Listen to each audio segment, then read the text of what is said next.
Good afternoon, everyone, and welcome to our live stream where we are now both broadcasting on Fool.com for our members as well as on YouTube Live.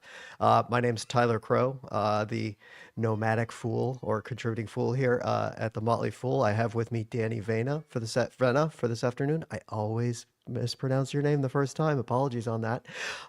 And so welcome to Fool24. We are going to be doing an hour of pretty much, ask us at almost anything. We'll try to do our best to answer any question that you have available in this hour. I know there's a lot of exciting earnings material, maybe some stocks moving at pretty frantic paces today that people might have some questions about. So please get those into the question queue and we can hopefully get them answered. Please go to sli.do and add the code Fool24 if you want to get your questions in. For people joining us on YouTube that are just getting to this, just remember we do have moderators so we can keep this thing civil. And always a disclosure at the top. Danny and I are, we are contributors to the Motley Fool, and this is for educational purposes only. Please do not take anything that we say as personalized advice. We're here to share our expertise, our insights, our experiences, and hopefully help to guide or help you think about things in a slightly different way, based on what we can say. But again, this is not, I don't want to misconstrue that as something that we are saying to you directly to give personalized advice. If you want personalized advice, please consult a professional. And with that, with all the disclosures out of the way, Danny, how are you this afternoon? I am doing remarkably well today. And actually, it's only 9 o'clock in the morning here in San Diego. So I was okay with morning or afternoon. Either way was good. I mean, I could say good evening here in Tbilisi, but There hey, you go. everyone's on a different time zone. We are. And as motley as we are in our opinions, we are equally motley in our geographical locations. That is very true. Danny, looks like they've already got a couple questions for you coming in. Can you take any of these to get started? Well, why don't we kick off with this question from Let It Ride that came in just a few minutes ago. Danny, how do you use EBITDA when evaluating a company's financial health? How does it compare to other metrics? For those who may not be familiar, with this accounting terminology, EBITDA is an acronym that stands for earnings before interest, taxes, depreciation, and amortization. And I know that's a mouthful. The easiest way to think about this is that it is, in most cases, roughly equivalent to operating income. Now, the reason that we use EBITDA is because it takes out some of the accounting items that might necessarily skew the results when you're trying to judge the company's operations and how it is doing in that regard. Because interest on debt really has nothing to do with your operations. The amount of taxes that you pay, state, federal, local governments, irrelevant. It does for your net income, but it's not really relevant in terms of the operations of the business. And the same with depreciation and amortization, which are strictly accounting metrics that help you take a particular asset and spread the expense of that asset out over time. Now, because EBITDA strips away the financing and the non-cash elements, it really does narrow things down to an assessment of the company's operations. Now, it's not the only tool that does that, but it is one that helps kind of level the playing field. I don't think EBITDA is entirely useful just on its own. I think that EBITDA is an important tool that can be used in conjunction with other financial metrics. I worked for a number of small and medium-sized businesses in industry, as well as working as a CPA in an accounting firm for a number of years. And, there are a lot of ways that you need to look at a company to evaluate its financial health. Cash flow is one of the most important, in my opinion, because cash is king. And if you don't have a steady cash flow, steady flow of cash coming into the business, then it's unlikely you're going to be able to, keep that business running seamlessly. You need cash to be able to pay your bills, to pay your employees. So again, EBITDA, I think, is one important metric, but it's just one of many. Tyler?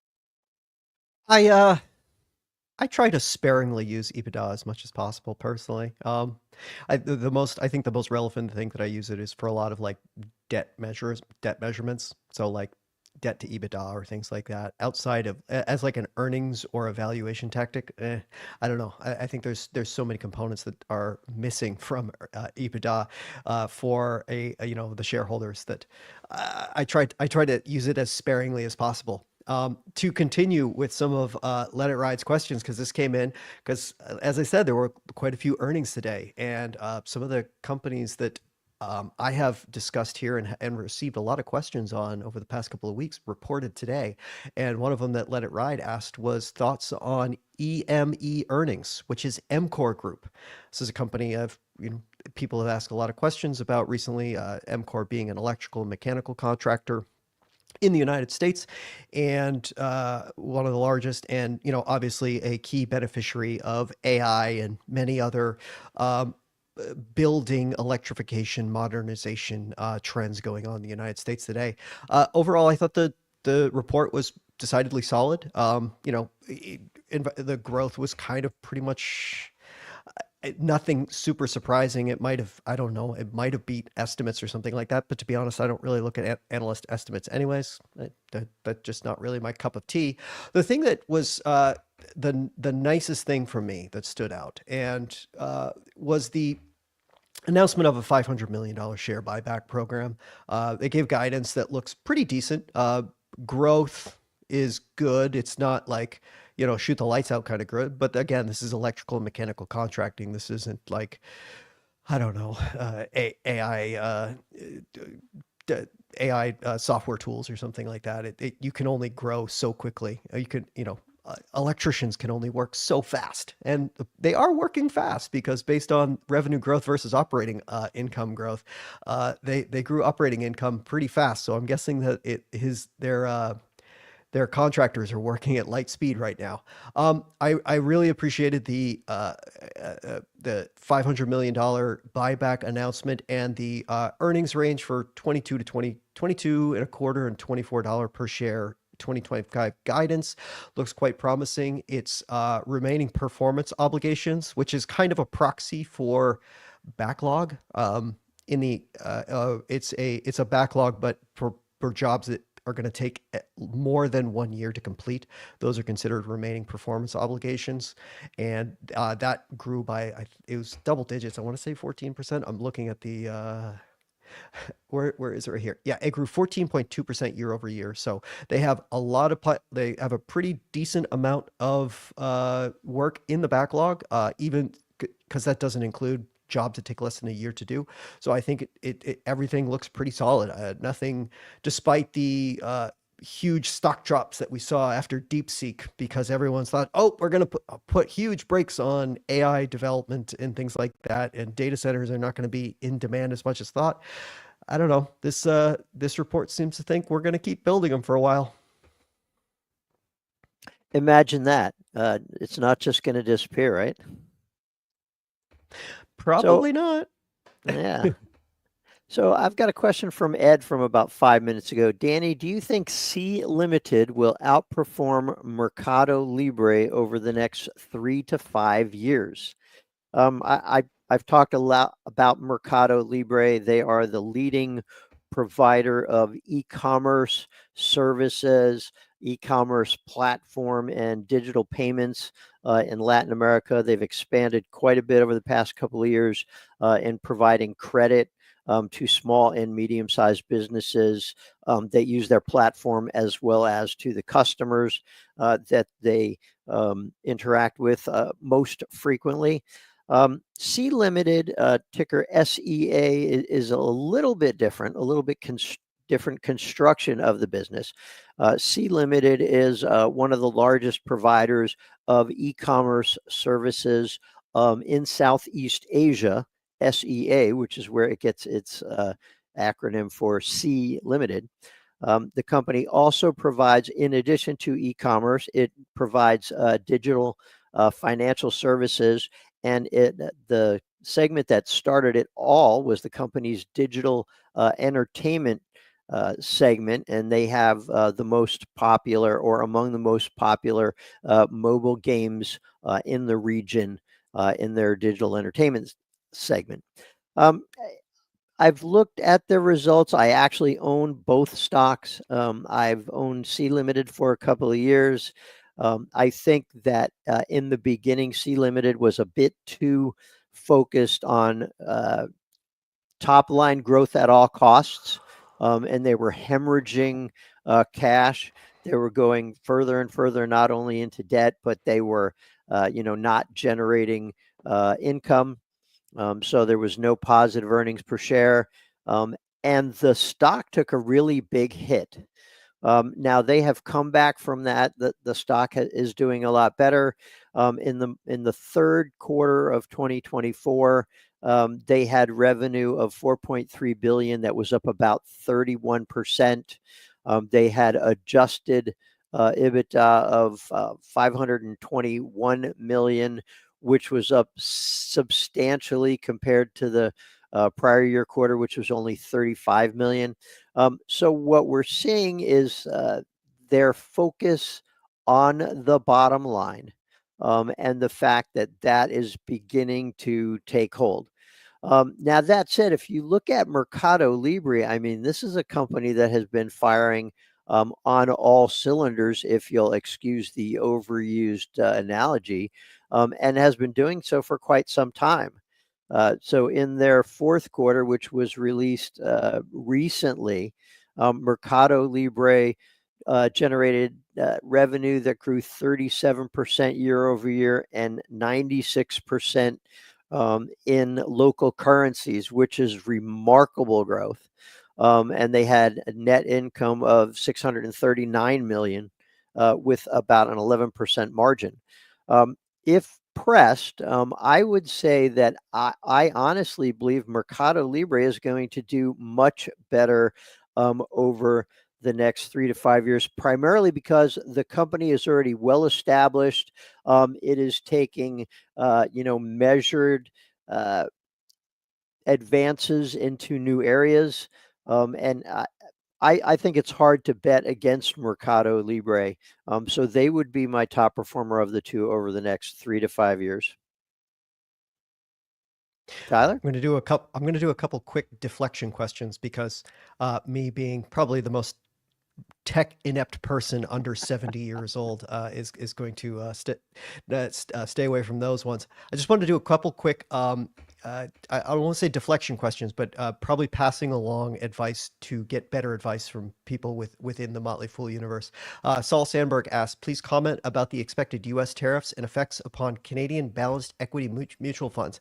I don't think either of us can really answer that very well. So what I would my best suggestion is that tomorrow at 10 a.m., Motley Fool Fool24 will be doing a whole hour. It's the Motley Fool Canada Power Hour, where all of the analysts from Motley Fool Canada will be on for a whole hour.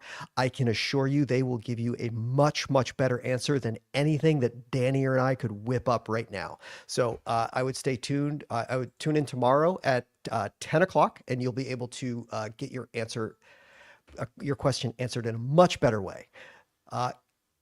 Say another question that just came in, and I'm going to deflect as well. Catherine Dahlquist Bauer asked, I am not very happy with my broker and wanting to change. What should I consider and look out for when choosing a broker? Well, I am going to deflect this one, but the first thing I would ask Catherine is, instead of just kind of blurting out the first answer that comes to mind, is I would say first thing is to articulate what exactly it is you're not happy about with your current broker. Is it for reasons of, oh, gee, I really want to invest in international stocks and my brokerage doesn't really allow me to do that? Or maybe it's because of, there's obviously a reason why these feelings have, come to the surface about your brokerage. And what I would try to do is articulate maybe not to us particularly, because I'm going to pass you on to somebody who'll be able to give you better answers, but really think about why you're not happy with it and what are some of the things you would be looking for in your next broker that would alleviate some of these points of concern. And I would say the best time to tune in and ask a question like that would be tomorrow at 1 p.m., where Dan Kaplinger and Robert Brokamp will be doing a whole hour called The Retirement Show. Those two are much, much better about personal finance and questions related to brokerages and what is available in the market today than, again, I think Danny or I could do. So hopefully you'll be able to, get better answers than what you could get from us. Fair enough. I've also sent a link over to the folks in the studio that perhaps we can drop into the queue, which is an article from the Motley Fool and also our sister publication, The Ascent. And this article basically lays out some of the things that you can look for when you're trying to choose the right brokerage firm for you. So hopefully we'll get that in the queue here shortly, and that can help out. I mean, choosing a broker is a really personal decision, and much of that choice will depend on what your particular needs are, what your particular goals are, the type of buying and selling you do. So a lot of that is really personal. So hopefully we can get that in the queue here just shortly.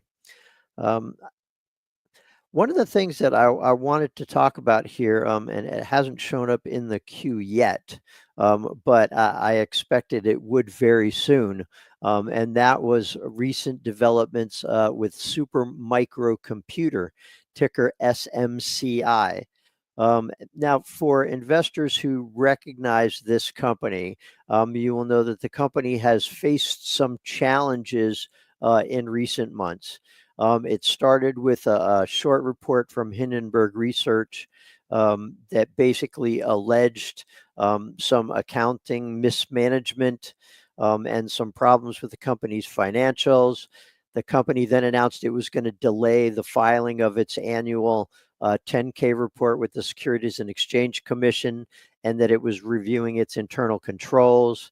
There were reports of a Department of Justice investigation, and finally, the company was at risk of being delisted because it wasn't getting its financials to the relevant regulatory authorities on time. And if all that wasn't bad enough, Ernst & Young, which is one of the largest accounting firms in the country, resigned while they were preparing Supermicro's audit report, and said that they had disagreements with management over their internal controls and financial reporting. So yesterday was the deadline for the company to get not only its annual report, its annual 10K, which was due for the June, the year ended in June, but also for the subsequent quarterly reports. And last night, after the market closed, Super Micro Computer dropped all of those required financial reports into the Securities and Exchange Commission. They showed up on the website there, and Super Micro Computer appears to be back in the good graces of investors. The stock was up about 19% this morning. Now, I would say as an accountant, and as a CPA, I still have some concerns about Super Micro Computer. It appears they have dodged the bullet for now, but I would be careful about, I've heard some investors talking about backing up the truck now. And whenever you have the potential for accounting mismanagement. Most of the time where there's smoke, there's fire. They have refuted the charges. They have a new auditor, and things appear to be going well, but I would not make this an oversized part of any portfolio. Tyler? I was gonna say, when there's one cockroach in the kitchen, tends to be more when you start turning things over. Apparently, my people are here listening with us today because we got more questions about electrical contractors. So Sadaf asked 11 minutes ago, how do you feel about the valuation about MCore, what we were just talking about, EME? So I just went to go pull it up. As of today, the stock has popped about 7% on earnings reports, as it trades currently at a trailing price to earnings of 21 times, forward estimate earnings 17, which is more or less in line with how it's been valued over the past 10 years. Its valuation has kind of vacillated somewhere between the low 20s and the mid teens this entire time. So I wouldn't say that this is exactly how would I say, it's not the most expensive, but one thing that I am acutely aware of when you come to with a business like this, it is in new construction. And there is going to be some ups and downs of the cycle of the construction market. And so profitability can be a little bit inflated when revenue numbers are really good because, like I was saying with about it earlier, when all your contractors are running at full tilt and you're pulling in a whole bunch of billable hours, you're completing jobs, and everybody's working at full speed, operating earnings looks great. However, when revenue starts to slow and I don't know, maybe jobs are not requiring as much work, your staff are perhaps not working quite as quickly to get the job done because they don't have to move on to the next one as quickly, then margins can obviously contract. There's a decent amount of fixed assets related to these sort of businesses. So with the downward, any downward revision or, decline in revenue, you would see a pretty sharp contraction in profitability. And so you have to, this is kind of one of those businesses where even if it does have like significant tailwinds, it is at any moment, it is a cyclical business and you can't just, to use Danny's expression with super micro, you don't just dump, back up the truck on cyclical businesses, especially when it's, when things are looking really, really good. I wouldn't say that the valuation looks terribly bad today. I own a position. I have been considering adding to my position. However, now that we're talking about it, I guess that puts that off for a few more days. I can't say that I'm deterred by the current valuation. At the same time, I'm not hyper excited about it either. I'll call it, it's fine. Fair enough. So there's a question in the queue. This is from Cliff Firestone about a minute ago. Can you share your thoughts on Palantir, ticker PLTR, and why you haven't recommended it? I'm going to make a couple of assumptions here. I'm assuming that Cliff may be talking about the fact that some of the Motley Fool services have not recommended Palantir. There is, in fact, a service within the Motley Fool that has recommended Palantir. So I wanted to clear that up. My personal feelings about Palantir are that the company has a really long runway for growth ahead. Palantir made its name by creating data mining and AI solutions for the United States government and its allies. It has since expanded into enterprise and quickly pivoted a couple of years ago and created a generative AI tool that it can layer on top of its other AI solutions.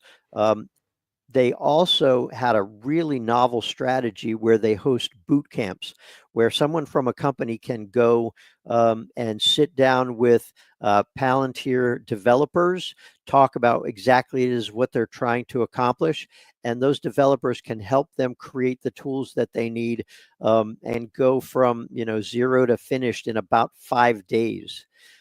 So that has been extraordinarily popular with customers. Palantir has seen remarkable growth in recent years because of that.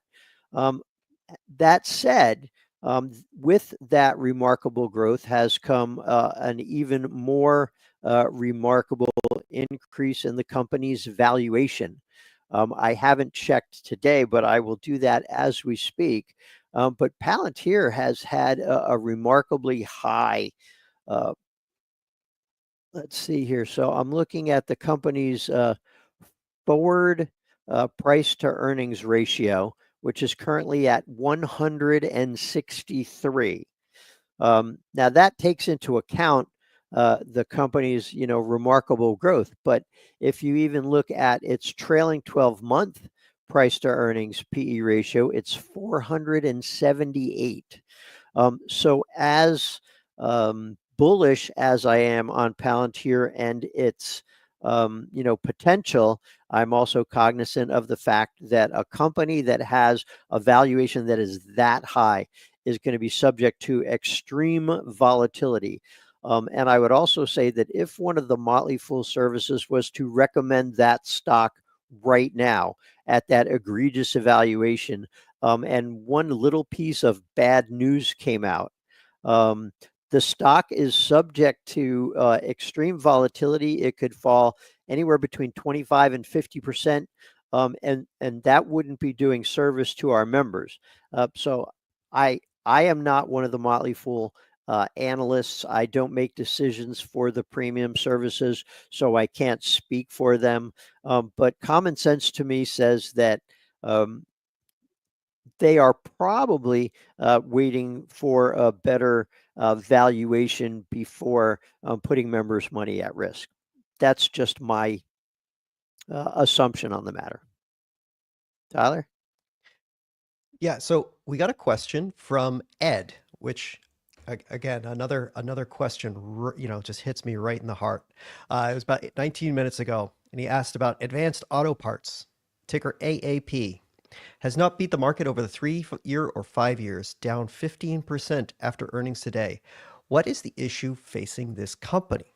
Well, I will confess that I have not looked at the earnings report today, but I'm not going to lie, I don't think I need to, because this has been a story at Advanced Auto Parts for a long time. As an industry, auto parts retailing, I think, is a fabulous business. It's very much like parts distributors. It's a very durable business through the economic cycles. Because used parts are always in demand when it comes to cars, electric or internal combustion. They all have suspension, they all have tires, they all have windshield wipers and windshield fluid and a whole bunch of stuff that no matter what your car runs on, it's going to have to be fixed. And as a result, it makes for a wonderful business for these companies, because there's pretty considerable markups on a lot of the products that they do. And basically, the entire auto parts retailing industry is all about execution. If you can do a very, very good job of keeping your inventories at reasonably low levels, despite having to always have thousands and thousands of SKUs, because it's not just like, oh, I need to keep a steady supply of spark plugs. I need to keep a steady supply of 17 or 25 different spark plugs at any given moment, because there's that many different models running different types of products. And that can apply to, almost any part that is on any vehicle, because it's, the type of vehicle, the year that it was made. There's so many differentiating factors that you have this giant catalog of SKUs, if you will, to do this. And your job is to basically keep your inventory as low as possible, keep turning over that inventory as much as possible, and converting to cash. And now I'm trying to share my screen, and I think the producers will be able to pull this up relatively quickly. And I want to give a quick comparison that shows precisely why Advanced Auto Parts has been one of the underperformers in this regard. And I want to compare it to what I'll call the big outperformers in this industry, which is AutoZone and O'Reilly Automotive. You probably don't think about them much, but these are probably some of the best performing stocks over the past 15, 20 years. Basically, there are two metrics that I like to use to really explain the difference in terms of operations for these companies, and that is inventory turnover and cash conversion cycles. Inventory turnover is pretty much exactly like what it says. I hope everybody can see this relatively well. I'm try to make my screen a little bit easier to read.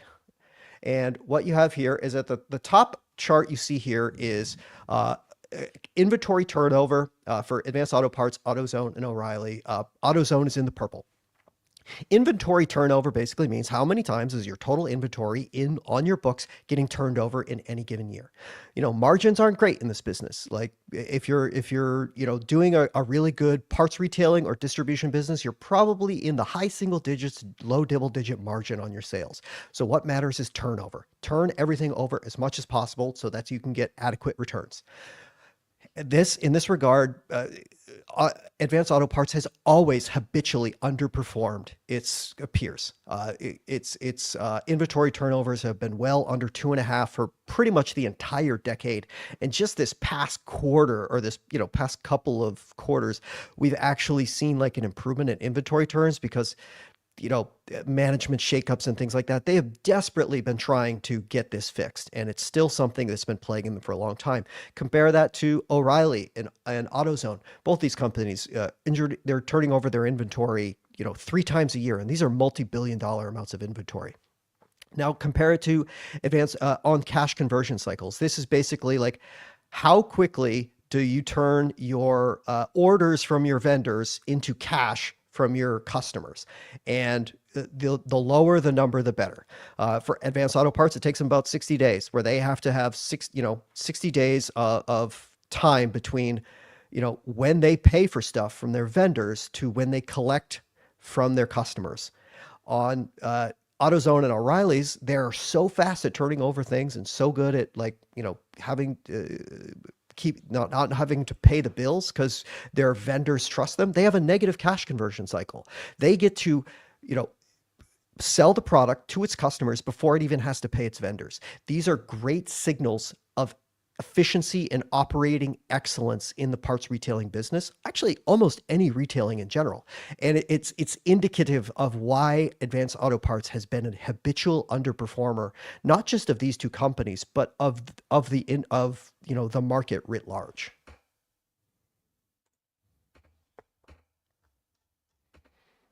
So I have a couple of questions here. I'll start with one that I think Tyler may have an opinion on as well. It's one of the areas that we might actually have overlap in our portfolios, although I'm not sure of that. So this question came from No Fool 23 minutes ago. Could you share your thoughts on transportation stocks that pay out dividends?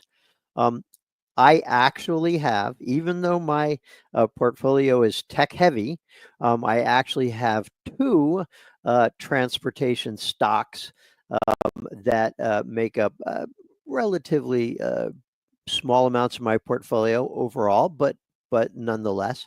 The first is a company called Canadian National Railway, ticker CNI, and it's a company that I invested in back in 2009. And if you recall, at that time, this was when Warren Buffett was buying BNSF, Burlington Northern Santa Fe Railroad. And, railroads were all the rage once again. And so this was something that, caught my attention. And the Motley Fool had recommended Canadian National Railway at the time. So I looked into it.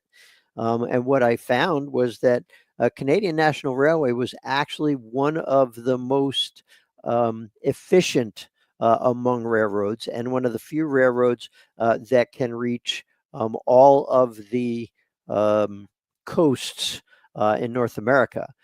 So I thought that was a particularly interesting play there. So I have about 1.3% of my portfolio in Canadian National Railway. The other dividend paying I should probably mention, and I should probably take a look. I don't know what it is at the moment. Let's see. Right now, Canadian National Railway pays a dividend of, let's see here, about 61 cents Canadian per quarter. Now they've been paying that dividend for, a long time, probably going back, let's see, more than 25 years, let's say, or at least 25 years. And that dividend has increased over time. It's currently, the stock price is up about 7,000% since 1995-ish. And the dividend has gone up 4,093%. So a pretty large increase in the dividend. The other stock dividend paying transportation stock that I have in my portfolio is Old Dominion Freight Lines, ticker ODFL. Old Dominion Freight Lines is a company that does trucking, and if I remember correctly, they specialize in less than truckload, which means if you have goods that you need to have shipped, but you can't afford to have the whole entire truck, they will come to your business. They'll pick up the items that you have and take them away. I know that one of the companies that I worked for in a previous life used ODFL as one of their primary carriers. And that is also a company that has a pretty good dividend paying record.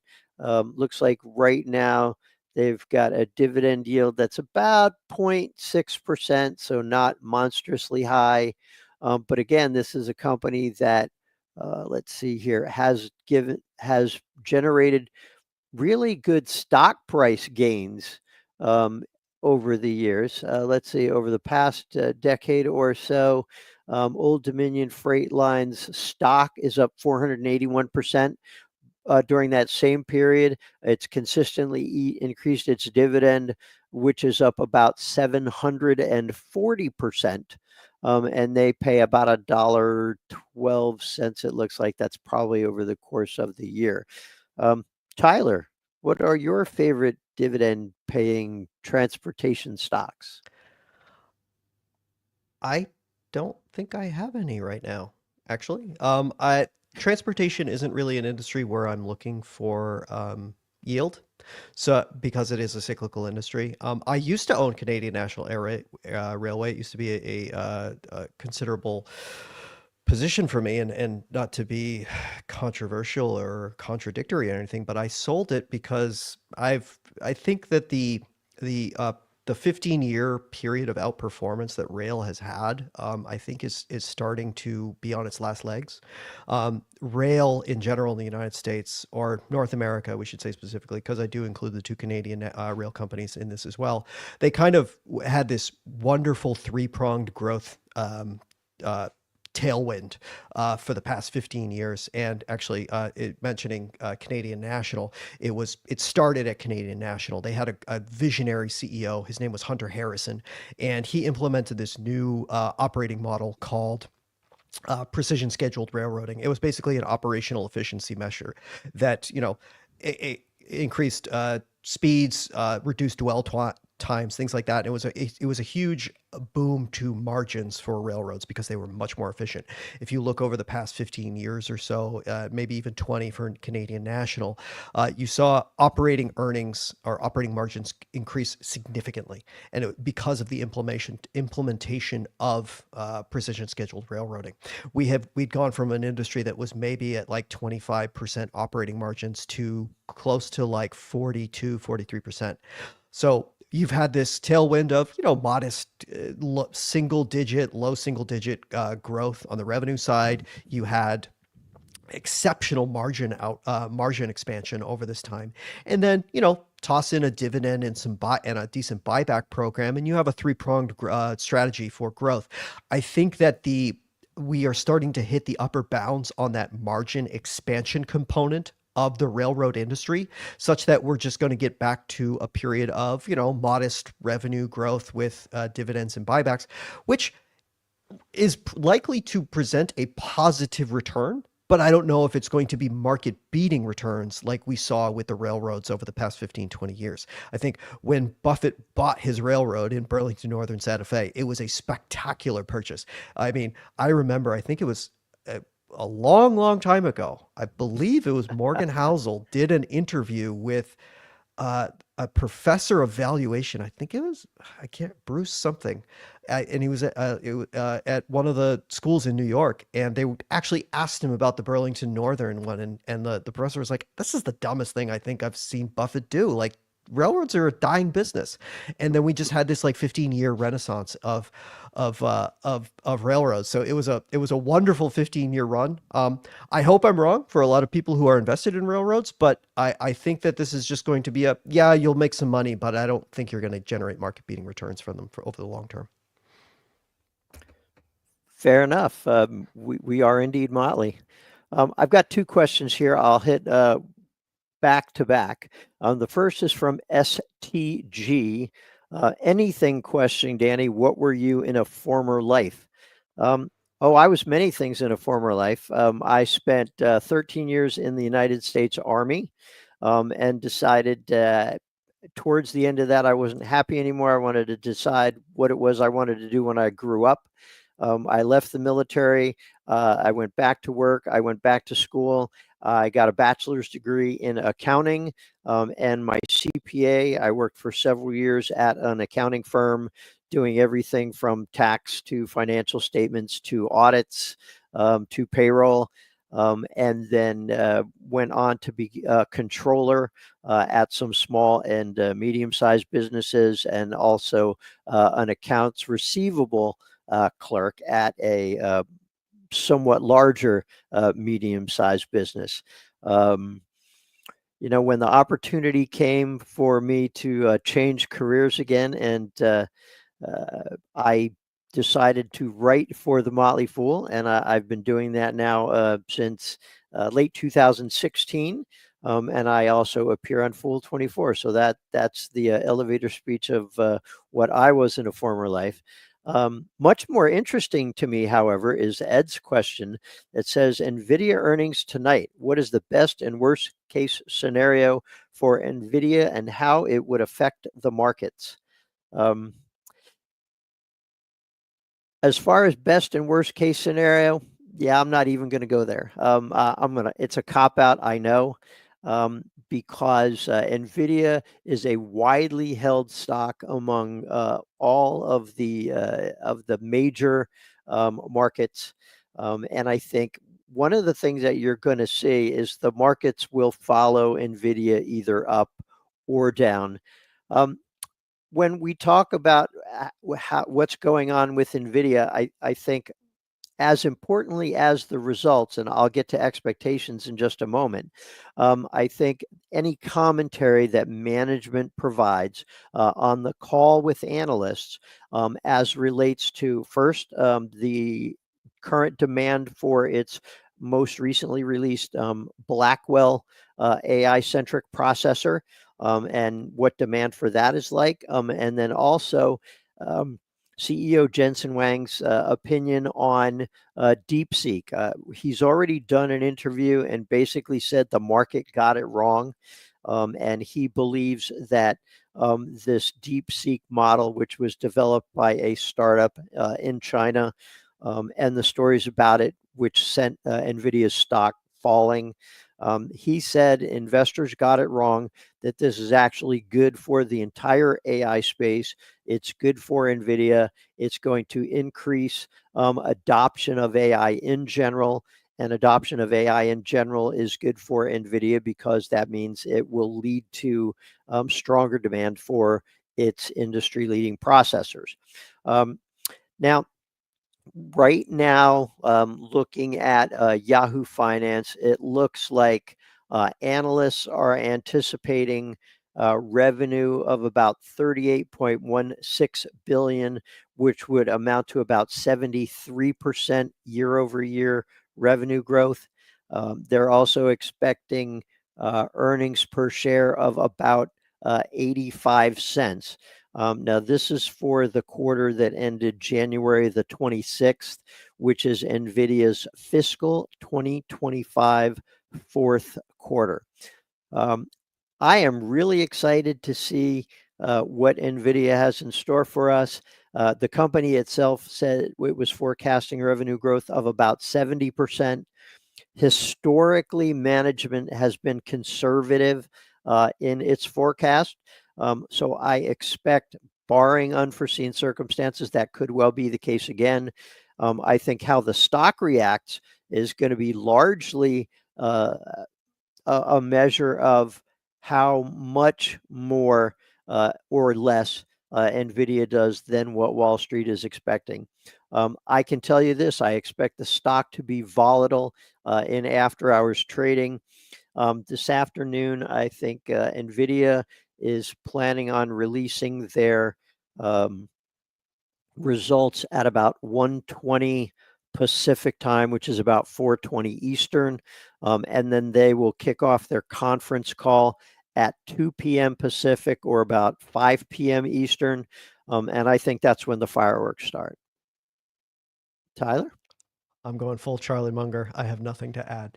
But I will take a couple questions. One really fast and then a little bit longer one. Sadoff asked about 19 minutes ago, do you think power shortage is a potential risk for home builders, or the risk is very negligible compared to data centers? I would say the latter is probably true. I think power shortages for home builders is negligible at best, for the most part. Like, that's really on the utilities, because home builders don't actually do the utility hookups. Those are something that lot developers do actually before the house even gets built. So I don't think that's going to be anything of a headwind for the home builders in the coming years. There are way bigger headwinds that they have to deal with when in terms of interest rates, lumber prices, labor prices, than to worry about power shortages at this point. I think most regulated utilities, almost anywhere they're building houses, is going to be able to handle an increase in residential homes, especially at the rate we've been building them, which is not much relative to historical standards.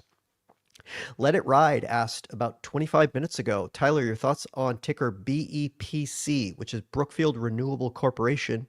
Do you think this is one of the better alternative energy companies?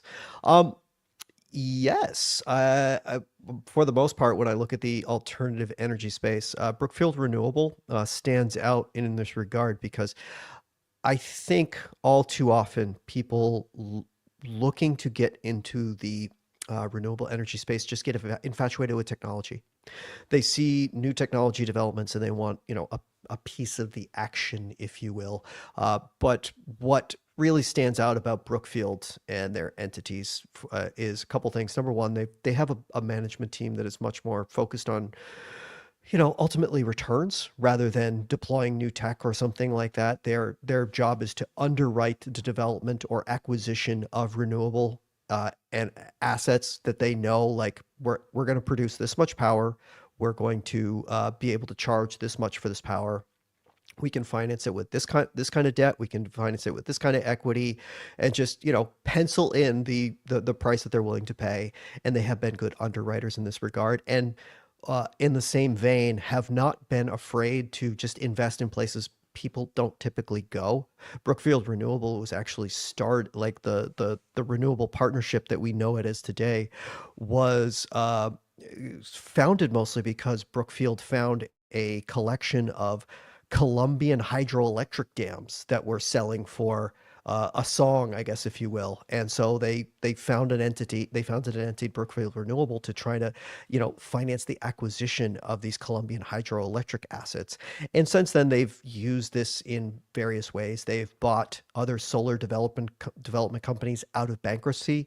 The Terraform Power acquisition was a stroke of brilliance.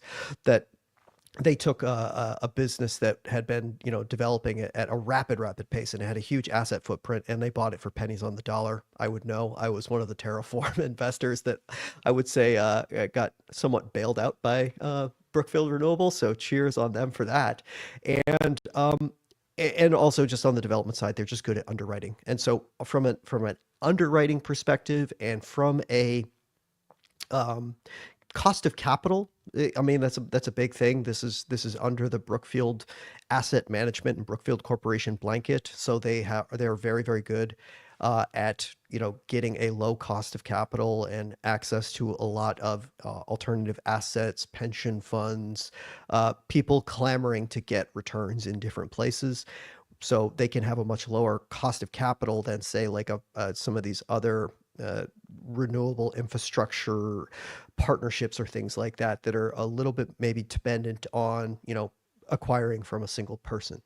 So of the renewable energy or alternative energy space, I think Brookfield is one of the better entities. The only thing that's always kind of made me a little tepid, despite being a investor, is this kind of there's like a little bit of the Matryoshka dolls of like what the assets, like who owns the assets where. Like they'll be partly owned by Brookfield Renewable Corporation, but then they'll also be owned by some private funds that Brookfield Asset Management runs or something like that. And, that stuff can be a little confusing on who precisely owns what. It's been one of the things that's made me it's like the thing in the back of my ear says if something goes wrong, it's probably because of this. It's not enough to make me sell the stock, but just trying to give both sides of the argument here.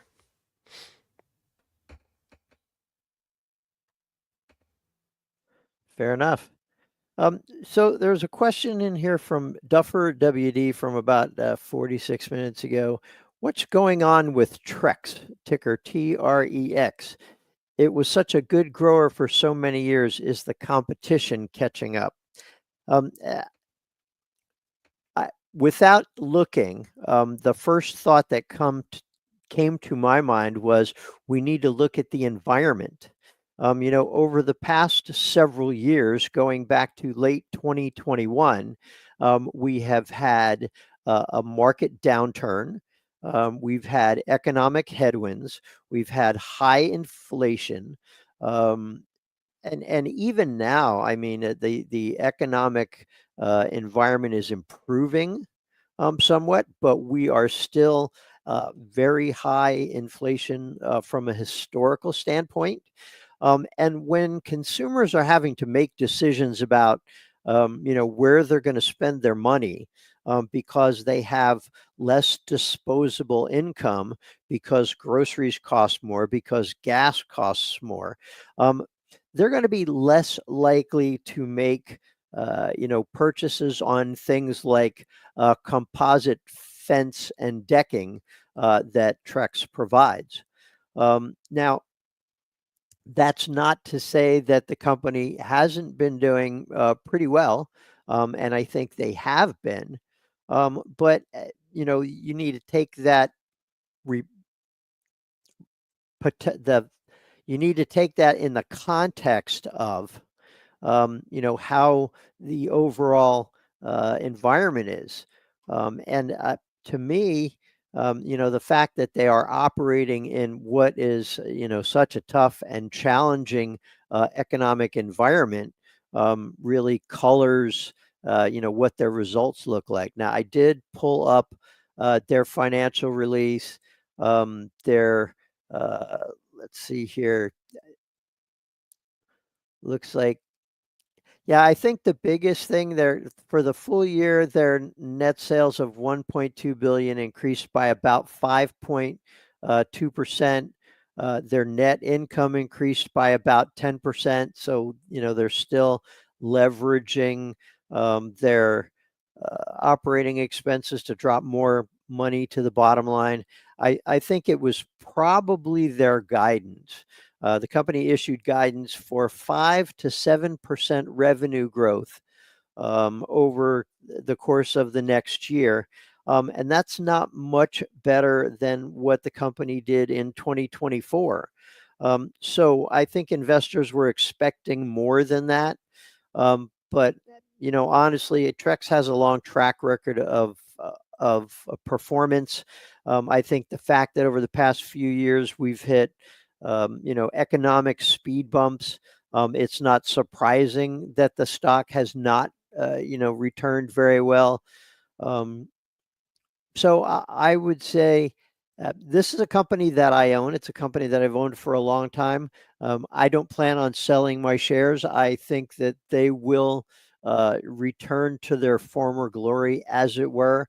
But before that happens, I think we're going to have to see a general upturn in the economy with a corresponding decrease in inflation. Tyler? Sorry, I apologize. I was focusing on trying to get some answers for another question while you were doing this. So Sure. I'm gonna leave Trex to you, but I did want to get Andy's question in here that came in about 10 minutes ago. Well, we only have a few minutes left because I think it's a interesting topic and looks like a lot of people want answers on it. Andy asks, which is Realty Income, is a popular REIT and pays monthly dividends, but long term, over the past 5 years, appears to be a losing investment. What makes a REIT like it a good investment? And it's funny. Andy asked this, and I think you could expand this out to a lot of REITs because I'm sure that if you look across the real estate REIT, meaning real estate investment trust, if you look across the entire entity of REITs over the past 5 years, you're going to see not a lot of outperformance, and a large part of that is due to interest rates. For most of these companies, 2020, 2021, we were at a period of low to no interest rates. And so a lot of these real estate investment companies were trading for historically high valuations. I could say it in the other way. They had some of their lowest dividend yields in years. Because with such low interest rates, a lot of if putting on our institutional investor hat for just a moment, if I'm allocating money as an institutional investor and I can only get, I don't know, maybe like 2.25% on treasuries, that's not going to get enough return for managing a pension fund, thing like that. I have to, take on a little bit more risk, and I'm going to go to equities like Realty Income. A lot of money goes into these things. The yields go down. Now, as interest rates have increased, that equation's changed, right? Like right now, just a money market alone is 4%. I think treasuries are in the 4.5 to. I don't have treasury yields memorized right at this point, but it's somewhere between 4.5-5%, I think. And so when that is the less risky of option at trade with a 5% yield, obviously I'm going to pick that versus going into equities as a institutional investor, because I need to I need that yield so I can pay pensions and things like that. So a lot of what we've seen over the past 5 years is that in play. A lot of this particular 5-year window that we're talking about, we saw this large rise in interest rates, which has increased the cost of capital for a lot of REITs because they are now refinancing at much higher interest rates. So cash is a little bit thinner, and yields are considerably higher because it's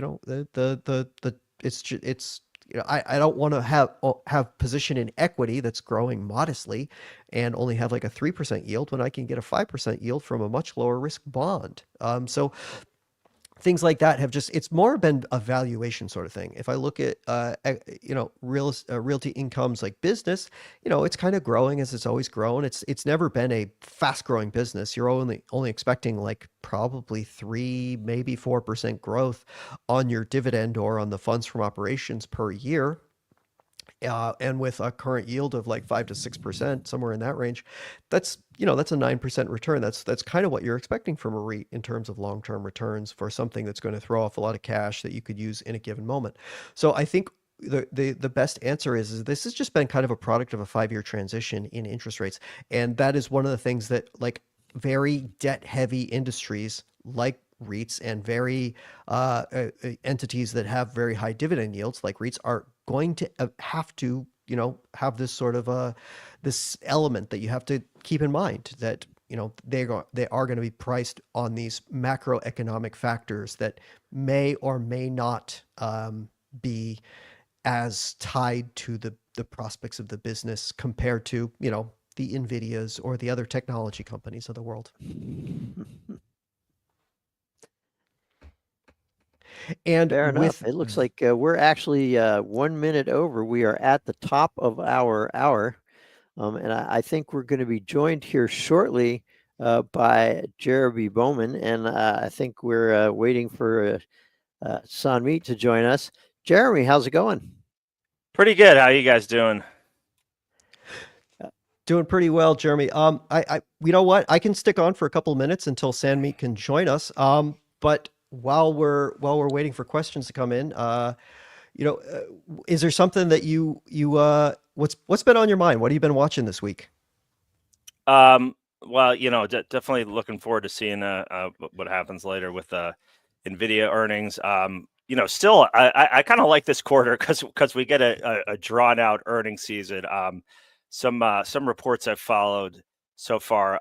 Axon was up a lot today. I think they're really one of the most interesting companies out there. I was listening to their earnings call last night. It almost makes me want to go work there or something. It's just one of those businesses that sort of gets you fired up about the company. And I think this is law enforcement technology. I mean, I think what one of the most interesting things they shared was that they signed their biggest contract ever, and it was with an enterprise customer. So this is a company. This is Axon.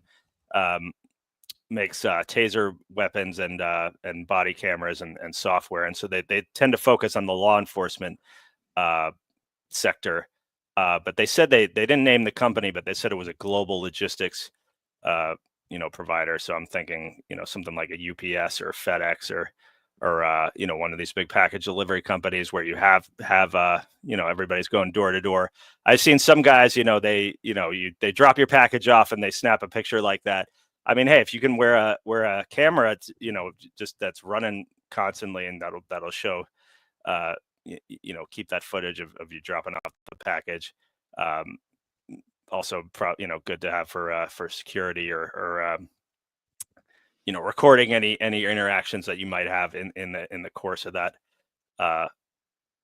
job. But yeah, I mean, it seems like they're starting to target more frontline workers. So I think that's one of the more exciting opportunities out there for them.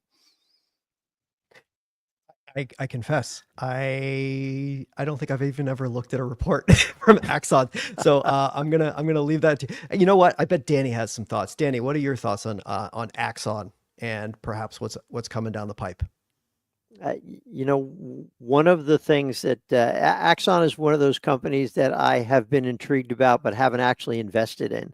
But one of the things that I think is most intriguing is that they have gone from being just the company that makes the tasers that are used by law enforcement, then to the company that supplies the body cameras used by law enforcement, to now they offer the cloud services and are a repository for all of that data, and their expansion into areas like drones. I think it's a testament to the company's leadership that they have been able to expand into ancillary areas that still keep them largely within the law enforcement area, but then providing more and more services, which allows them to leverage their existing customer base.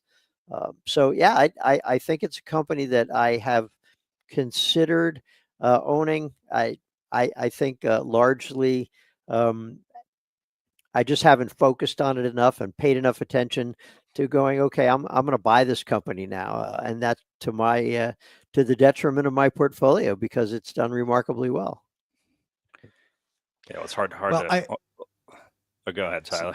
Well, I was just going to say we're a few minutes past. Deuce apologies. We're having some technical difficulties on kind of our back end. Sanmeet Deo was supposed to be joining us for this upcoming hour of Ask Us Anything, but we're trying to track him down, and hopefully he'll be able to join us for a few minutes. So you're gonna kind of get stuck with us for a few minutes. We'll stick around with Jeremy so he doesn't have to go solo. Just a quick note at the top here, since we are at the top of the hour. Let's just a quick reminder: this is for educational purposes only. We are not here to give personalized advice, so please keep that in mind when we're giving our answers. We want to share our expertise, our wisdom, our experiences as investors with you, and hopefully help you make better decisions. But please don't misconstrue that as financial advice. And for people who are joining us here from YouTube Live, you can go to sli.do and enter the code Fool24 to get your questions in, and hopefully, we can answer them. We do have a moderator, so we can keep it nice and clean. But it looks like we have Sanmeet joining us now, so Hey. you're all saved from me droning on for longer than any much more necessary. So Sanmeet, Jeremy, we're going to turn over to you. Have a good hour. Hey, All right, how thanks, are you? guys. Sorry Yeah. about that. I've been having some weird mic connection issues. I don't know. I hope it doesn't bug out on me here. Yeah, the mic got me yesterday, so maybe Oh, really? Maybe I got the something's bug, going the around. mic bug. Right. Yeah, it was weird. I had a mic check earlier for another event, and it was just kind of acting buggy. Thought I had it figured out, and yeah. So hopefully I'm okay. Yeah. Well, you sound good to me. Good to have you here with us, mate.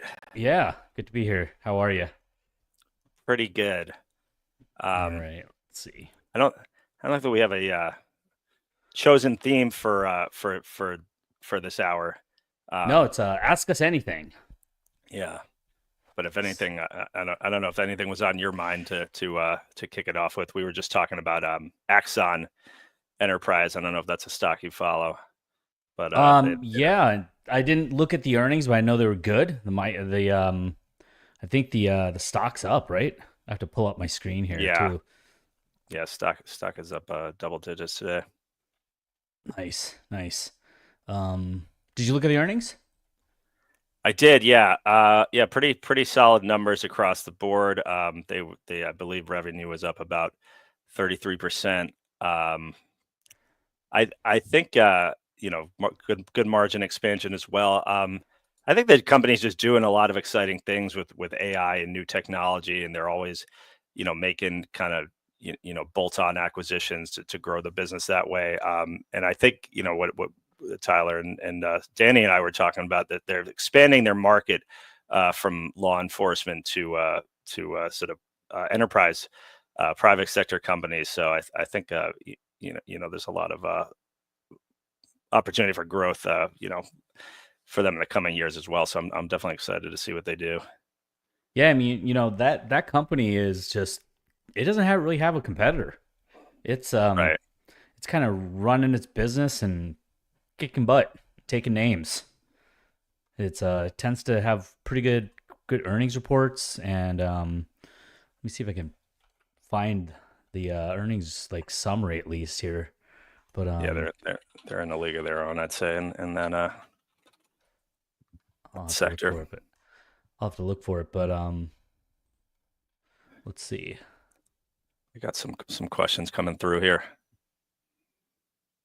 All right. Well, I got alert. I mean, I don't know. I think we might have talked about this last time we were on together, but I got alert about TikTok trying to work out a deal with the Trump administration to resolve law banning it. I mean, I think there's always news like that coming out that, hey, we're working on it, doing something. Yeah, I don't know what's going to happen with TikTok. It seems pretty hard to predict at this point. Yeah, maybe we'll see a some kind of buyout or something, but I don't know. It seems like the app is here to stay, at least. All right. Maybe I'll take a question here from Jimbo. Jimbo has a question. Yeah, this is one we've talked about a bit on the show before. If the AI game is breaking and the big tech wane, what are the areas in the businesses that can pick up that money out of the AI and the big techs? I mean, I think this question is asking, where would investors rotate to if the AI trade kind of falls apart? I don't know if there's. I mean, I think if for instance, Nvidia's numbers are really bad later today. If we really do see an AI kind of pullback or even a collapse, I mean, I don't think that's going to be good for the stock market in general. I think what's happening with AI in some ways is kind of separate from the general economy now, as far as this massive spending on capital expenditures and Nvidia chips and that sort of thing. So I don't know if it would impact say consumer focused businesses or industrials, that sort of thing. But I do think it would kind of cause other valuations to shrink as well. I mean, I think that just the AI narrative is driving so much of the stock market's gains over the last 2 years. I mean, I would look for that sounds like maybe you're looking for protection from that kind of event. So I would look to maybe dividend stocks or safer stocks that are going to be sort of more unfazed by the cyclical nature of technology and the hype around AI. I mean, I don't really feel like there's a specific kind of sector that's waiting in the wings to take over if the AI trade fades. But something could emerge. But I think right now that's really dominating the market narrative. Yeah, I mean, consumer names I don't think would get. I mean, they would get hit with everything else in the market, but it's still early stages of how much AI is playing into their business and benefiting them. I mean, they're all saying they're using it. They're all saying they're incorporating it into their businesses. How much revenue they're actually generating from directly from AI is still to be known. But are people still going to eat out? Yeah, maybe less, but they'll probably still eat out.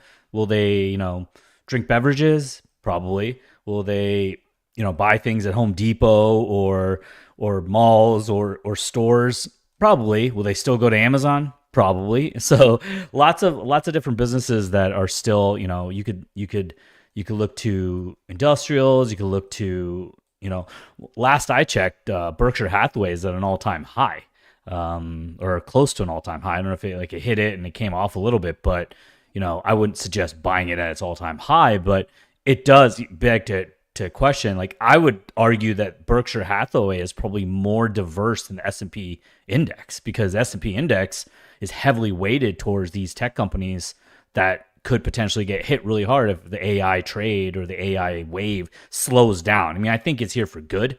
It's a secular trend.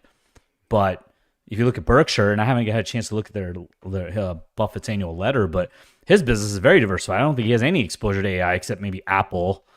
But I know he's reduced some of that. He has a huge cash hoard. So that's people have been trying to digest and figure out what that means. But he's still pretty heavily invested in the collection of businesses that he has, railroads, basically everything that powers the U.S. economy. So honestly, if I would say, if you're looking for a more diversified kind of one-shot investment, Berkshire could be a good one versus S&P. And Berkshire being at an all-time high is more driven by its earnings and its fundamentals than the S&P. The S&P is being driven a lot more by tech, and while they're also producing earnings and cash flows, they're also subject to taking a big hit. So yeah, that's a good point. Yeah, Berkshire is maybe a good way to get some diversification against some of the big tech that really is dominating the S&P 500 and the major indexes. But I like what you said too about dividend stocks. Take a look at dividend stocks and get paid those dividends, and give yourself some cushion. So there's plenty out there. I think we get, all of us, me included, get really excited about technology and AI and certain trends that are kind of happening in the world. But there's a lot of other good businesses out there that we can switch to or diversify to. Yeah, and at the end of last show, they were talking about Realty Income, which I think is a good safe dividend stock. It's a REIT. It's kind of company that's going to do well. I think, deliver you steady returns regardless of what happens with AI or in the broader market. And if we did see sort of interest rates come down, they would also benefit from that, which seems maybe more likely if some of the hype kind of burns off in the stock market. Yeah. Let's see. What else we got? I don't. You didn't take this, right? The TJX? No, Yeah, you Everyone can knows grab that one. TJX is the biggest reporting company today. Thoughts on their quarter and outlook as a barometer for the health of the consumer? Well, I kind of jumped the gun here. I don't really follow TJX too much. Do you, Jeremy? I haven't followed them so much recently. Yeah. Okay, so we'll keep that in, and somebody will 307 Fool. Somebody will hop on that as well. But let's see. I'll take this one that Joseph P asked about half an hour ago. So I don't know if Joseph P is still on, but hopefully you are. Hi, gents. Any thoughts on trimming Palantir and reinvesting gains in other stocks, other sectors to increase portfolio diversity? I think it's always a good idea, kind of given what, going back to what we were talking about a little bit earlier, to trim, reduce positions, and diversify.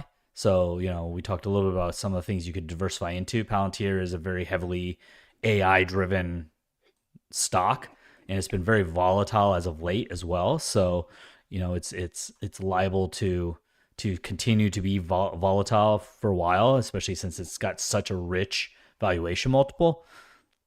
But I long term personally do like the business, and it's gonna be a bumpy ride, but it's has rule breaker tendencies to it, which for that reason I would hang on to it.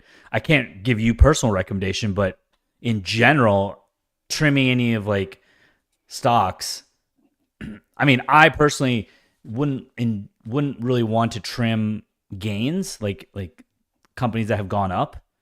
I would probably punt on some losers that I feel like I just don't believe in them long term, and take that money and put it into the other areas. Yeah, I agree with that. Generally, yeah, Palantir is a tough one at the current valuation. I mean, even it's come down a bit, but I mean, wow, I was definitely surprised to see it. It was kind of well above $100 for a while. Yeah, just a month ago, it was just under 65, hit 125 almost. Now it's back to about 89. So, and it's had a long run over the past year. I think it was one of the top performing stocks last year. So it's had a long run. It's going to be volatile for a little while, for sure. Yeah. See this question here from Lemonade. What do you think of the Lemonade report outlook for the next 2 to 3 years? Yeah, Lemonade actually had a pretty strong results. Certainly for them, continuing to make progress with lowering their gross loss ratio.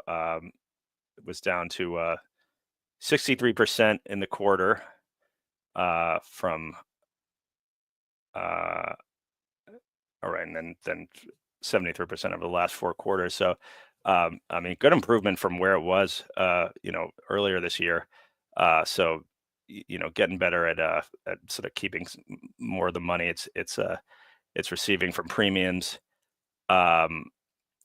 Still unprofitable, still losing money on a adjusted EBITDA basis.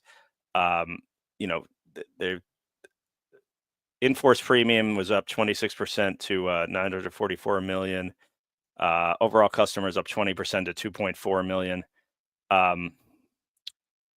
So Lemonade is sort of, they've been kind of in the penalty box for me. I mean, I think it's a company that, they had a good sales pitch. It's, we're going to use AI to disrupt insurance and all that. And I think it's, they got hit with a dose of reality a little bit as far as, finding an edge in this industry, I think is difficult. It's more, I mean, it's certainly harder than I think a lot of investors thought, and myself among them, a few years ago.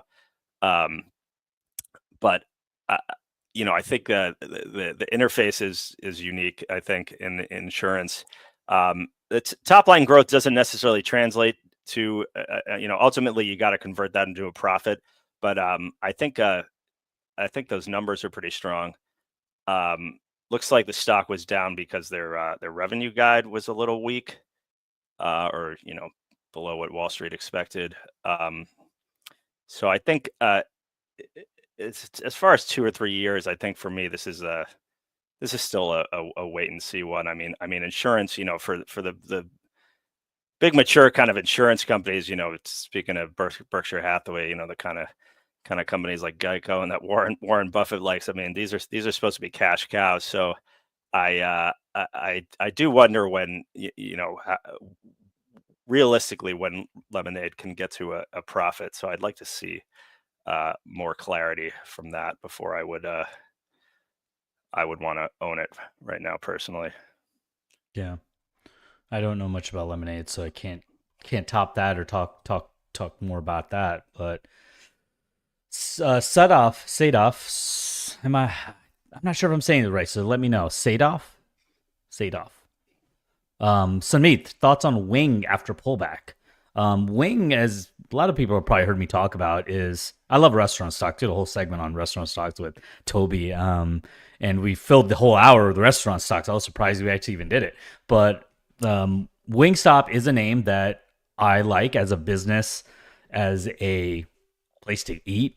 Even their sauces are amazing, and it's a good company with a great business model that has been performing very well. And now the stock is starting to get beat up a little bit. I mean, it was, let's see, around June of 2024. It was in the 422 range. Now it's like 235. So it's been almost cut in half. But big drop. Though their fundamentals are strong. I mean, funny, I hate saying that now, actually. Fundamentals are strong. I kind of, for some reason, just remind me of the financial crisis days when the bank execs would get on the CNBC and be like, our fundamentals are strong. So I don't know why that came to me. But Wingstop, they had, the reason their stock declined on this earnings report is because they lowered their forecast guidance. It used to be mid-single digits. They lowered it to, mid-single digits to low mid-single digits. Same-store sales growth. Same-store sales growth is one of the key metrics when you're looking at a restaurant business. So for a couple of years now, they've been guiding for mid-single digit growth, and this time they lowered it a bit, and which brought the stock down. But their sales, their openings, restaurant openings, gross margins, net income, look, any fundamental metric you can look at is doing well. And let's see here, the stock, on a trailing 12-month, it's still at around 65 times earnings. It was much higher before. Obviously, the price was crazy. And if you look at forward earnings, I like to look at maybe like 3-year out forward earnings are around 38 times earnings for 2027.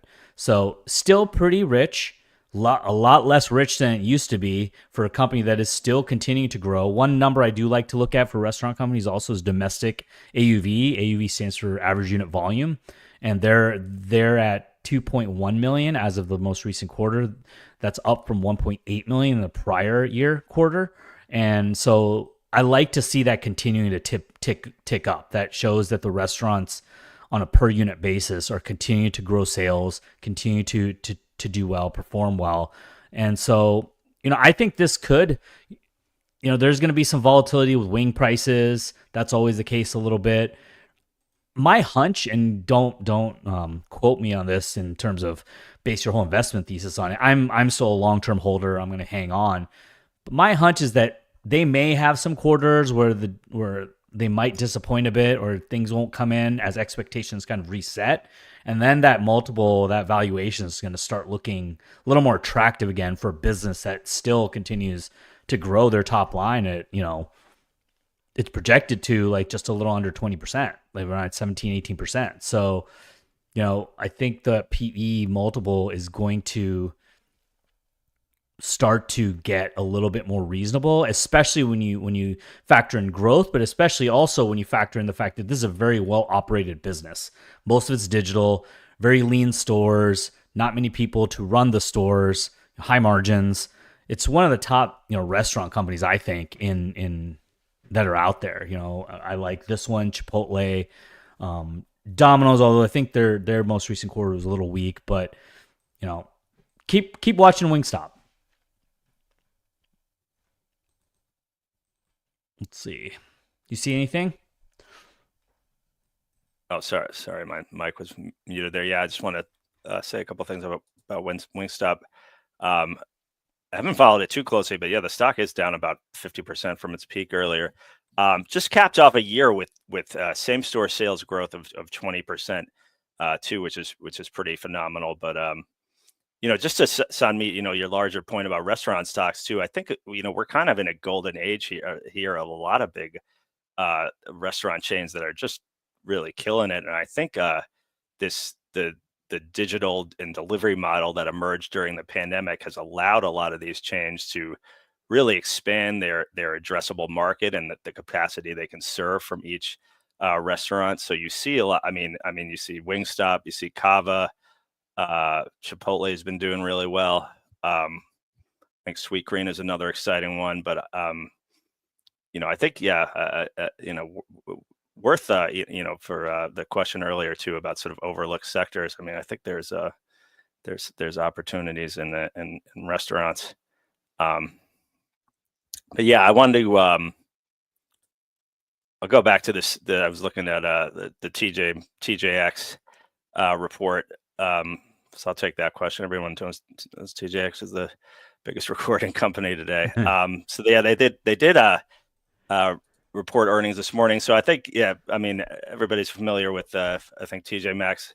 So TJX owns TJ Maxx, Marshalls, and Home Goods, and they really dominate this off-price sector that has kind of been its sweet spot in retail for a long time. It's not really something that Amazon can compete with. What TJX does is they get they tell you this in the ads too. I mean, they get discounted merchandise either from manufacturer errors, or they made too much, or closeout sales, or stores just have more inventory than they need, and it's most of the sales come from in stores. It's not really a model that lends itself to online very well. You got to go in the store and see what they have.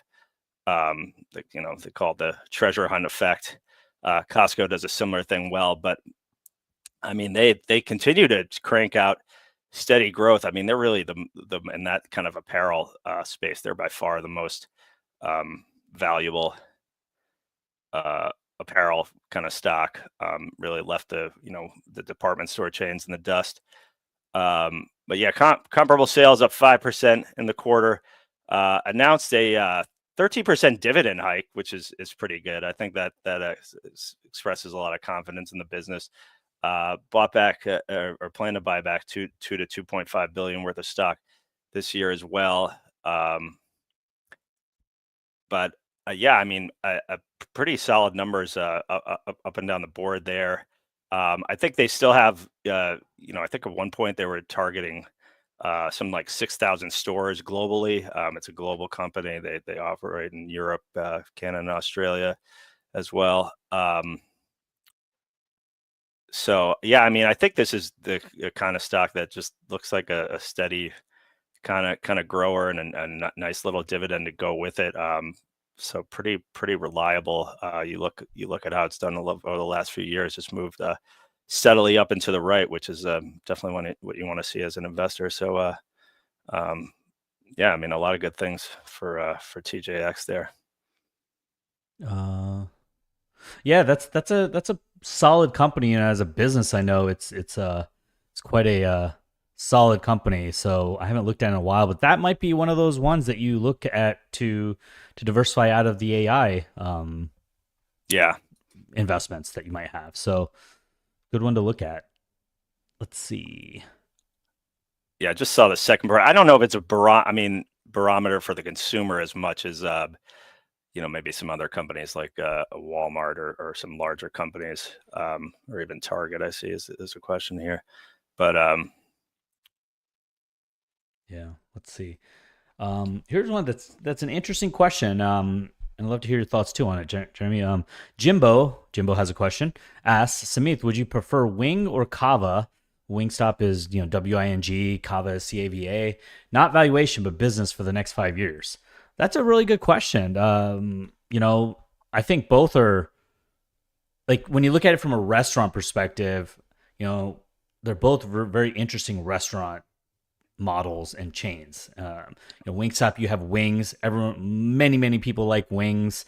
Very popular food item, especially around sports and events. People love to get wings for those. Cava is, I don't want to call it the next Chipotle, but a fast casual style restaurant that is Mediterranean. And Mediterranean food has become much more popular and is pretty widely known to be relatively healthy. You can make it quite healthy in terms of the ingredients that you put into your food. So, and it's a very portable, like food across the country. There's kind of something for everybody when you're looking for to order at like a Cava, whether you're vegetarian, whether you eat, chicken, beef, whatever. So I would say on a business perspective, not a valuation perspective, I would probably say Cava because it's still younger. It still has a lot more growth ahead of it, a lot more possibility to expand. I really do believe in the Mediterranean food, business that they have. I think it can really succeed across the country. There was a time when Chipotle was new, came out. I think when it was IPOing, where people were questioning how is a burrito chain gonna be popular across the country? Like, who would just want to go someplace just to get burritos? And lo and behold, we know the answer to that question. A lot of people. Cava is not a burrito place. It's it's Mediterranean. So if a burrito place can make it, I think Mediterranean style food that they serve, they have it in plates, bowls. Chipotle kind of set that business fast casual platform in motion, and there's been many that have strived to take advantage of that. Some have failed at it.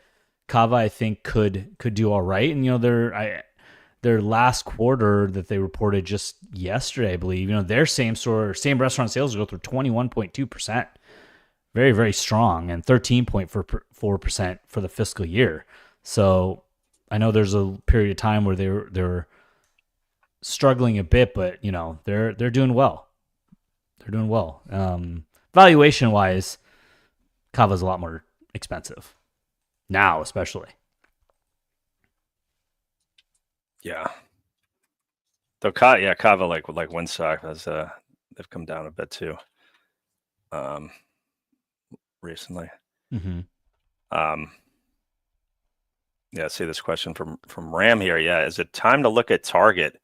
Man, yeah, Target's a stock I've owned for a little while now, and it has been frustrating in the last couple of years. But I didn't even realize it's even cheaper than I thought it was.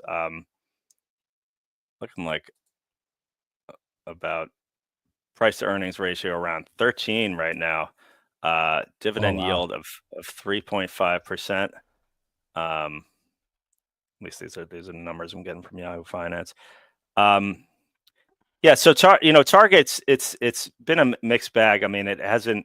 I mean, there's a reason it's struggled. The company's faced a lot of challenges with theft and inventory management, and they're similar business to Walmart and Costco. I mean, there are only a few of these companies that kind of, they're multi-category retailers. They kind of sell everything. I mean, they sell food and toys, electronics, clothes, that sort of thing. But what Target's different because it really makes most of its sales from those discretionary items, and it's seen challenges like a lot of other discretionary retailers with the that sort of weak consumer. I mean, TJX, we were just talking about. I mean, I think TJX kind of has a defense against that based on its discounted business model. But but I think Target is, it has a unique brand. It's kind of has a unique positioning, with like, I think they can cater to kind of any income level of customer. Their store concepts work in, they have small format stores in cities. They work in suburbs and rural areas, so they can really cover the whole country, any market.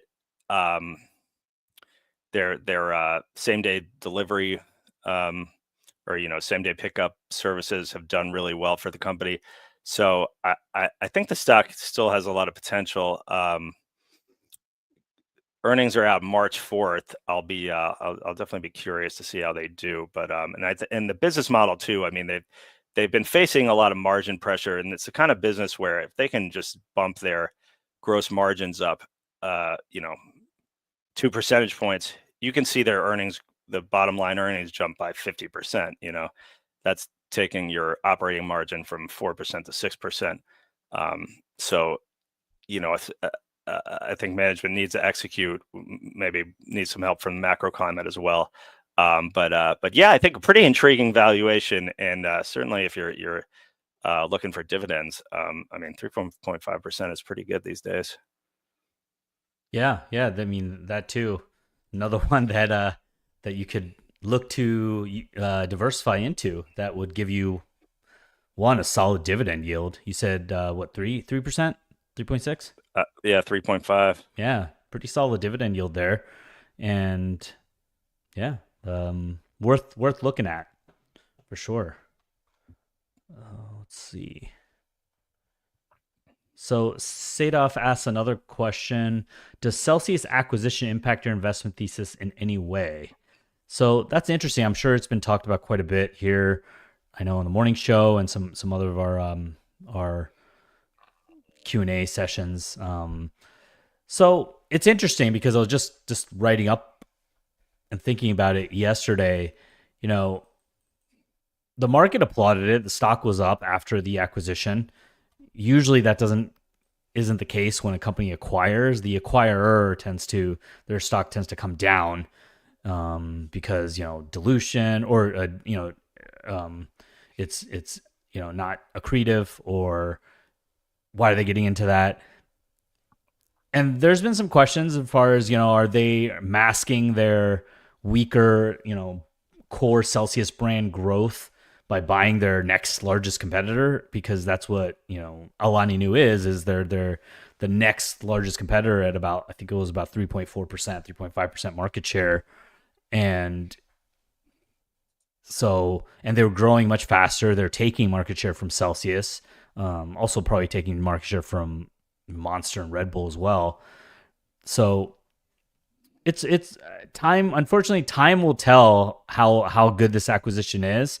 It's hard to really say right now, but I will say that one thing that I do like about the acquisition is that Alani Nu has energy drinks as well. That's one of their popular products. They also have shakes, supplements, and some other items in there that broadens out like a health and wellness platform. And if you've been following Celsius, they just launched a hydration drinks powder, which is another area of the beverages market that's been growing pretty fast. There's a lot of people, a lot of competitors in that space. So that was a complementary add to their energy drink business. Now they're adding Alani Nu, which is a very strong energy drink business. Combined, they're going to be around $2 billion in sales and 16% market share. So shoring up to compete with Monster and Red Bull. So, but it too looks like it's part of that portfolio of health and wellness that Celsius looks to be building. So I like that aspect of it. I like that they're kind of building a platform of health and wellness, and they're not just solely reliant on energy drinks. While that's still a huge part of their business, and it still will be with Alani Nu, they're looking to expand a bit. So, any thoughts on that? Do you follow Celsius?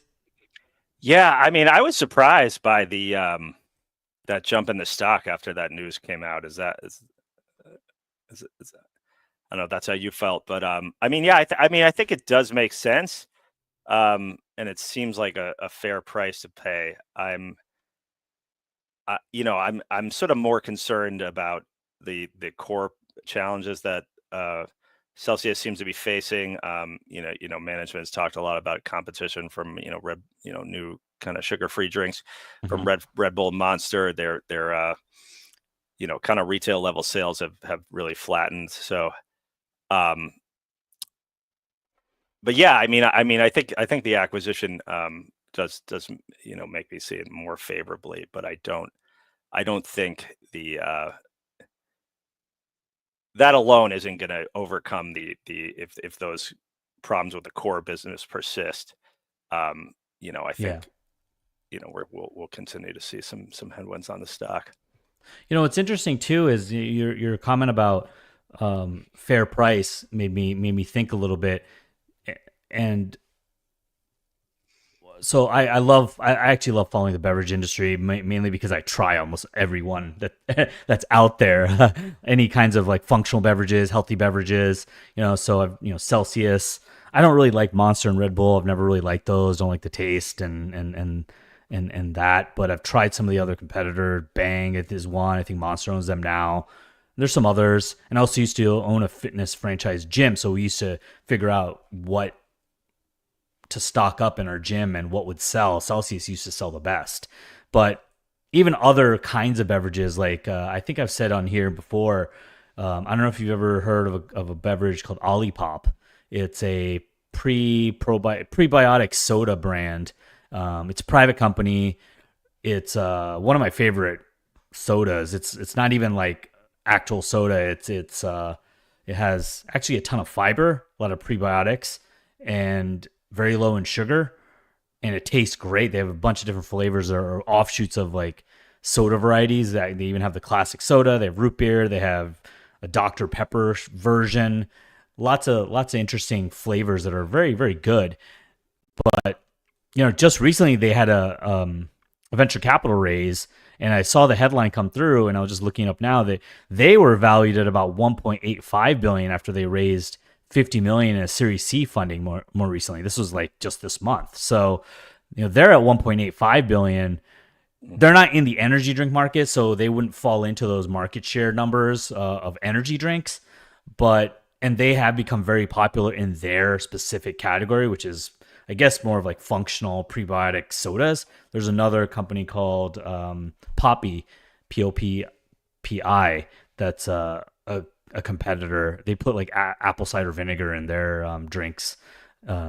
So just made me think, because that 1.8 number for Alani Nu, very close to the 1.8 number that was a private valuation for Olipop, made me think, all right, well, maybe Alani Nu wasn't too hefty of a price, given that it's been rapidly growing sales and they're number 4 in the energy drink market. So versus Olipop, which is reasonably, I don't think their sales numbers are as big. I could be wrong, but interesting. Yeah, I was not aware of that one. I hadn't even heard of Alani Nu before the acquisition, so maybe I'm out of the loop in the energy drink market. But I just looked it up. Olipop in 2023. Well, this was 100 million revenue for the first half of the year. So let's say they're 200 million for 2023, 2024. Maybe they did 250 or so. So that's half of what Alani Nu's revenues are. Their Alani Nu's are almost 500, 600 million. So when you look at that, and when you do a valuation, you look at these multiples and prices that companies pay. You look at the public companies, look at the private companies, kind of get a feel for valuations. Each company is different though. So and private versus public market acquisitions are different, but you get a estimate of prices and price ranges. Yeah, that's a good way to look at it. I'll take this follow-up question to what I was saying about lemonade. Jimbo has a question. Says, Jeremy, don't like lemonade? ? What insurance or insurance related businesses do you like? I just say with lemonade, I don't know if you. I mean, it is an insurance company, but it's I guess insure tech is that sort of buzzword or whatever that people use for those companies. But I don't think you can really compare it to more traditional legacy insurance stocks. Insurance is not a sector I cover or I follow particularly closely, but I know one stock. I mean, if I had to buy a legacy insurer, I think a good candidate would be Chubb. This is just kind of typical property casualty insurer, but a long track record of growing the business and doing very well, consistent underwriting profits.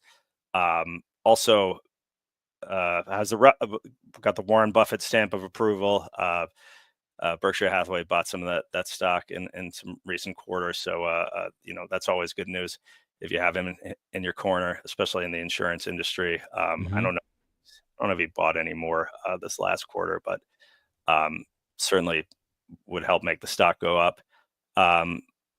And pretty cheap. I mean, this is a company that trades at which I think you'll find is more typical for insurance. But you're trading at a 12, a price to earnings ratio of 12. So I think I don't know if it's a problem exactly for Lemonade, but at least from an investor perspective, you're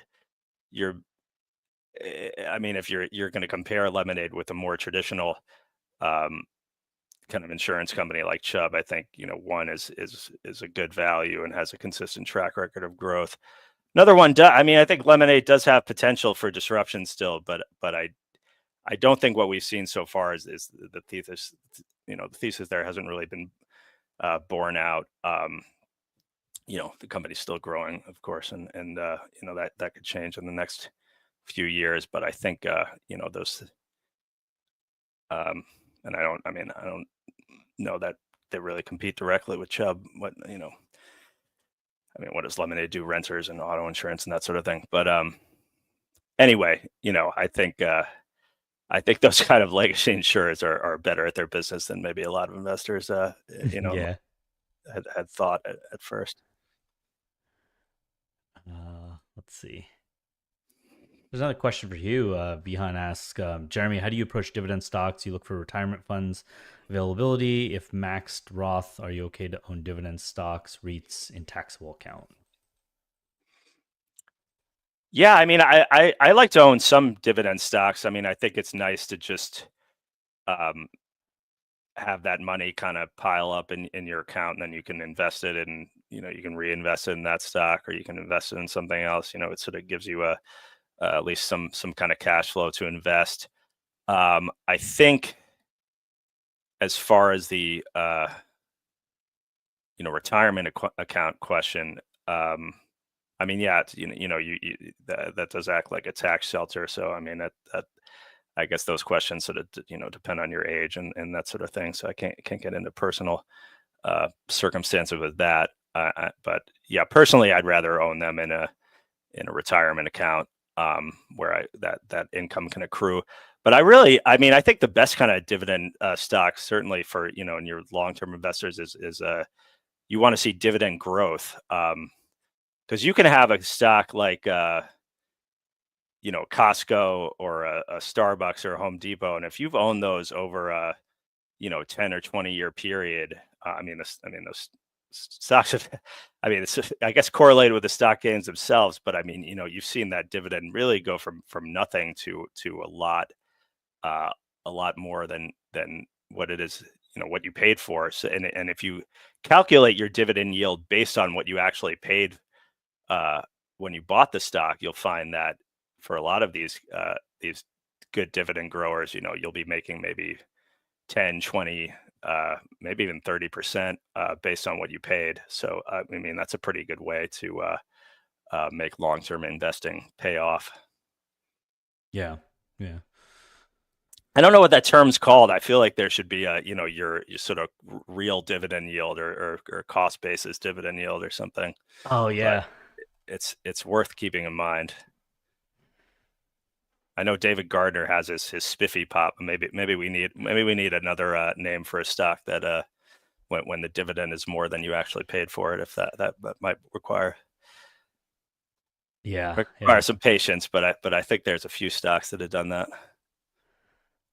Yeah, let's see. There's a company here. There's a where did it go?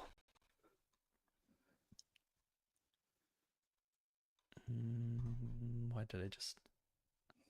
Sorry, guys. Oh, here we go. JJ asked me. This was 32 minutes ago, but how do you approach investing in AI? So JJ, maybe you could be kind of a beginner investing in AI, or maybe you're just asking how we do it just in general. So a couple different ways we could take that question, but one thing I would definitely say is don't buy Nvidia today because they're reporting tonight. So never buy before earnings. Or I don't like to buy before earnings, like especially the day of. It's always dangerous. You don't know how the earnings are going to go. But in terms of AI for me, I like to invest kind of broadly. I have investments in some of the big names that are involved in AI, Google, Amazon, those kinds of companies. Those are some of the names that are definitely prominent when you think of AI. One of the ways I think is a good way to invest in AI, while it's not as I guess sexy as a Nvidia or Alphabet, is ASML and Taiwan Semi. Those are kind of what I consider the picks and shovels of investing in AI. You have ASML, which is the ticker and the name of the company. ASML is the company that makes the machines, the equipment that makes the chips. So, very, very expensive, huge machines that they sell to customers, big orders. So, but it pretty much drives, they have some equipment that makes kind of the high-end chips, some equipment that, is a little older. So, but they're almost kind of the only ones in the business, at least one of the most prominent ones in that business. So, and when you invest in them, you're getting kind of secular exposure to all things AI and tech. Anything that, like, when you think of like humanoids, when you think of autonomous robots and robotics, when you think of AI, of course, quantum computing, almost anything, you name it, and ASML will play off of. And then Taiwan Semi is the company that makes the chips. They have the fabs that make the chips designed by an Nvidia or other chip designer. So they're probably one of the most important companies in the world at this point. And they too are a great, they take advantage of mobile. Mobile's another thing I didn't get to say, is mobile AI, tech, everything. So in terms of, I think Taiwan Semi has started to get to be a little bit more of an attractive valuation. So that's because it's come off a little bit. The broader geopolitical concern over Taiwan Semi is the whole China-Taiwan relationship, but Taiwan Semi is broadening out their fabs in terms of they're making some. They have some in Arizona, I believe, Japan. So two very good picks and shovels types plays that would be worth considering. And yeah, so Jeremy, how do you think about or approach investing in AI? Yeah, I think those are good recommendations. I mean, I think of those kind of stocks, especially Taiwan Semi, is almost your intro to AI, or sort of like your AI 101 kind of play. I mean, Taiwan Semi is just just sort of a dominant force in the chip sector in general. But yeah, another company that I thought of in that sort of genre. I mean, it is expensive as a stock, but is ARM Holdings, which makes kind of battery or power efficient CPU architecture. So they tend to compete with Intel and AMD, which has the x86 architecture that's more often tend to be found in PCs, whereas ARM dominates the smartphone market. They have more than 99% market share there, and they're gaining traction in the cloud. We hear a lot about, well, the cloud is, and AI is really sucking energy there. We've seen a lot of utility stocks spike related to that as well. And I think that what we could see come next with AI. I mean, the cloud boom with Nvidia has kind of kicked it off, but I think we'll see more edge AI in edge devices. And by edge is just the industry term for anything that a consumer uses. Could be electronics, like a smartphone, could be an appliance, anything that you interact with that is a connected device. I think ARM's chips are very well designed and very well positioned for that. So I think those, ASML you mentioned. I mean, to me, those companies really have a technological advantage that I think will serve them well as the AI market continues to evolve. So I think it's going to be hard to predict the pace or the trajectory. I imagine we'll see some kind of pullback or the so-called trough of disillusionment at some point. But yeah, I think for starters, I like those kind of core tech advantaged AI companies. I think also what we're seeing with AI now is that it's starting to shift more into the software level. A lot of these sort of enterprise software companies, Salesforce, ServiceNow, some smaller ones as well, are really tapping into the agentic AI. It's hard to pick a winner at this point, but I think we're going to see more of that disruption from AI. I think now that it's at least in the enterprise level products like those companies are doing. So I'd watch that as well. What's happening with software. Airbnb, the CEO, had some interesting comments about what they're trying to do over the long term with AI. So I'm interested in following companies like that are tapping into it, though I haven't seen anything really groundbreaking yet. Mm-hmm. We have about 2 minutes, and here's a question that I'll throw out there to put us both under the gun. Jason Wirt asks, which company do you feel could be the next surprise growth stock? Yeah, I saw that one. One stock I thought of that reported a couple weeks ago, and it didn't really. I don't think it got as much attention as I thought it should have. But was Upstart. The stock jumped like 30% on earnings. They really crushed estimates, and what they've done is it's kind of gone on the radar because I think a lot of investors have forgotten about the stock. But they released this new model that has really improved their conversion rates and really just streamlined the business in a lot of ways. Even though interest rates have remained elevated, they were able to deliver significant growth, significant improvement in profitability. They were about break even in the quarter. So I think, speaking of that sort of technological advantage, I think, if we see more of that kind of stuff from them, and then, I'm hopeful eventually they'll get some tailwinds from maybe lower interest rates and that sort of thing. But I think there's a lot of upside for them, and could be a surprise to some people. Yeah. This is a tough one. I'm gonna go out on a reckless prediction here and say On Holdings, ticker ONON, and maybe it's not the next surprise growth stock because it has been, it is followed here at the Fool. It's been, it's been wrecked, but I think it's going to, it's still continuing to take share from Nike, some of the big shoe companies. It might hit a growth slowdown here because, all growth companies do. But, I think they're building something special, and they're also getting into the apparel business, and they're very innovative.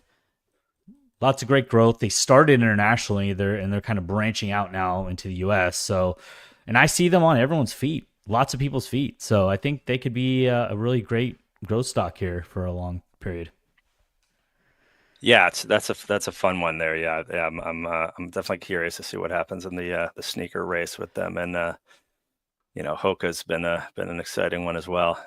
Yeah, I mean they're competing heavily with them, and of course Nike's going to come back charging hard, so you do have that to contend with. But we'll see. I think they report here soon, so it'll be interesting to see how they do. But I like the company, and I think that it's positioned well for the future.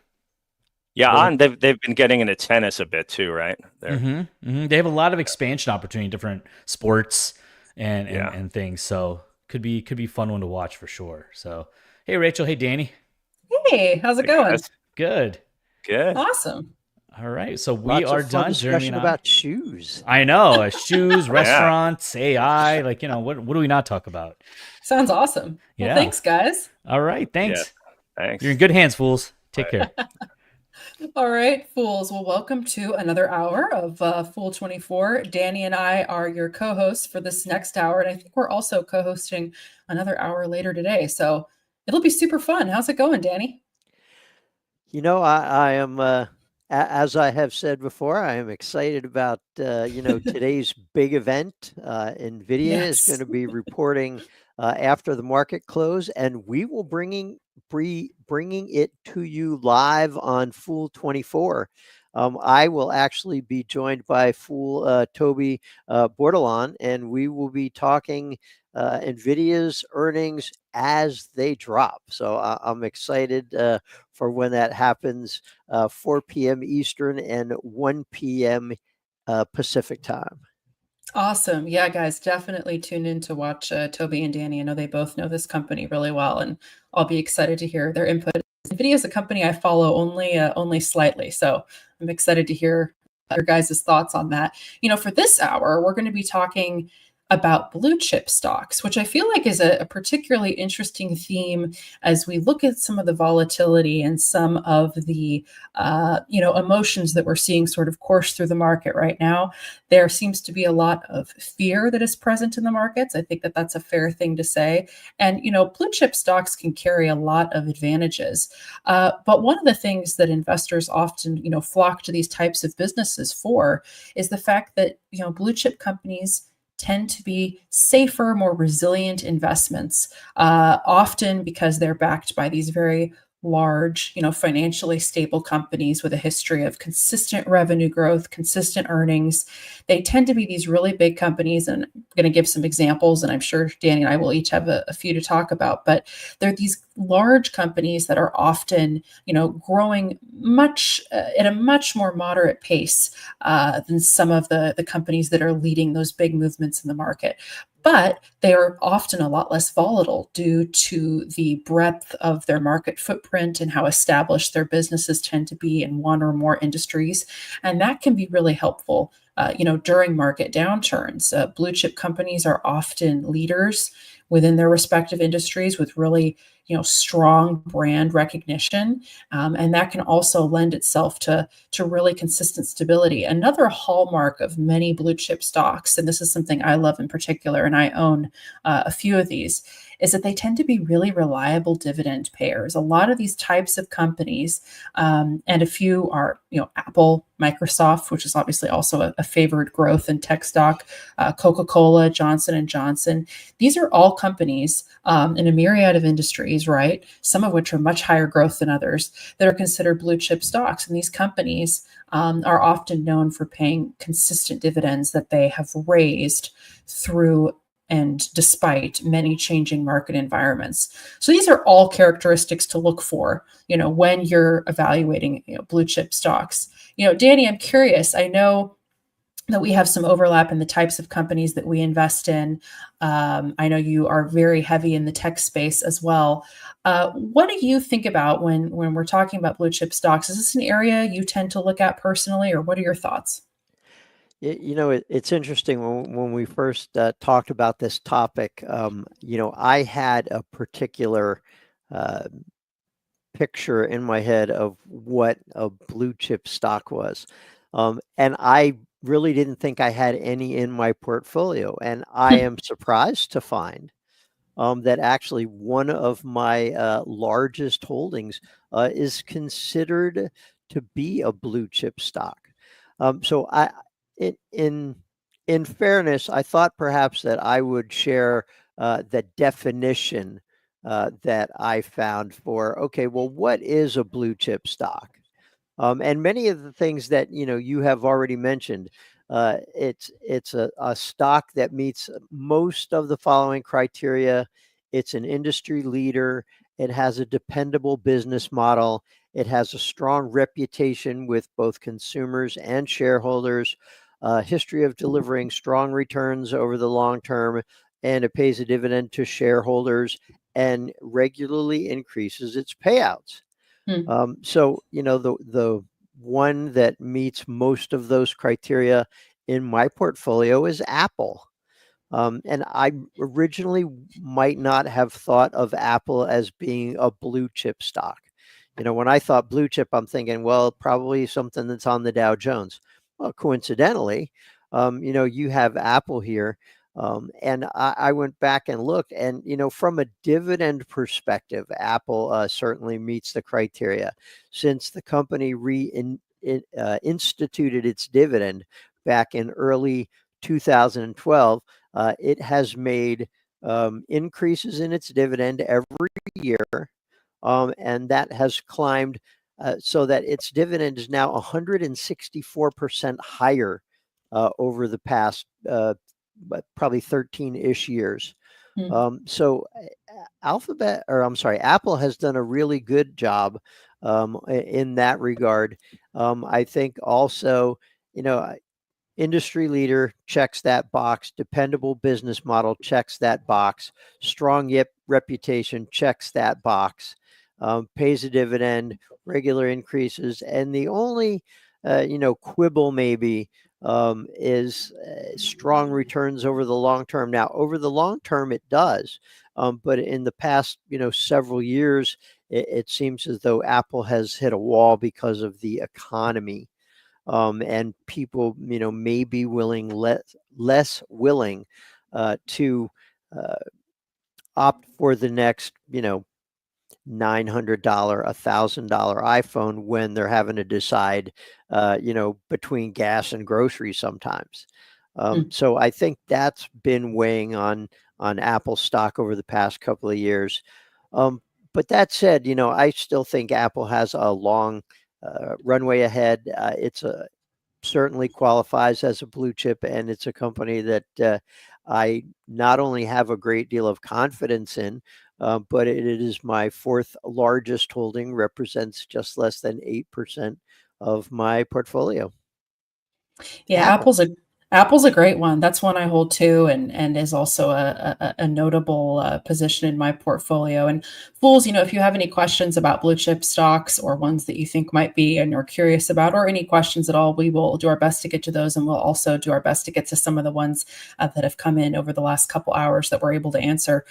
For my part, I know I mentioned a few, and I was talking at the top of the hour about some of the types of companies that qualify.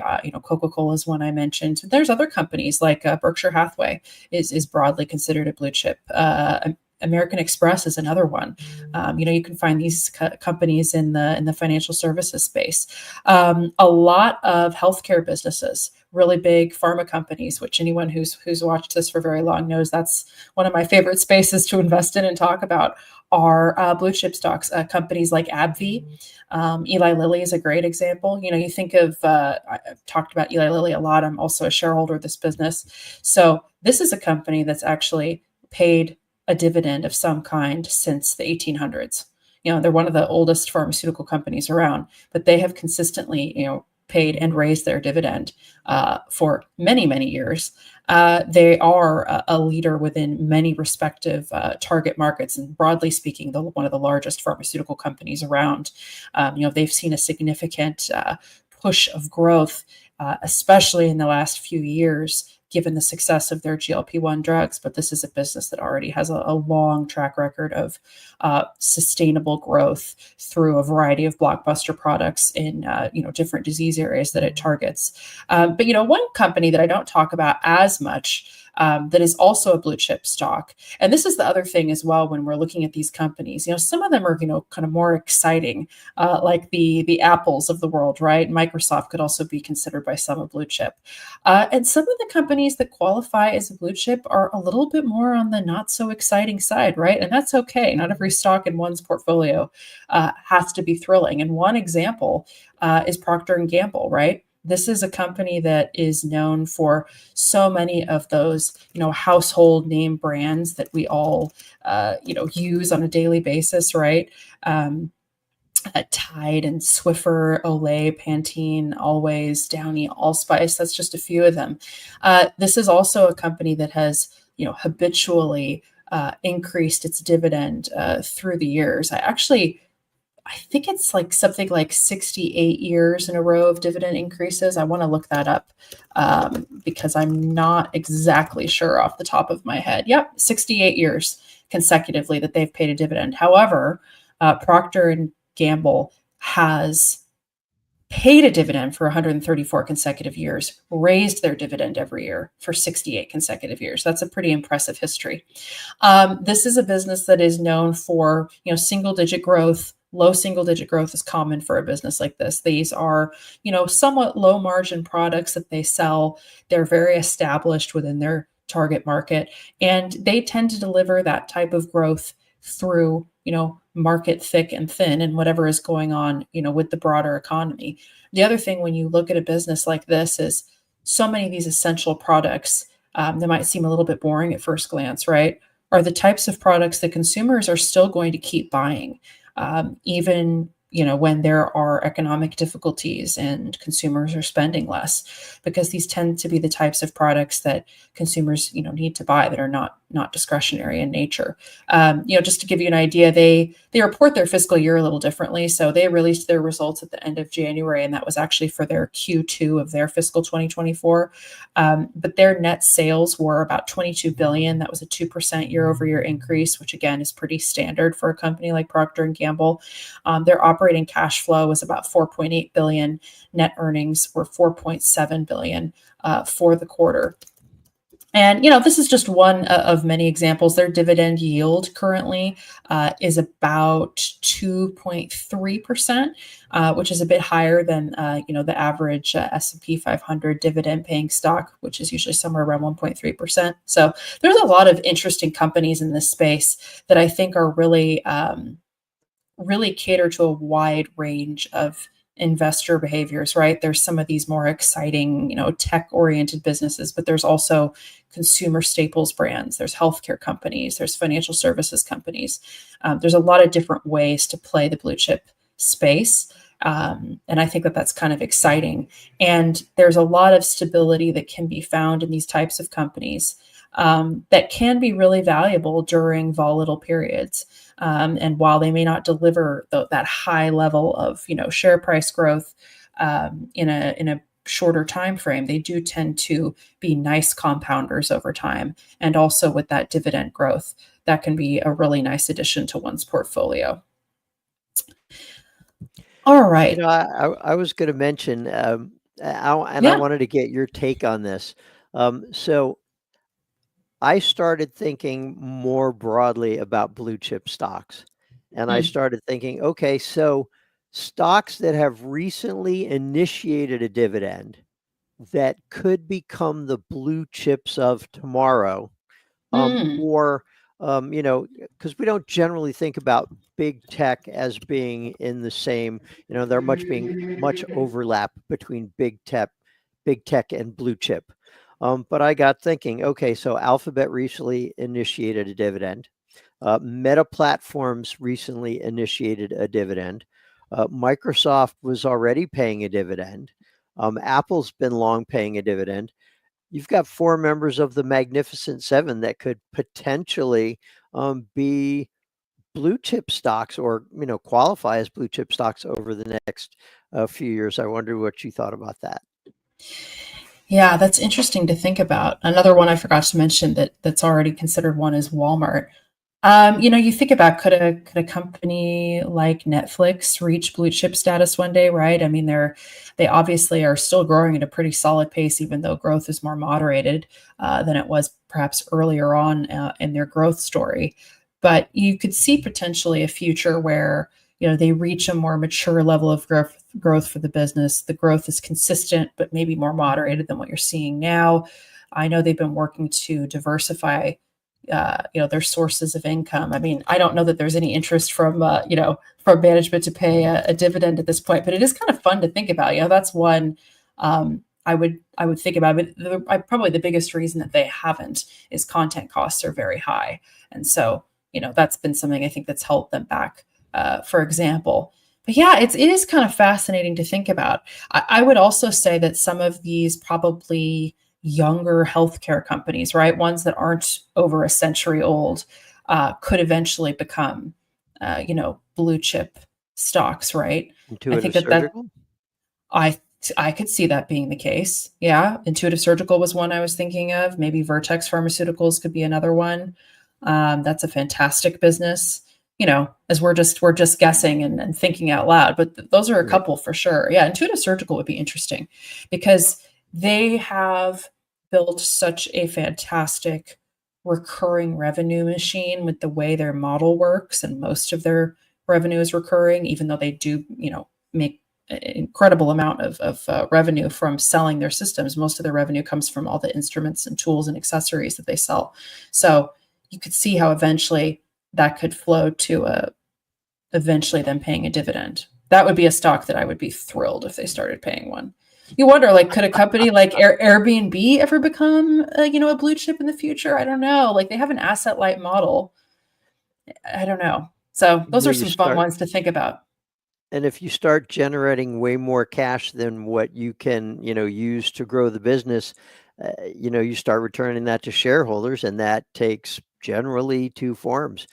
You buy back stock or you pay dividends. So I think, yeah, I'm glad you mentioned Netflix because, I too will be spoiled. In fact, my yield on my original invested capital on Netflix would be crazy, because I bought Netflix shares. I started buying the stock back in 2007, and my cost basis on the original shares is something like $2.40 or something. Mm. So, $2.40, and if they started paying a dividend, then the stock is near $1,000 right near.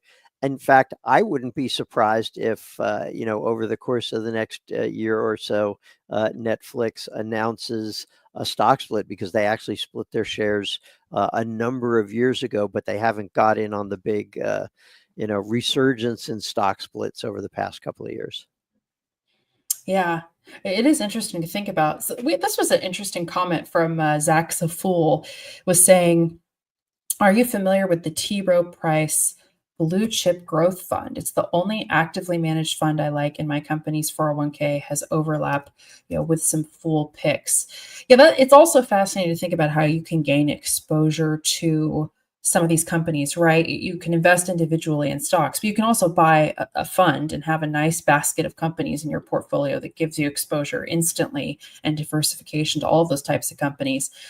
This isn't, one that I invest in, but I actually thought it'd be interesting to talk about some of the elements of the fund, because it provides a little bit of, I think, of added, background on what these types of companies can actually look like. And some of them, might surprise some investors. Some of them are ones we've talked about. So the Blue Chip Growth Fund, I believe that's ticker TRBCX, right? Mm-hmm. And the fund's objective is to provide, long-term capital growth. The fund normally invests at least 80% of its net assets in the common stock of large and mid-cap blue chip growth companies.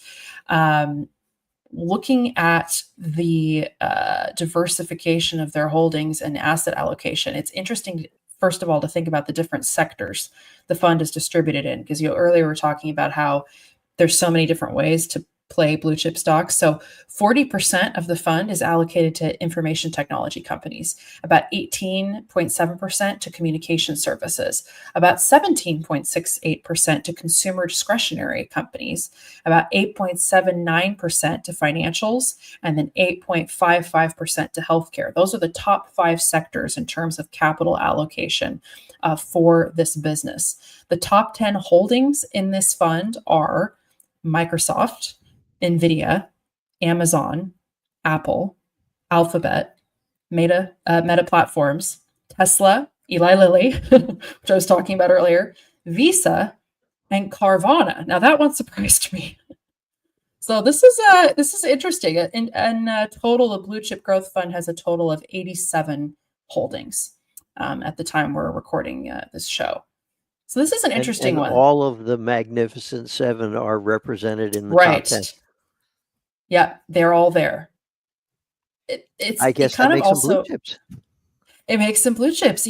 Also one person or investors, definition of a blue chip can change a little bit. Like Carvana's, for example, not one I would have thought of, but I find it really interesting that is part of, the basket of companies here. But yeah, this is fascinating. I kind of just wanted to take a look at that because, as I mentioned, it's not one I invest in or was super familiar with, but I appreciate the comment because I think it provides a really great example of the different ways in which one can diversify in blue chips while still also, addressing other parts of your, investment preferences, right? I mean, growth investors can find a lot to like in some of the companies that are in this fund or in some of these types of blue chip stocks. So can value investors. There's options for everyone. And then many, but not all of them, also pay a dividend, right? So while a dividend is a significant hallmark of a blue chip, it's not the only thing to look for. So I find that fascinating. So thank you for that comment. I'm looking here through the questions. I don't know if starting off there was one you wanted to hit, or I can go first. Well, sure. We've got one from Jimbo has a question from about an hour ago. Guys, what are your best ideas today? What are you looking for in this market? The reason I wanted to answer this question is because what I'm looking for in today's market really isn't any different than what I was looking for in the market a year ago or 5 years ago or 10 years ago. My investing process doesn't really change based on market conditions or macroeconomic conditions, with one or two little exceptions. But what I'm looking for is the best growth stocks that I can find, companies that I would be willing to hold for the next 5 years to 10 years, that I think have a long runway for growth ahead, not one that is necessarily the latest fad. And I've had a few of those. During the pandemic, some of the stocks that I invested in were ones that I thought would move beyond the fad status to longer term. Beyond Burger comes to mind. I bought that during the pandemic because there was a lot of interest in buying meat alternatives. That didn't really stand the test of time. I invested in Carvana actually before the downturn and saw how hard hit they were. Excuse me. But when we talk about what I'm looking for in this market, I think artificial intelligence still has a lot of a long runway ahead. I think that we are only seeing the tip of the iceberg in terms of the ways that AI can be used to applied to increase productivity, for creating original content. And I think as new models come out, like came out with the DeepSeek model in China here a couple of weeks ago, I think we're going to see new and exciting applications. And I think the real test is going to be, right now we're seeing the kind of the implementation phase. Nvidia makes the chips are being deployed into data centers by big tech, by the largest cloud infrastructure providers. But I think the vast opportunity for AI is when not only some of the smaller enterprise companies, but mid-sized companies and smaller companies start implementing AI. And I think as you see that spread, I think we're going to see the opportunity and the total addressable market skyrocket. So what I'm looking for is companies that have a connection to AI, but are not necessarily the riskiest unproven stocks, which is why I have many of the stocks that we've already talked about, Microsoft, Alphabet, Meta Platforms, and the thing that all of these companies have in common is that they are kind of the backbone for the AI revolution, and their customers are going to be the ones that adopt AI. So they, I think, are going to see the next level of growth. That's just me. I don't know if you have something specific you're looking for, Rachel. Yeah, I think right now it's definitely a combination. I do love growth-oriented businesses across a lot of different industries, the ones we talk about a lot, not just in tech, but also, some of these travel and even restaurant stocks that we've talked about a lot on some of the recent shows. But I also like to balance them with some of these more value-oriented, slower growth businesses. I like adding to my positions in some of the big pharma stocks. I find that for where my personal risk tolerance is at, that gives me a little bit of, just extra peace and confidence in my portfolio during volatile times. I think obviously we all have such different, approaches to investing. I've said I'm a bit newer in my investing journey. I started about 5 years ago, so I'm still kind of, feeling out my areas of resilience and risk tolerance, and that has changed through those years. But yeah, looking for companies that can deliver, sustained growth over the long run, over the next, 5, 10, 15 years. I've talked about how I don't necessarily look for companies that, no one's ever heard of, that are, could be the big winner in my portfolio, but may also be highly volatile. Nothing wrong. Some investors like to have a small slice of those types of companies in their portfolio. For me, I really like investing in really established businesses. And I sometimes pay a higher valuation for that, a higher premium for that. That's something I've been comfortable with so far in my investing journey. And I think part of that's also, where I'm at in relation to my long-term financial goals and my time horizon to retirement, which is still quite far away. So these are kind of some of the things I'm thinking about right now as I look at the market. There was a question that came in from Ron H. a couple hours ago on Innodata. And this is kind of an interesting company, and I wanted to hit that. Any thoughts on Innodata, ticker INOD? It's up over 700% lately. Yeah, and sure enough, so I can get this figure exactly accurate, over the last 12 months, the stock is up almost 800%, up about 60% year to date. The stock trades for about $64 a share at this point on the NASDAQ. That's a PE ratio of about 71 with a market cap of about 1.84 billion, just to put a little context there. This is a stock that I think, Jim Cramer had said the other day that it's a hero stock in his opinion. For me, so I followed this company a bit. I'm kind of happy to share my thoughts. For anyone that doesn't know Innodata, I think there's been a lot of excitement about what this company can provide as the AI boom continues. So they are a data engineering company. And what Innodata does is they provide AI-enabled software platforms and services that help businesses create, manage, and use digital information. So their AI-enabled platforms are used for generative AI, traditional AI, and document intelligence applications. They also offer consulting business services to help businesses, define, their roadmap for AI and automation and engage in their own digital transformation journeys. But essentially, the core of what their business is preparing and annotating training data for AI models. So they're a really key partner for companies that are developing and utilizing generative AI because they provide the data that's necessary to train those AI systems effectively. So whether it comes to data collection, cleaning, labeling data, or these various transformative services, they do that for clients in industries like tech, which I'll talk about in a minute, but also other spaces like healthcare and finance. But their core business is what is known as AI data preparation. So that's collecting, cleaning, and annotating large data sets that are going to be used to train AI models.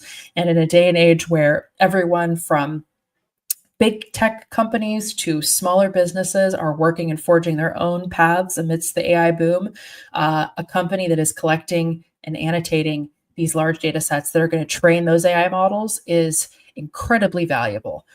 They also offer other services like data curation and consolidation to ensure that the data is actually ready for AI model training.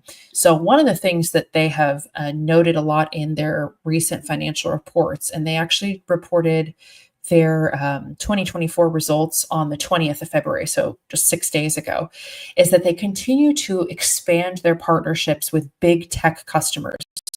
Now, they haven't specified who a lot of these actual clients are. They'll just say, we added, another big tech client. So for example, in their Q4 and 2024 report, they said we grew aggregate revenues from our 7 major big tech customers, excluding their largest customer, which is also a big tech business. But the aggregate revenues from their 7 other big tech customers grew 159% in Q4 alone. And they said, we believe this increased growth by our other big tech customers, which we hope will continue in 2025, serves as validation of our land and expand strategy. They said we were running several pilots with these customers that hold the promise of 7 or even 8-figure revenue opportunities if won. They also noted in their recent earnings report that they expanded their relationship with their largest customer. Now, again, their largest customer is not named in their report. Presumably, it's a big tech company, if I had to lodge a guess. But they said that in Q4 and in January, their largest customer awarded them additional programs and expansions that reaches an annualized run rate revenue of about $24 million. In terms of financial performance, and this has, I think, also been very much reflected in the excitement about the stock, their Q4 revenue alone was up 127% year over year. Their revenue in 2024, the full year, was $171 million. That was up 96% year over year. Another thing, they are more newly profitable. So they had a net loss of $0.9 million in 2023. They turned that around into net income of $29 million in 2024. So you go from a net loss of $0.9 million to a net income of $29 million in 1 year. Not bad. And they finished out the year with cash and investments of about $47 million on their balance sheet. For my position, I happen to really like this stock. It's not one I currently own. I've said before that I really like to invest in companies. Most of the time, I like to wait till they have some kind of a track record of profitability, seeing their profit turnaround. This is a stock that I still find pretty exciting, and even though that valuation is high, it's one that I've been more intrigued with lately. I think as I look at the stock for my own personal portfolio, I'm very much aware of the fact that this is the type of company that is probably going to be prone to really big swings in either direction, right? This stock has had a significant run up over the last year. I think if there are shifts in, even slightly in CapEx spending, if you see an environment where the macro environment is more restrained and some companies, might be scaling back a little bit of their CapEx. You could see some of that sentiment by consumers and investors reflect into more volatile share price movements for the stock. I would expect this to be a volatile stock in my portfolio were I to buy shares of it. That being said, I think that the services that Innodata provides are, invaluable.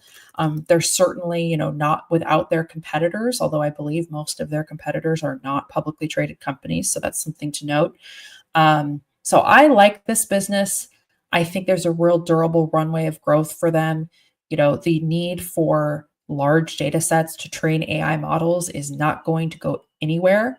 The type of work that Innodata does to not only help provide and comb through, but clean these data sets before they're fed into these models is key. So I have some personally confidence in this business over the long run, but I would approach it as expecting it to be a volatile investment with probably big swings both up or down. Over the long run, though, I think there's a durable need for the type of services that Innodata provides and the nature of its clientele. While we don't know their exact, the exact names of these companies, that's something that also gives me some confidence there as they're growing their revenue and profits from companies that also have a really stable financial foundation. So I wanted to address a question and or comment from Matt that came in about 11 minutes ago. And Matt says, Danny, I don't like Jeff Green's sports analogy that you said he used during the earnings call. Matt is referring to the Trade Desk's CEO, Jeff Green. Matt goes on to say, because championship basketball and football teams don't turn the ball over. Well, let's break this down into a couple of things. For those who are not following the continuing saga of the Trade Desk, the company reported its earnings earlier this month. Their growth had slowed a little bit sequentially and did not meet the company's forecast. It didn't meet Wall Street's expectations.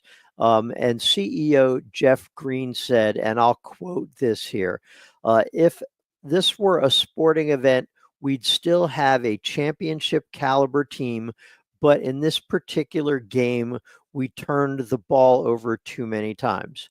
And when he says in this particular game, he's obviously talking about the most recent quarter. Now, I want to push back a little bit here because I went back and I looked at the records for championship teams in the big game. And there was the worst of all. The winning team set a record for the number of most turnovers by a winning team, which was 7. So I want to push back a little bit against the idea that championship teams don't turn the ball over. That would be tantamount to saying that championship teams don't make mistakes. And of course they do. We all do. And I'm not going to put a higher expectation on CEO Jeff Green and on the Trade Desk than I place on myself. I make mistakes all the time and I turn the ball over. Now, taking a step back, I want to look at this through the prism of a long-term investor. Did the Trade Desk have a less than desirable quarter? Yes, they absolutely did. Does one quarter make up the totality of the Trade Desk's performance? No, it absolutely does not. So, while you may not like Jeff Green's analogy, to me, what was most important is that he was taking ownership of the problem, said we're going to take steps to fix it. And given his track record of performance, I am giving him the benefit of the doubt that he will do that. Now, if this same problem continues over several quarters, I might rethink that. But I am still very confident in the future of the Trade Desk, and I look at it as a long-term holding for me. Thank you for that, Danny. There was a question I wanted to hit from Dakota Tim, 27 minutes ago, was saying, do you have thoughts on preferred versus common blue chip stocks? What value does preferred stock provide in a balanced conservative portfolio? So I kind of wanted to offer a few thoughts on just generally speaking preferred versus common stocks, right? Because there are some key differences. And there is data that shows that common stock does tend to outperform preferred shares and is often, can provide better growth for long-term investors. But there's kind of some key differences to understand there, right? So holders of common stock have voting rights. Holders of preferred stock generally do not. Dividend payments, when it comes to common stock, can be more variable. For preferred stock, those payments are often fixed, but they can be higher. When it comes to capital appreciation, you're usually seeing that weighing more on the common stock end versus in preferred stocks. Some preferred stocks are often preferred by institutional investors, partly because of their tax advantages. They can be more stable and provide more cash flow. And sometimes for investors in higher tax brackets, they can also be preferable as well. But the way to think of it is preferred stock acts a bit more similarly to a fixed income bond investment. Again, you're going to receive a set dividend payout. If you're a holder of preferred stock, you do not have voting rights, although there is preference to shareholders versus common shareholders to sometimes get back a certain amount of money if the company dissolves, which obviously, if we're talking about some of these bigger blue chip stocks, the likelihood of that is pretty low of a dissolution. Preferred stock shareholders do often receive dividend payments before common shareholders. But broadly speaking, common stock tends to be preferred by individual long-term investors. Some investors that are dealing with more substantial amounts of investment capital might look at preferred stock. It's often, as I mentioned, favored by institutional investors. There's a lot of benefits to investing in common stock, right? You get to be a part owner in the company. You do have voting rights. And obviously you can enjoy more substantial gains if the stock's value increases. And again, you're usually going to be receiving a more variable dividend income if that is a company that pays a dividend. So those are a few things to think about when it comes to common versus preferred stock. I don't know if you have any thoughts on that, Danny, you wanted to add. I think with so many things in investing, it really is down to personal preference, risk tolerance, what it is you're trying to achieve. And I think you're absolutely right. For people who are looking for a more stable, more dependable income stream, preferred dividends might be the way to go, because in the event that a company decides that they need to cut their dividend, common stock would get cut first.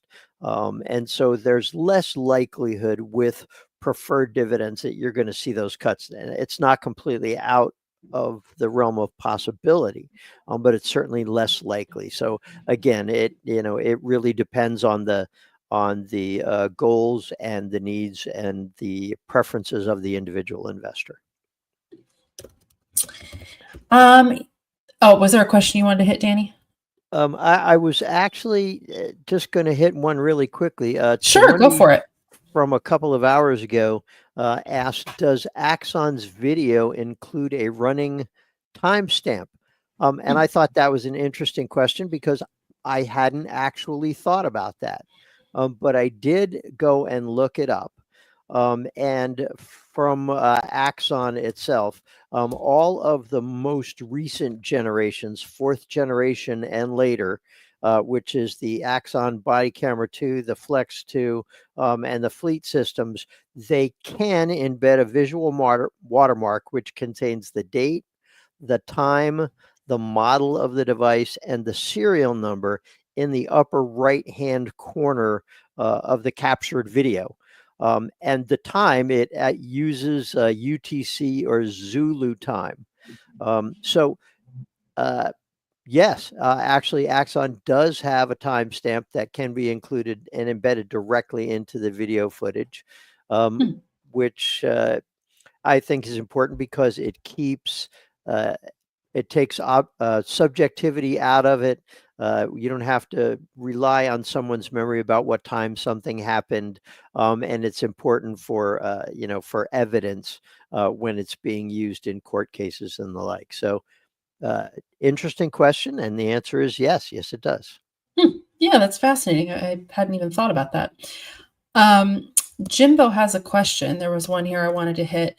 It was saying, what do you made of Lemonade's report? Do you prefer Lemonade or Upstart, and why? So I personally have always been a little bit more intrigued in Upstart, but let me talk about Lemonade first. It's also important to understand that while both of these companies use AI as potential disruptors to the insurance space, Lemonade actually underwrites insurance policies and uses AI to help simplify and streamline the claims process. What Upstart's platform does is it uses AI and machine learning to help streamline decisions about loans, right? So evaluating a wide range of factors to determine and assess credit worthiness. But they don't actually underwrite the loans, and they don't fund most of the loans. Most of that is done by credit unions, banks, and other institutional partners that they work with. So whereas Lemonade makes most of its money from premiums, right? Upstart actually makes most of its money from fees attached to helping service the loans. So just a little bit of a kind of understanding that they both use AI and are working to be disruptors within the insurance, space, or Lemonade specifically within insurance, and Upstart, with lending for various types of loans, personal loans, auto loans. So there's some similarities there, but there's a bit of a difference, right? So that's something to understand. In terms of how Lemonade did, it was a pretty solid quarter and full year. I do know I was looking at how the stock had performed. They are up about 60% over the last year. Upstart's up still over 100%, despite having been beaten down significantly from all-time highs. So I hadn't had a chance to really dig into Lemonade's report yet. So I wanted to hit that here in real time. But basically, what Lemonade reported 148.8 million in revenue for Q4. That was a year-over-year increase of 28.8%. EPS of a loss, so negative 42 cents a share for the same period compared to negative 61 cents a share a year ago.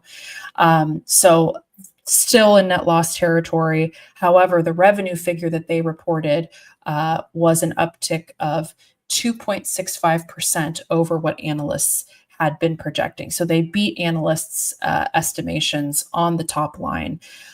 They reported in-force premium at the end of Q4 of 943.70 million. Net loss ratio of 62%, a gross loss ratio of 63%. They also had about 2.4 million customers at the end of the period, compared to about 2.38 million, which was what analysts had been projecting. So, this isn't a company that I personally invest in. I think it was certainly an improvement, and it's certainly beat based on what analysts had expected to see. The biggest thing that has kept me away from investing in this company, and while I really separately, like Upstart, have not invested in them yet, is the profitability issue. I really like the idea of this business. I really like what they're trying to do. In Lemonade's case, trying to disrupt the insurance space, and Upstart trying to disrupt the lending space with AI. Lemonade has been struggling. Partly because their loss ratio has historically been higher than traditional insurers, right? So the percentage of premiums paid out as claims. And that has, I think, raised some questions among investors about just the overall sustainability of its business model. And they have been working to acquire new customers. That customer acquisition has slowed a bit. They've spent heavily on marketing and customer acquisition. So that is partly why they're still operating at such significant losses. So there's some positive trends there. I like the idea of how the business could be a disruptor, specifically, compared to traditional insurers. I have still questions about the sustainability of its business model. And so that's why I've shied away from it a bit as an investor. But, there's certainly been improvements there in its financial reporting. And I think the recent financial report showed that, for Upstart's part, right? So while you've got Lemonade using, AI to disrupt the insurance space, you've got Upstart using AI to disrupt the lending space. Upstart is really improving its financials from where it was even a few quarters ago. They've really been struggling during this current macro environment because with interest rates being so high and the risk of default also being high, they've been approving fewer loans using their AI and machine learning driven platform. And institutional investors have been far more hesitant to fund loans. They've recently secured new waves of capital to help fund loans. They're carrying fewer on their balance sheet, and something like over 80% of loans, even when they were carrying way more than they normally would on their balance sheet, were still funded by outside institutions. They're continuing to improve the accuracy of their platform. And they're also continuing to add new institutional and lending partners. And revenue is starting to show solid improvement, and net losses are shrinking substantially. So both companies that are using AI to disrupt their respective industries, I think there's potential with both of these. For both, the biggest thing I'm watching is how are they moving towards hopefully getting to some kind of profitability. What does that look like? For me, I think Upstart maybe has a better chance, in my opinion, partly because the reasons they've been struggling haven't really been anything that the company has been doing wrong. It's been, broadly speaking, tied to the macro environment, which has been really tough for lending. With Lemonade, they have been struggling to compete, I think, against traditional insurers, and they have been having really staggering loss ratios. And that's something that I think is a little bit more difficult to turn around. So those are just my thoughts. Two interesting AI-centric stocks in two somewhat different industries. Profitability is what I'm watching, though, before I would take a slice of the action there. So we've got a question from Vihan from a couple hours ago, and I will I'll preface this by saying we cannot give personalized investing advice. I can tell you what perhaps I would do, and maybe Rachel can chime in here. But the question says, in a Roth, if you were given a choice of a stock that could 8x in 5 years with volatility versus a quality, high dividend yielding company or real estate investment trust, how would you approach it? Again, not personalized investing advice, but I have a very particular investing style.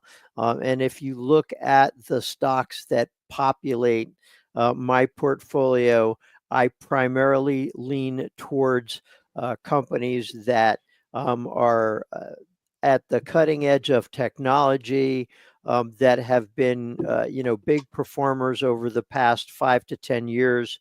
And I expect they will be performers over the next 5 to 10 years. Personally, I tend to stick with the high risk, high reward, or higher risk, higher reward stocks, period.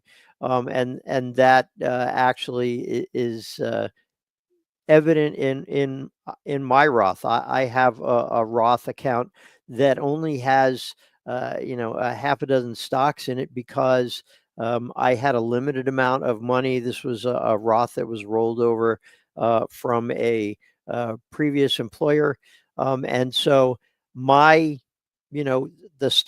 biggest stock holdings in that portfolio are Nvidia, CrowdStrike, Cloudflare, HubSpot, Datadog, MongoDB. And those are the winners. Now, I also have Okta, DocuSign, Twilio, Roku, Appian, and Fiverr. So the construction of the portfolio was designed to catch those big winners, and Nvidia has certainly accomplished that. I think there is a place in a retirement portfolio for high yielding dividend companies or real estate investment trusts. That's just not my investing style. Perhaps Rachel has a little different approach than I do. Yeah, it's interesting because I kind of I guess I can't pick both, right?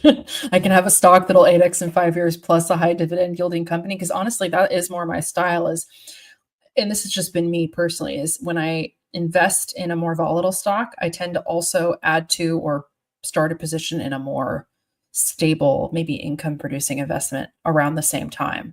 That has been an approach that I have have liked and favored.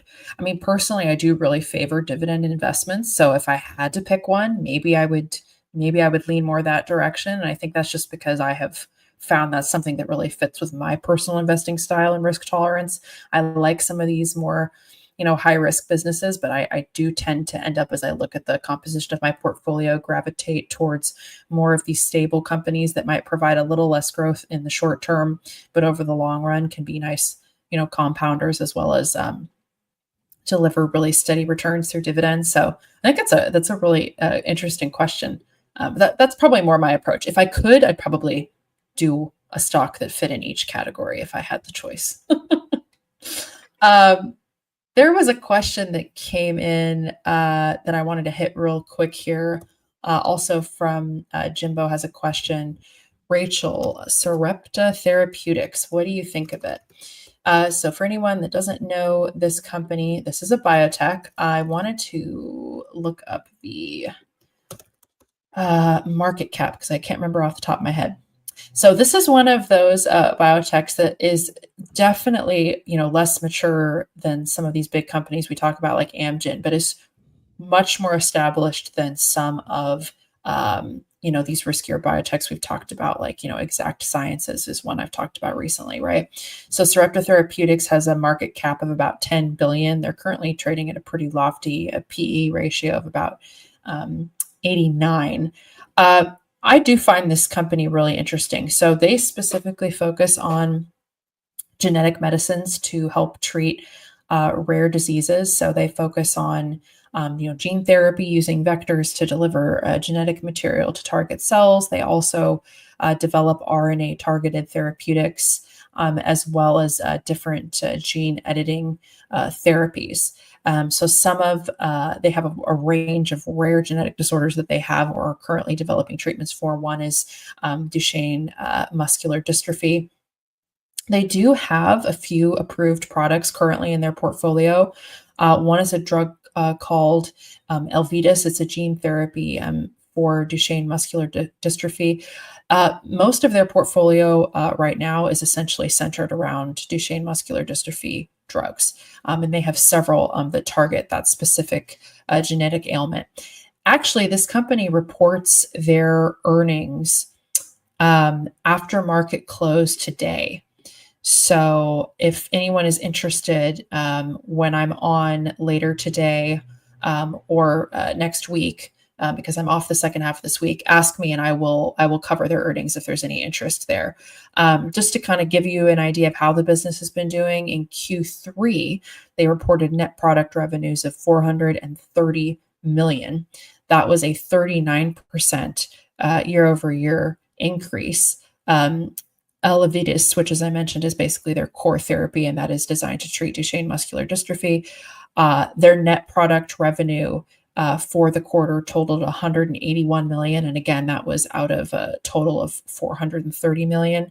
And they are also GAAP profitable, which is something that I always like to see before I, invest in a biotech business, right? And they reported GAAP net income of about 34 million in Q3 2024. So I'll be looking out for their report for the full year that comes out later this afternoon. I do like this company.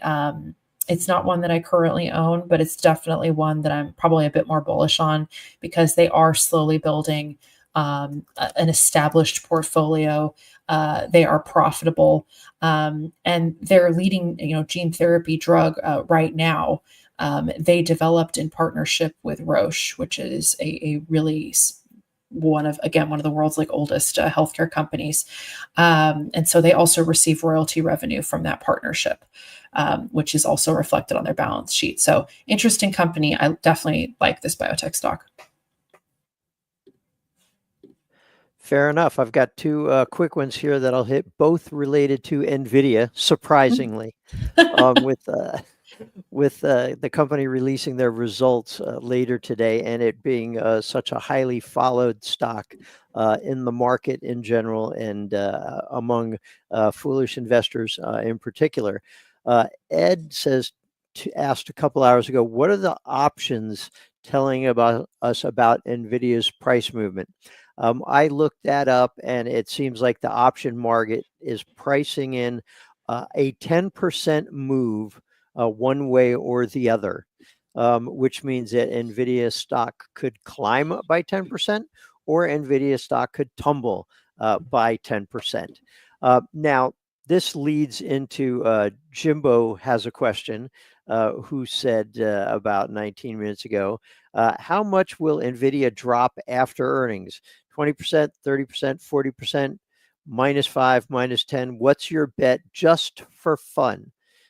As long as we're prefacing this with just for fun, because my crystal ball went into the shop years ago. I never got it back, so I really have no knowledge whatsoever. But that said, the options market tends to be pretty good about predicting these price moves.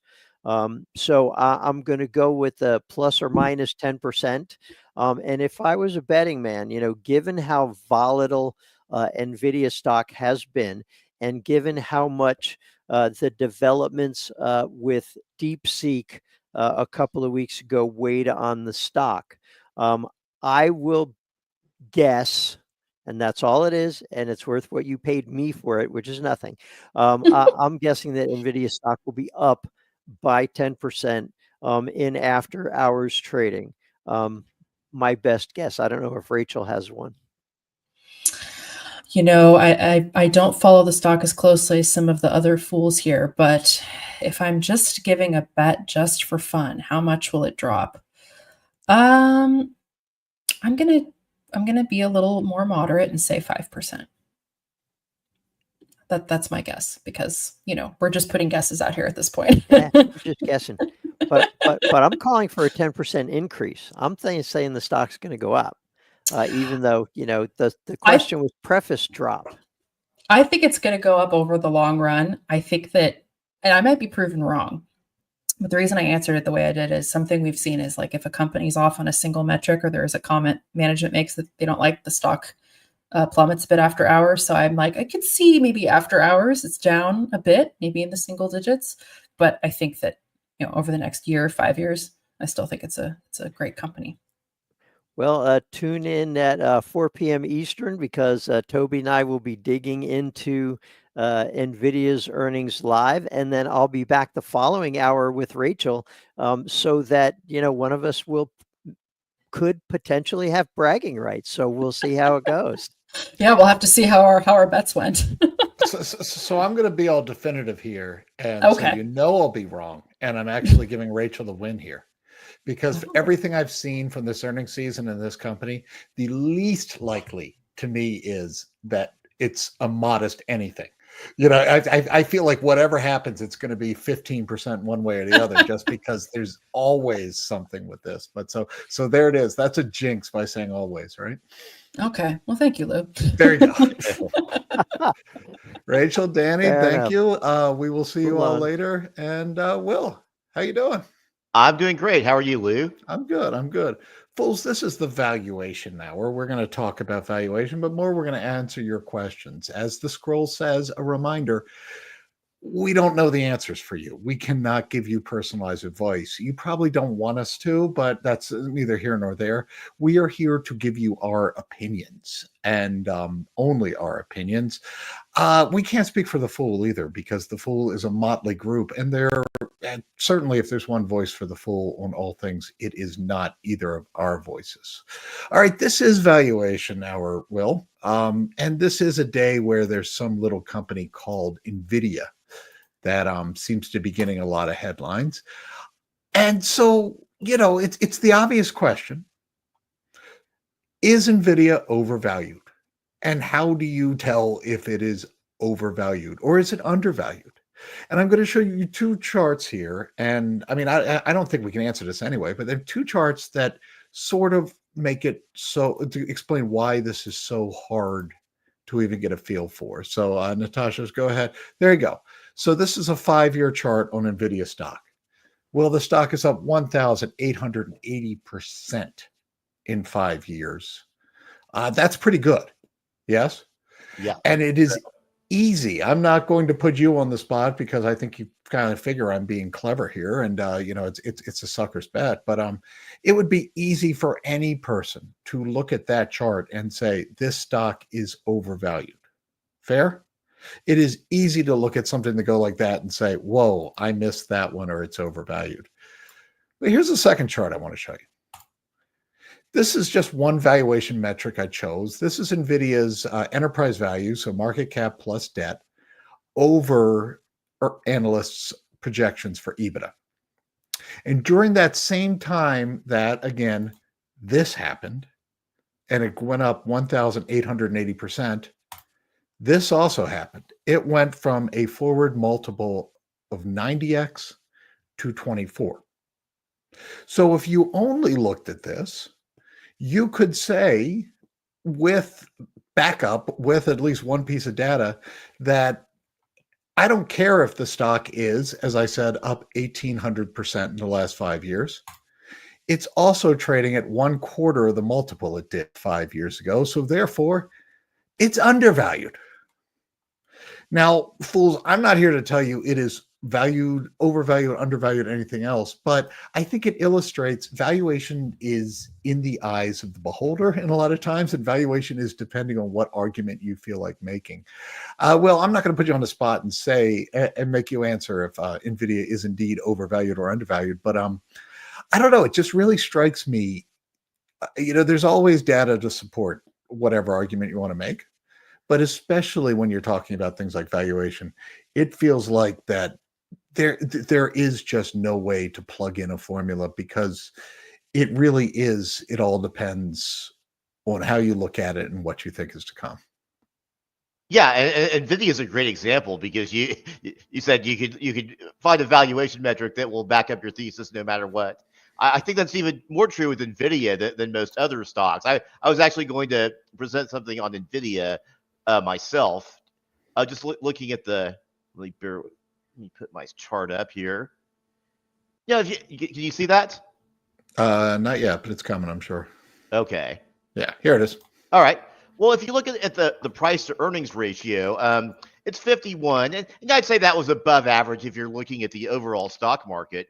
But considering that I think revenue grew 95% year over year last quarter, that actually looks pretty cheap given the massive growth Nvidia has had.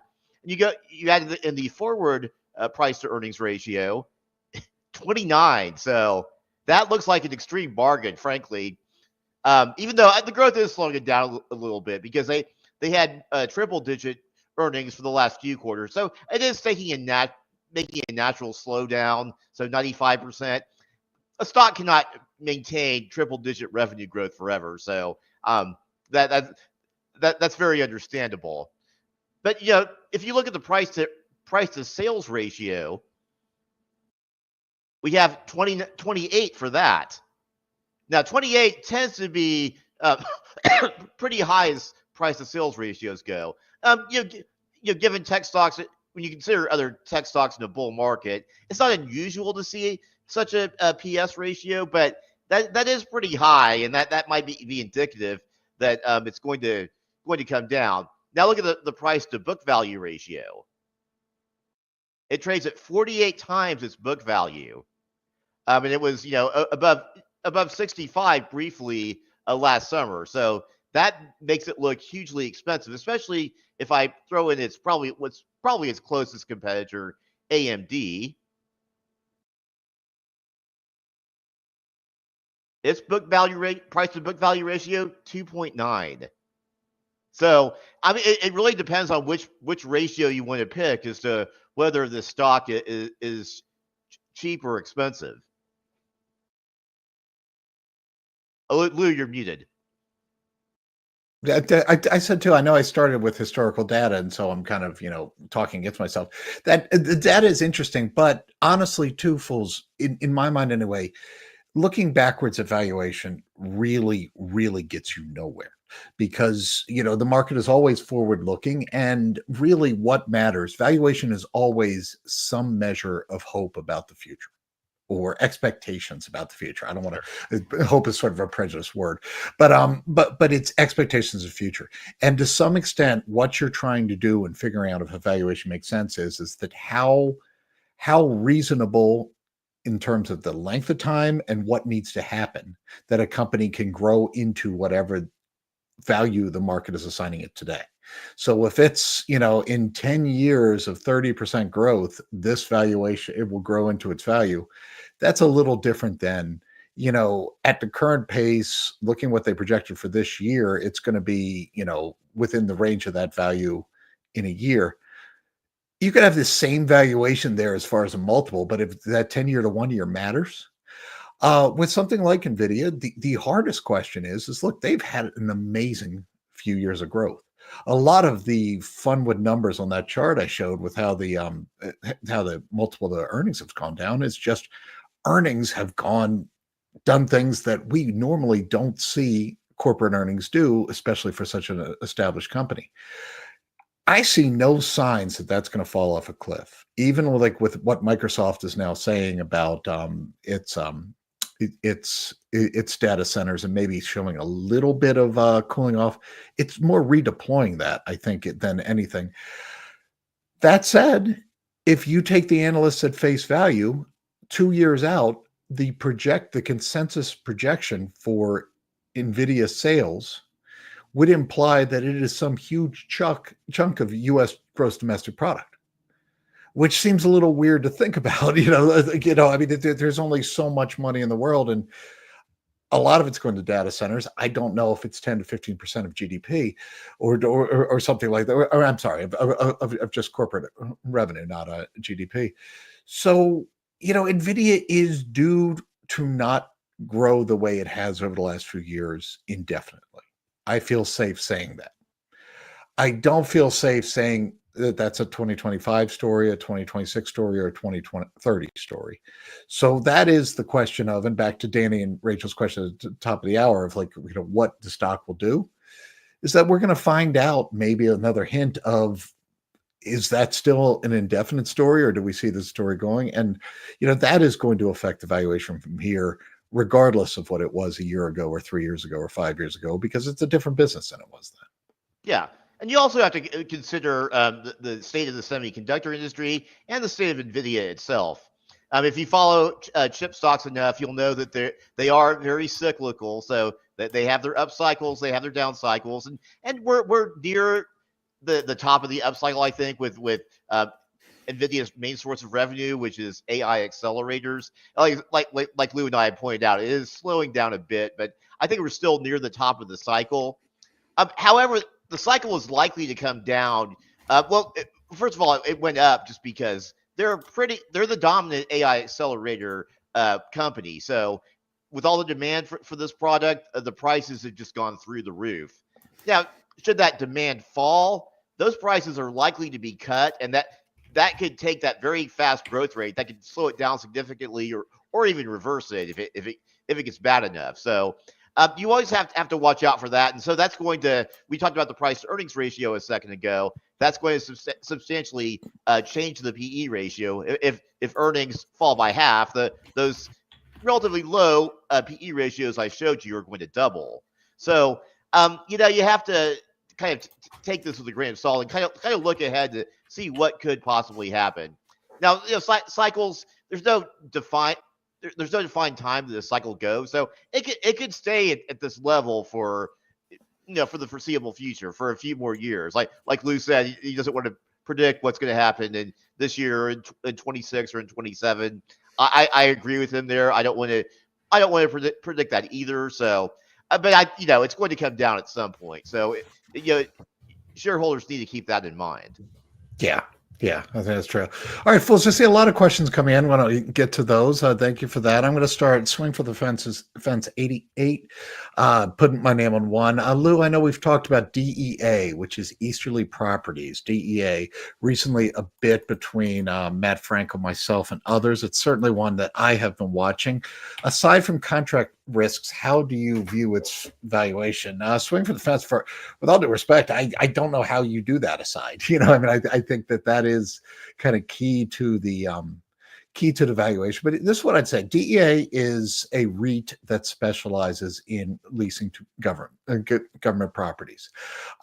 Anyone who has turned on the TV or read a newspaper or looked online over the last few months knows why this stock has been under pressure of late. Okay, there's a lot of talk about government efficiency, about getting rid of real estate contracts, things like that.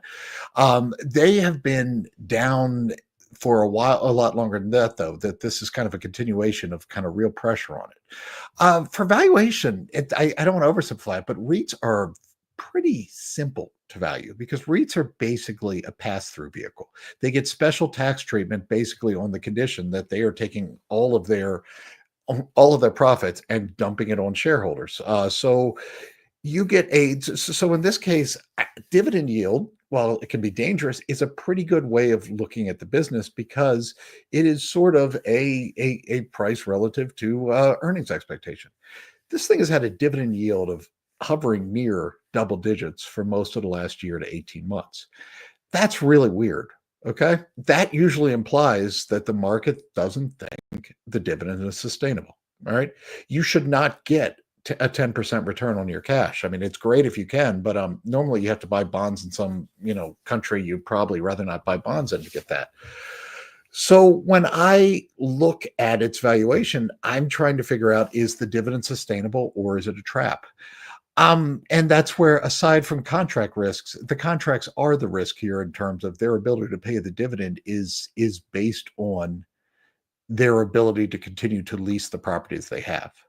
What I would say is, if you look at what they actually own, not all government properties created the same. We're not talking about some like just random office building with a couple of, health services people that can just get moved anywhere. A lot of these are FBI buildings, even ICE, things that have special requirements that you just can't shift in and out of that. The new FBI director, his plan is to get more agents out of Washington and into the field. Those field offices are a big part of DEA's territory portfolio. I don't think anything is a guarantee, and I certainly get the risks, but full disclosure, I've been wondering why the market doesn't respect DEA's dividend for about a year now, and everything I've seen, I still can't figure it out. So I think for a long-term holder who's willing to go through the drama and the noise and what may be another few quarters of trying to figure this out, and understanding there is a risk that the government may just keep slashing and they could get caught up in it, I think this is pretty favorably valued. I mean, if you look, it is trading at under the book value, which is basically it's under the value of the portfolio of its real estate. It's going to sell some of those properties, so that's going to be changed, but that should be cash. Either I'm wrong here or the market is wrong. And full disclosure, a lot of times I'm wrong and not the market. So, but I think that current events and just fear about REITs that have been going on for a year has overwhelmed the fundamentals here, and it does look attractive to me as a market beater on a total return basis long term. Yeah. So moving on to the next question. This came in about 55 minutes ago on PayPal. Do you have thoughts on PayPal? It's still growing modestly, but trading at a very cheap valuation. The investor day was decent, and they seem to be shareholder friendly. I think that all that is true, but despite PayPal's comparatively low market cap, their market cap, is about 71 billion. It looks like it looks like a mature company, frankly, even though you wouldn't expect a tech company to mature at such a low valuation. The fintech space is just very highly competitive. You have Block, you have Toast has been I think the hotter stock lately in the U.S. market, Adyen, but there's so many competitors in this market. So I'm not necessarily negative on PayPal. I'd look at it more as a value stock. I see these valuation metrics. You have 18 PE ratio, 14 on a forward basis. That's cheap, but I kind of think it's cheap for a reason. As revenue continues to grow in the single digits, I think revenue is expected to grow by, let's see.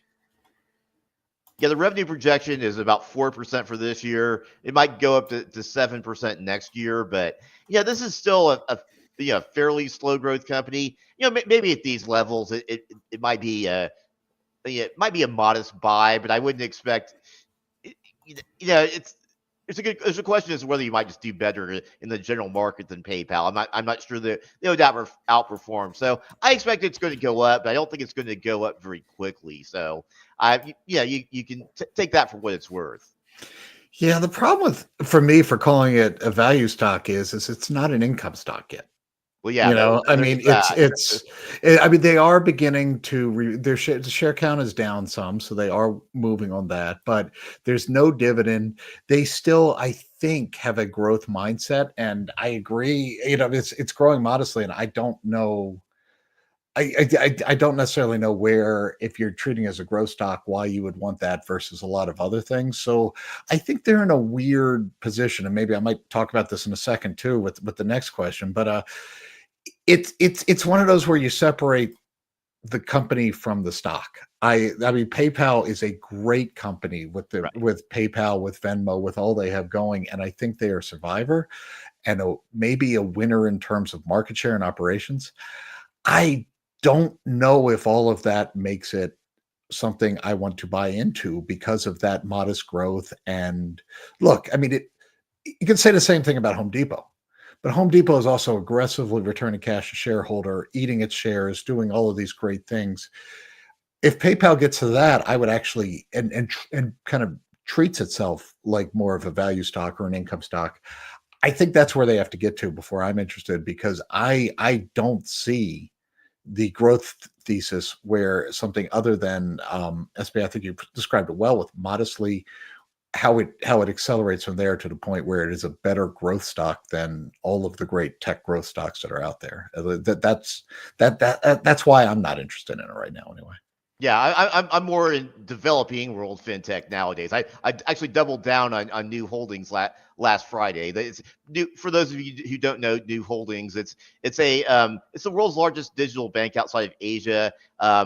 They serve Brazil, Mexico, and Colombia, although they're looking to expand to other markets. And it's been a very, very fast growth stock. I don't think it's been appreciated by U.S. investors in general. Although Berkshire has been in it. They've been trimming their stake in it lately. But with their had a big pullback, so I doubled down from there. So we'll see how that goes. Sounds good. All right, Jimbo. Jimbo has a question, and I will see if I have an answer. Just a couple minutes ago, Jimbo said, Lou, what is your take on Rocket Lab valuation? It goes up 15, down 12, up 8. Yeah, wow. I had just said, kind of separating out the company from the stock. And first of all, as someone who's spent a lot of years in aerospace, I, as an investor, have no interest in most of this new generation of space. The space backs, so to speak. There is a lot of potential there, but there is a lot of, I think, there's a lot of quagmires there. I think you're going to see more failures than successes among this generation of space stocks. Rocket Lab stands out to me as a notable exception there. Rocket Lab has a great business plan. They use their SPAC money to kind of execute that plan. And they have they are, for this whole space thesis to work out, they are what has to happen. You're not going to see the entire corporate America hiring rocket scientists. It's going to be an outsourced thing. Rocket Lab will you tell me what you need? I'll design it for you. I will build it. I will launch it, and I will maintain it, and you just pay me. That is a successful model. I love this business. I think they have a critical mass, and I think that it is going to be a long-term winner. Now, that said, from November into, I think, early January, stock went up 300%. Price to sales isn't the best thing, but it trades like at 30 times sales now. It is, in my mind, not a 300% better company than it was in November. It's come back some. It's probably only a double or 200% or so now from November. It's not that much better in November.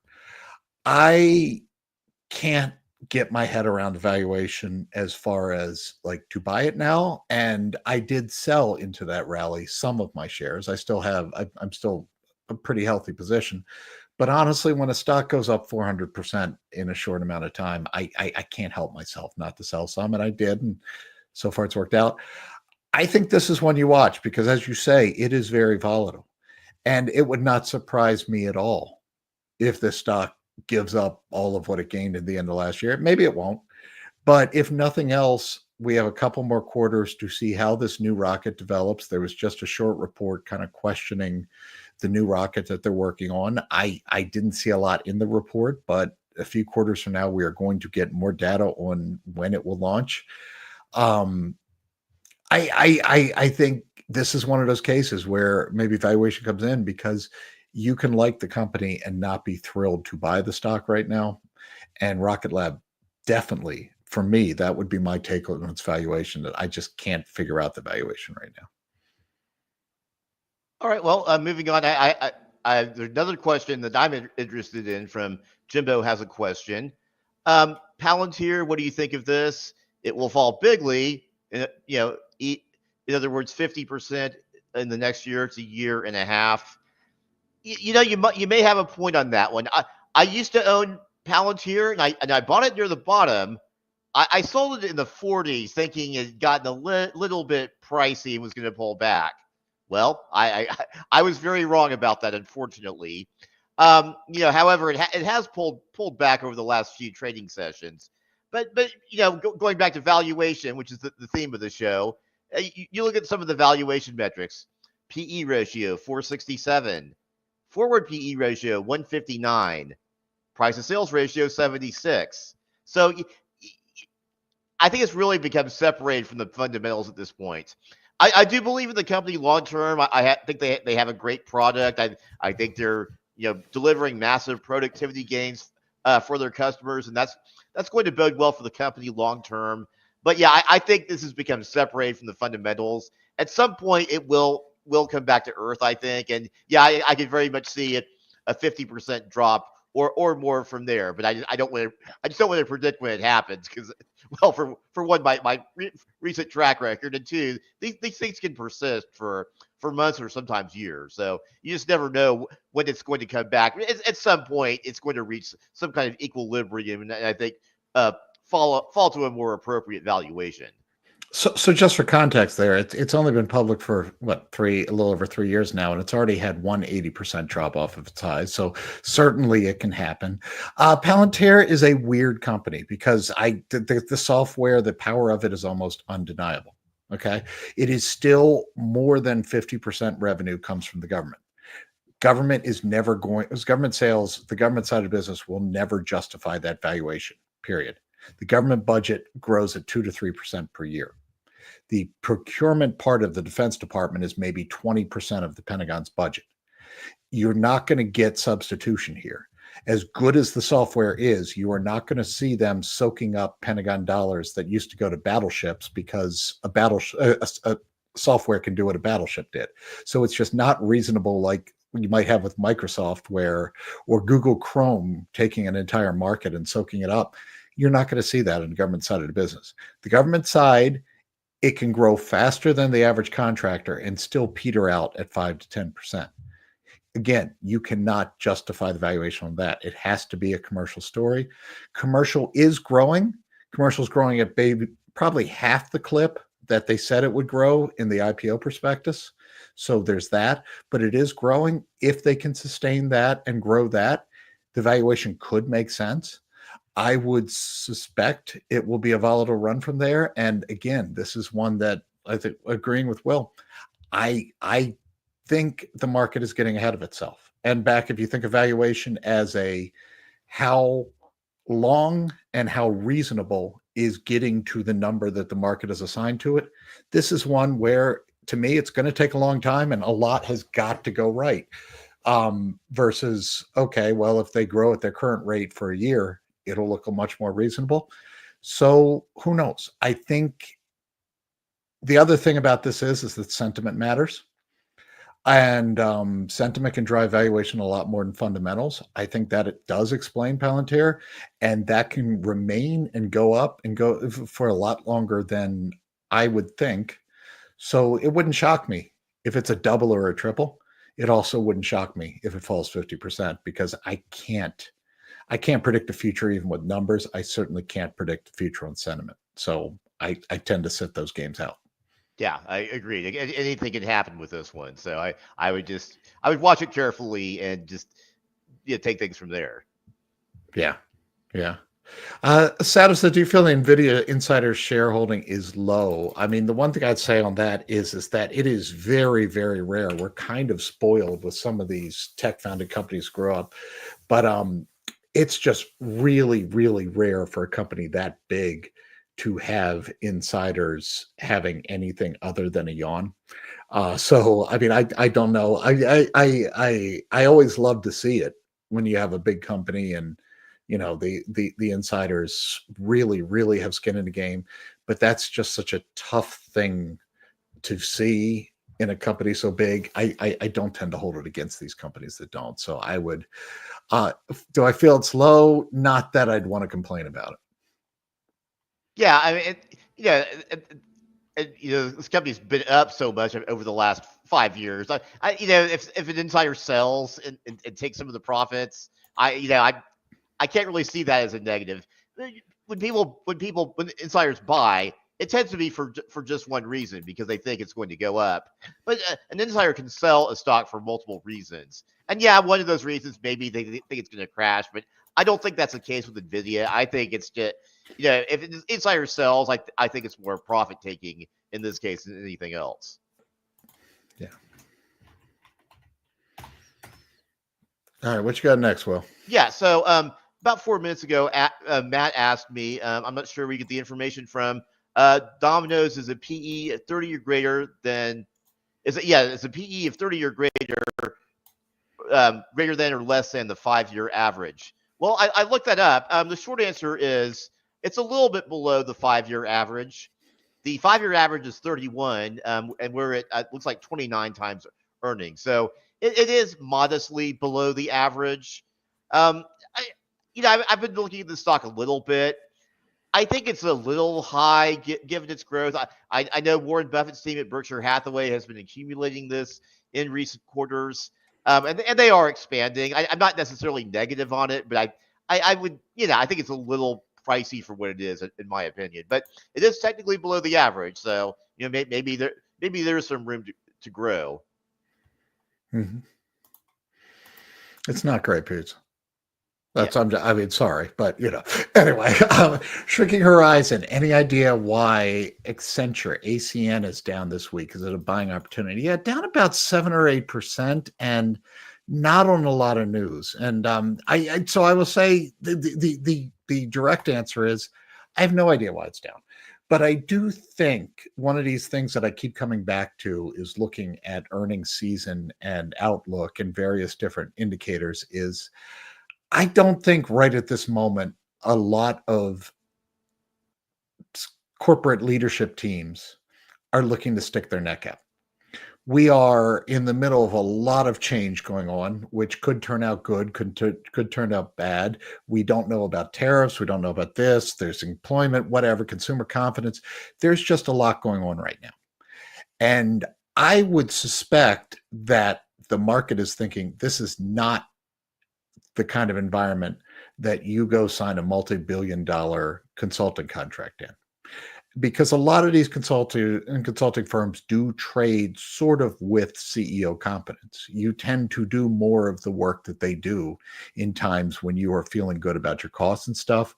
So it could be just Accenture sort of trades with, I mean, not exactly, but I bet you it's pretty lined up to the NASDAQ and kind of just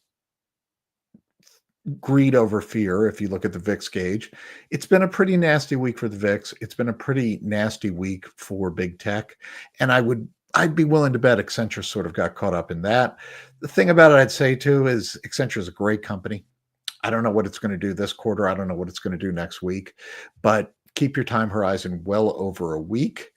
And I think whether or not you were buying last week or this week at 7% higher, 7% lower, whatever it is, I think for a long-term shareholder, there is a lot to like about Accenture. It's not one I personally own, but is one that I keep thinking, I probably wish I owned this. So I do think that here, later, whatever they do, if your time horizon is long enough, I would think that Accenture can be a market-beating stock, yes.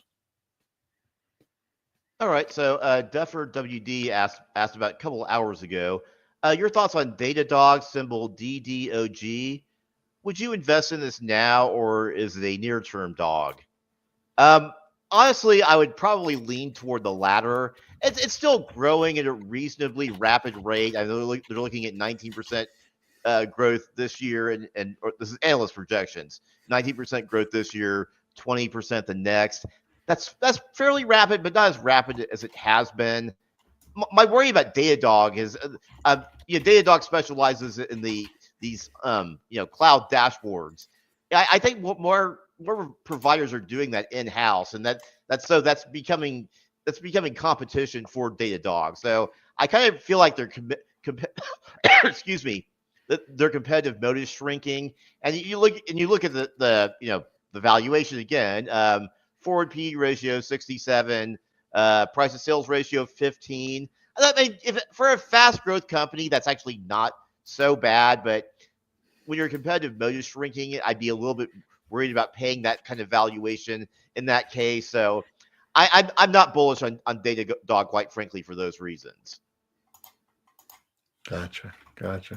So I was trying to pull something up real quick, but before I do, and this has come up before, but Joseph P. 2 hours ago, thoughts on the future outlook of Archer, ACHR, recently invested in. So Archer, these come up a lot. Archer, Joby, JOBY, and a few others are some of these so-called flying car stocks or flying taxi stocks or eVTOLs, electric vertical takeoff and landing. They sort of look like small aircraft with rotor blades that can tilt upwards, so you don't need a runway. The outlook, these things are coming.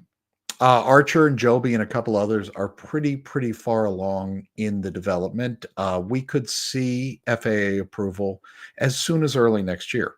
We could see some foreign countries actually, like I know Archer would like to be in India, I think, before the end of this year.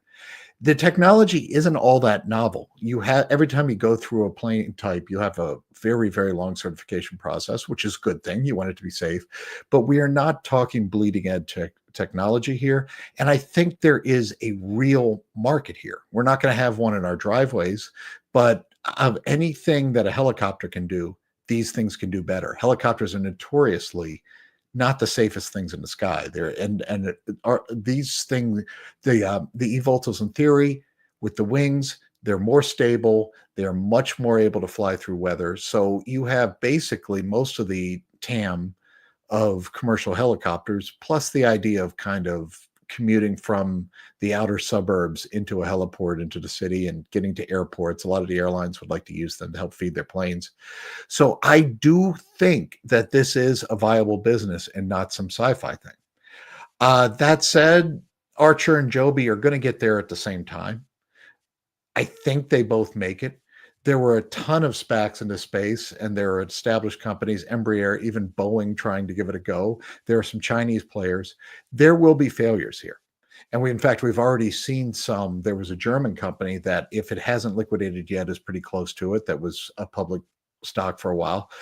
I do think, too, that we are sort of caught up in the hype cycle. I would suspect that these will trade more like aerospace companies as they're actually producing product, versus now where there is some hype built in.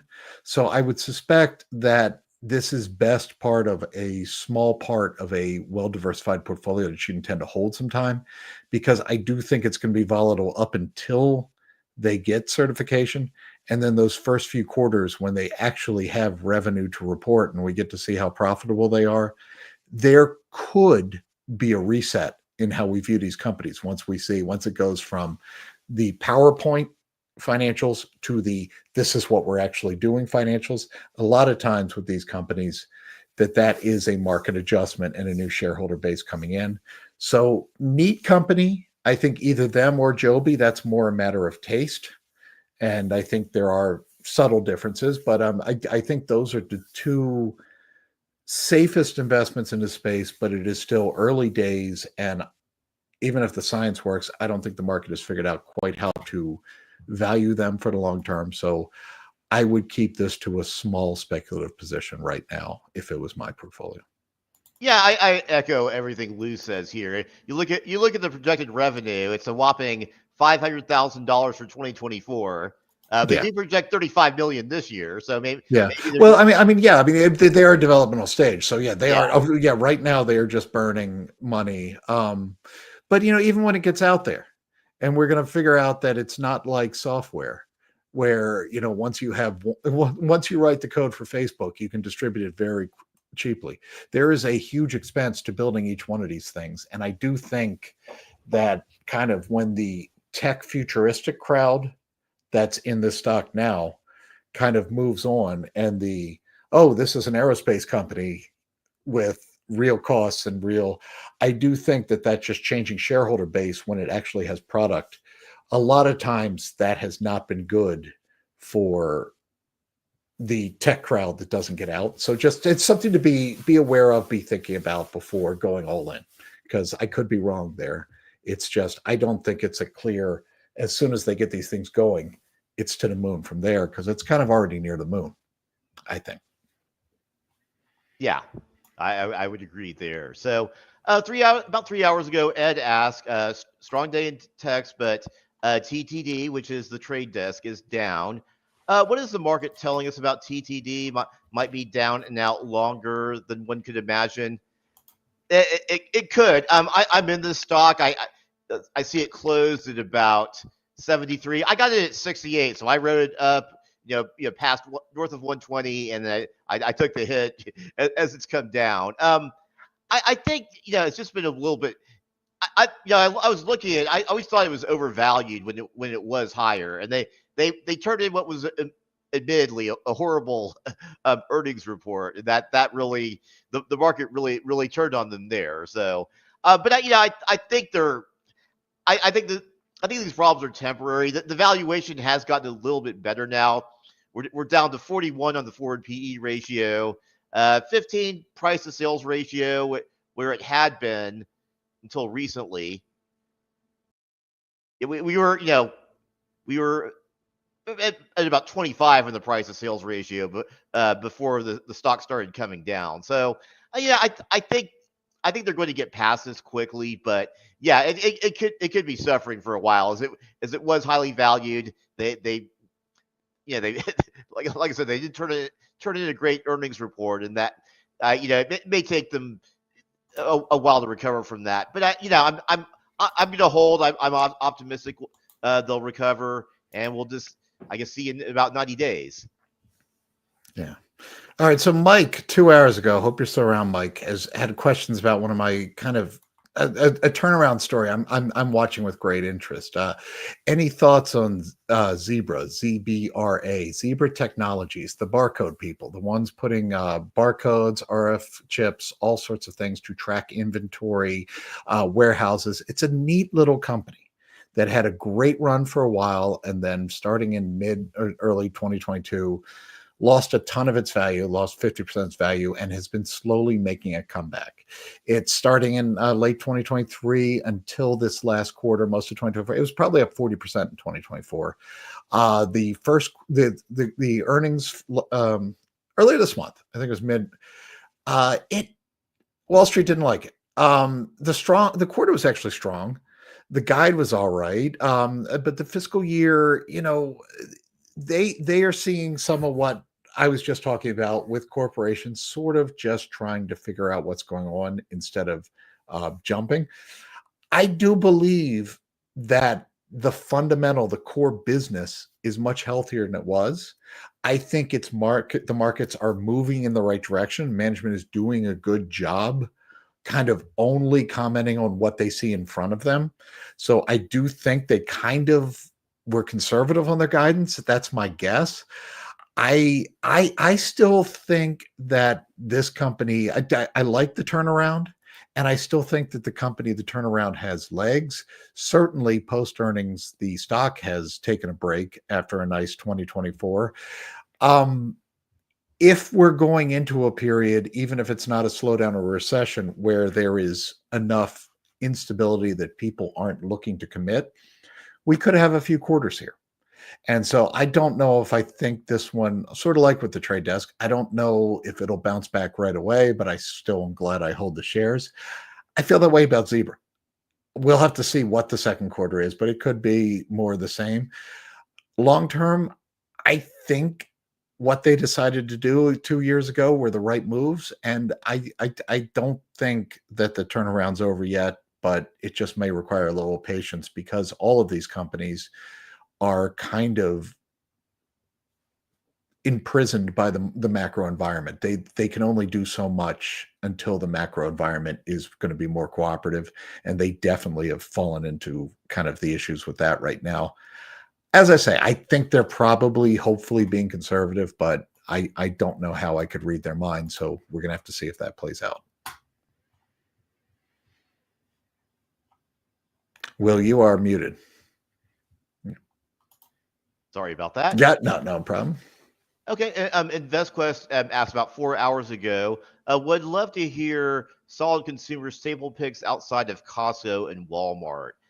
Well, I would probably call those more just straight retailing stocks and consumer staples per se.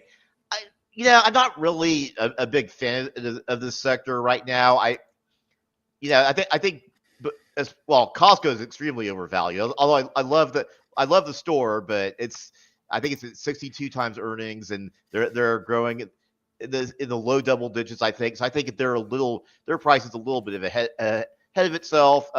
Walmart's also a relatively expensive stock at 40 times earnings. I mean, out of that sector of those immediate competitors, I'd probably go with Target here. And I know Target's had some struggles lately with inventory and other things, but they're trading at about 13 times earnings. And also they are a dividend king, so meaning they've increased their dividend for more than 50 years now. Their dividend yields around, I think, 3.5%. So if you're a value investor, looking for a decent dividend return, I would probably go with Target here. I don't, there's always a chance it fails, but they've been able to compete in the past. I don't see any sign that Target is going under by any means. So, it's a little bit of a risk, but I think of those kinds of stocks, I would probably pick Target in this environment for the valuation and for the dividend yield. I'm investing in this industry, but more on the e-commerce side, specifically MercadoLibre and C Limited, which are both international stocks, doing what Amazon does in the U.S. But of that type of retailer, I would go with Target personally. Yeah, Target. Not to take the other side, because I don't know what I think of Target, but Target fascinates me relative to, let's say, relative to both like a Walmart and a Kohl's, because I mean, Kohl's, and a lot like them, I'm picking on Kohl's, has had a steady sort of decline over the years. Walmart, until recently, and I think, again, this is one of these quarters that the quarter was fine, but the guidance was cautious, so it fell back some. But Walmart was up, I think, another 30 or 40% last year for a mature retailer, which is kind of insane. Target, which both of those make sense. Winners win. Companies that are trying to figure it out struggle. Target has been so Jekyll and Hyde the last few years. Target has been kind of like what I said about Nvidia at the top of the hour. It seems like every quarter Target is up 10%, down 10%. They both do a lot of great things and have a lot going for them. And some of just they don't have the cushion of groceries that Walmart has. Some of the things that work against them. It's just been a real volatile story. For me, I would actually like to see that get more boring before I invested in, just because it does feel like it's kind of seat of the pants investing, and that's not what I want in an established retailer. That said, you're right about valuation, and they are probably due a good quarter after some of the bad ones they have. So it would not surprise me if that works out real well. I just would really, I can't quite figure out why just quarter to quarter, it feels like we get such a Jekyll and Hyde reaction from just kind of with the results and then with the reaction to the stock. It's something that it fascinates me, but I can't quite as an investor who doesn't want to buy out and sell out of things quarter to quarter. It's not one I've been able to get behind. So yeah, we'll see. I'm very curious to see what's to come with them. I would love a nice boring year for them. That'll be interesting. There are some challenges. One is they don't really have room to grow because they're in all 50 states. They're going into increasingly rural areas, but they tried to go into Canada a few years ago, and they failed in Canada, which is it's highly unusual because Canada is a foreign country, but it still has a similar retail culture. So companies that typically don't succeed internationally, like Walmart and Home Depot, have succeeded in Canada. So you have to kind of wonder about that. And also I should point out that I grew up in a country where Sears and Kmart were the top two retailers, and we know what happened to them. So it's always possible that something could happen, but I don't think they're screwing up to that point yet. Yeah. All right, let's get back in the Wayback Machine from 3 hours ago. Jimbo asked about Cellebrite, CLBT. What did you make of Cellebrite's last report, and what is the outlook for this stock and business? Cellebrite is kind of Axon Light. They make software that is very good at hacking into encrypted devices like iPhones, mostly for law enforcement, but for private investigation.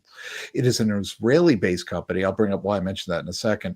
But they are very good at what they do. Now, honestly, it's something that some people aren't really crazy about what they do. But look, 95% of forensic investigations today have a digital component. This is very, very much needed software for law enforcement in some of the same buckets that Axon hits. So Cellebrite, their first quarter, it looked really good to me. They delivered what they were expecting with earnings. I think they hit analyst targets, and they had a pretty good projection of growth. Stock had been up almost 50% in the 6 months leading up to earnings. Maybe expectations have gotten ahead of themselves on the guide because it is dropped off, and it's now, I think flat to 10% over the last 6 months. It has really fallen off.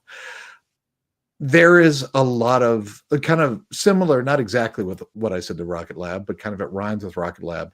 There is a lot of recent enthusiasm into this business. And with that enthusiasm, it does get ahead of fundamentals. Back to this valuation question. I said before with Palantir and with some of these, that vibes can carry you until they don't. Kind of the vibes got taken out by this report because they didn't guide for growth that we saw. With valuation, I've used the analogy of a hot air balloon. If you just take a little of the helium out of that balloon, there's still a lot of helium there and it stays up, but it might compress a bit. And I think that's what we're seeing.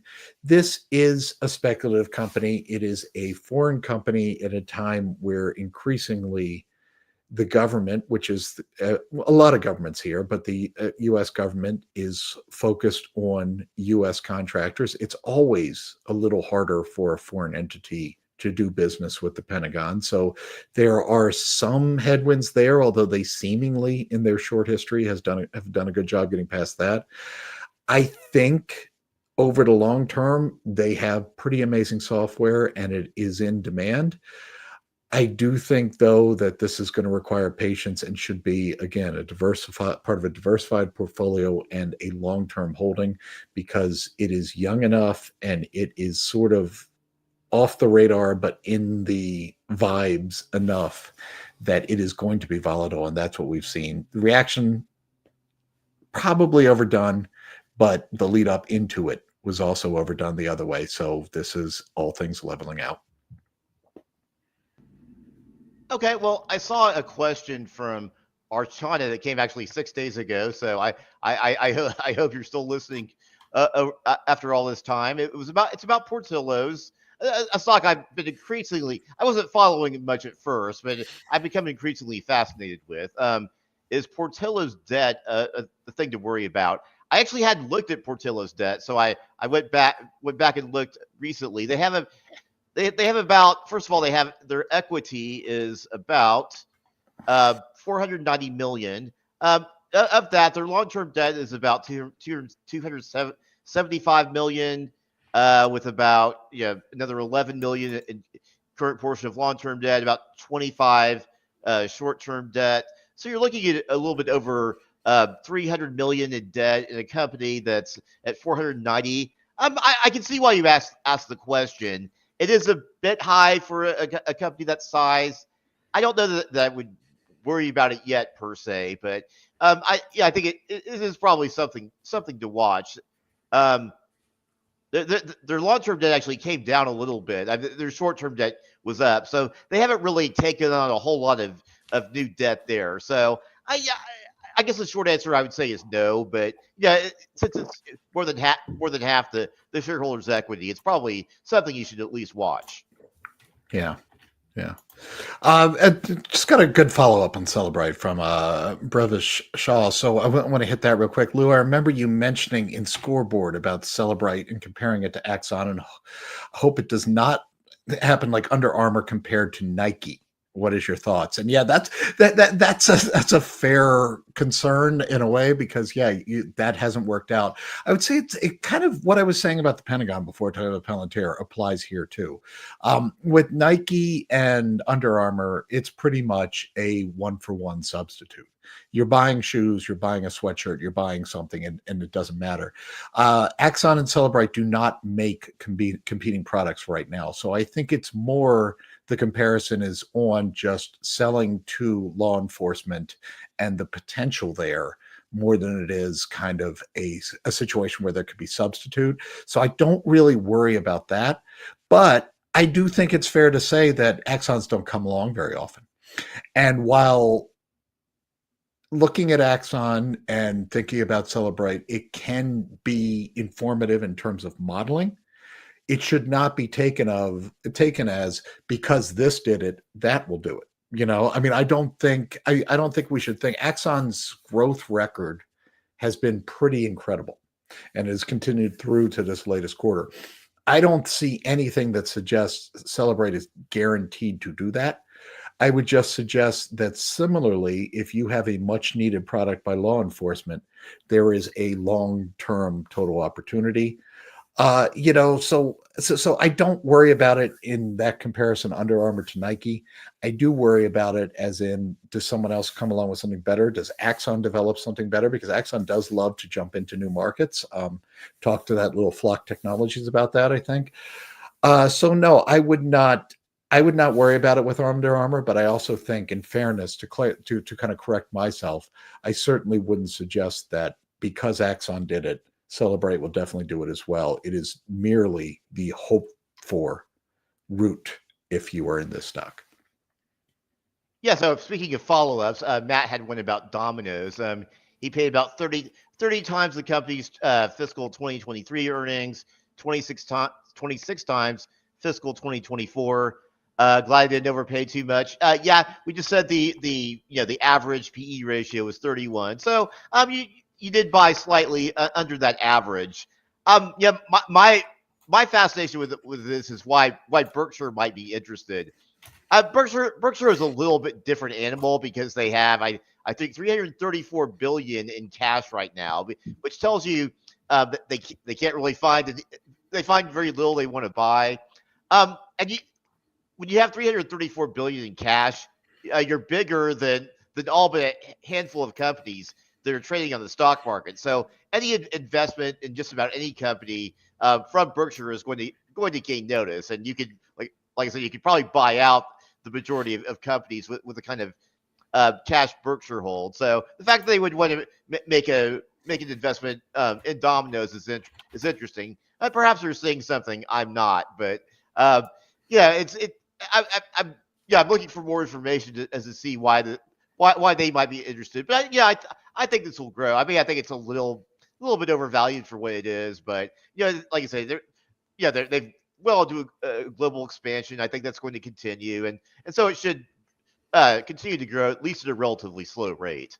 Yeah, I mean, the answer is simple. Uncle Warren has a terrible, terrible taste buds. He likes crummy food. Okay, as in, with all respect to the Dairy Queen crowd, it is just that simple. Okay, we Yeah. are almost out of time, and we are focused on big tech. So I am going to do what I do, and bring up a non-big tech question. Now, Danny, 3 hours ago, with tariffs, what industries do you feel we should focus on? I almost think that this is unanswerable, which is why I wanted to jump on it with only a minute left. But I will say this: I don't think we really know. I think right now you have to assume everything's game. The one thing to really think about with Danny with tariffs is the way tariffs work. The tariff is not on the price of something that you see in the retail showroom or that you would pay. It is on the cost at entry. So on some of these products where the markup is huge, the tariff is a lot less. On a $1,000 product, if you have a 30% markup, you have the retailer markup, you have the transportation costs, the tariff might only be on $200 or something. Generally speaking, you kind of use that math, and what it brings me to is I worry more about really, really complex things that may have multiple tariffs, multiple sources, and really, really high end things like large costs, because you can do a tariff on a million little goods and it doesn't really add up to a ton on a business. I think, for example, Walmart will have a lot easier time kind of substituting and working around tariffs than an automaker for those reasons. But really, who knows? And I believe even in the presidential press conference today, we heard 3 different things about the tariffs on Canada. So who knows, right, guys? All right, Toby and Danny are here. Guys, I don't know if this will end up being true, but just a heads up. A friend of mine on a trading desk said they're not expecting Nvidia till around 4:30. 4:30. Historically that. speaking, Nvidia has dropped their earnings about between 15 and 20 after the hour, so we expect it in about that amount of time. There you go. So we'll talk everybody about- go walk their dog, right? And get ready. All Yeah, right? but take us with you. Like put us on audio on your phone or something. There you go, just in case. Because Toby you have the breaking news klaxon noise all ready to go. Yes? Sure. Yes. All right. Well, it's been fun, guys. Have Yes. a good show, and see you tomorrow. All right. Take care, guys. Peace, guys. All right.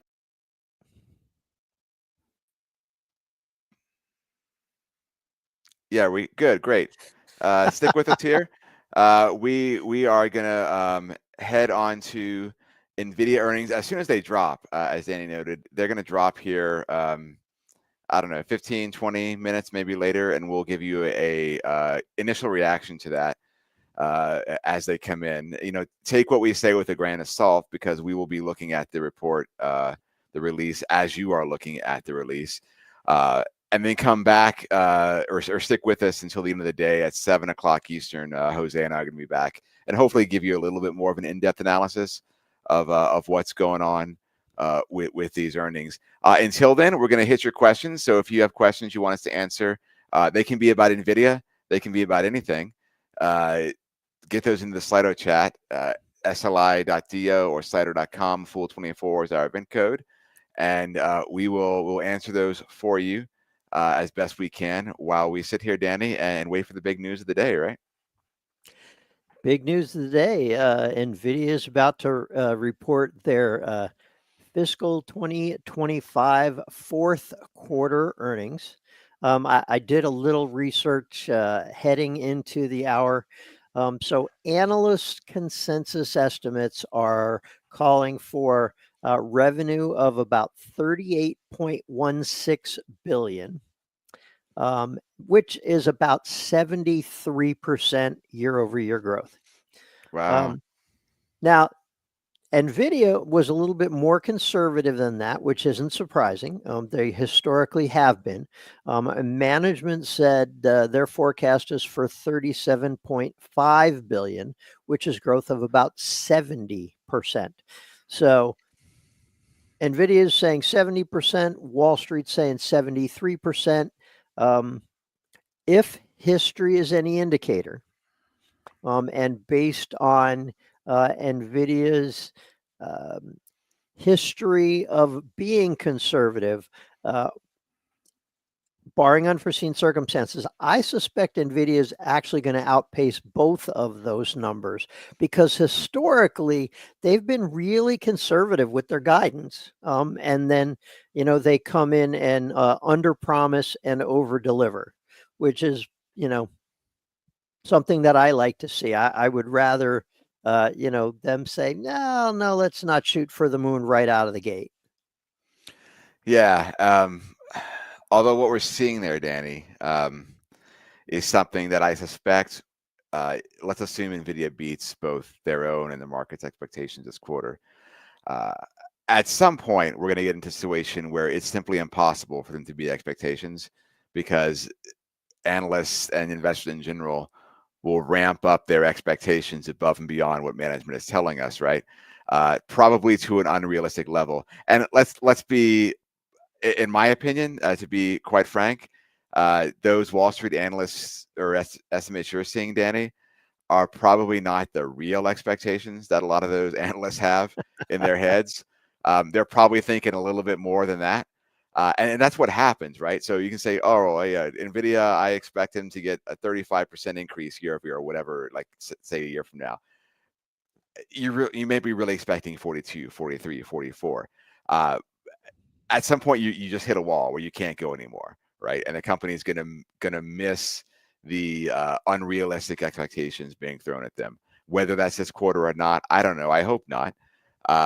But this is the price of just being good at what you do, right? You raise people's expectations to an unrealistically high level, and at some point you just stumble a bit. They haven't yet, right? They haven't yet, and that's quite good. Great business. Great business.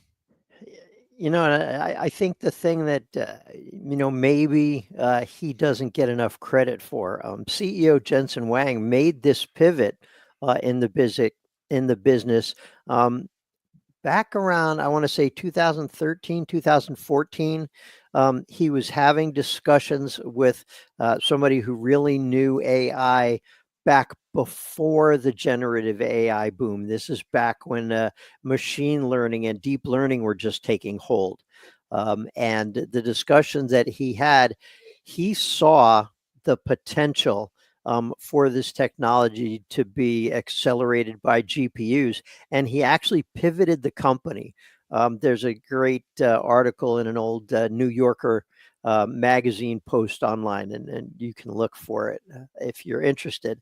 But essentially, what he said was, I see this as a game changer, and we're gonna put the company all in on this AI technology, and created the chips, or set about creating the chips that would work with AI, and that turned out to be a brilliant strategy on his part. So yeah, pretty fabulous run since then.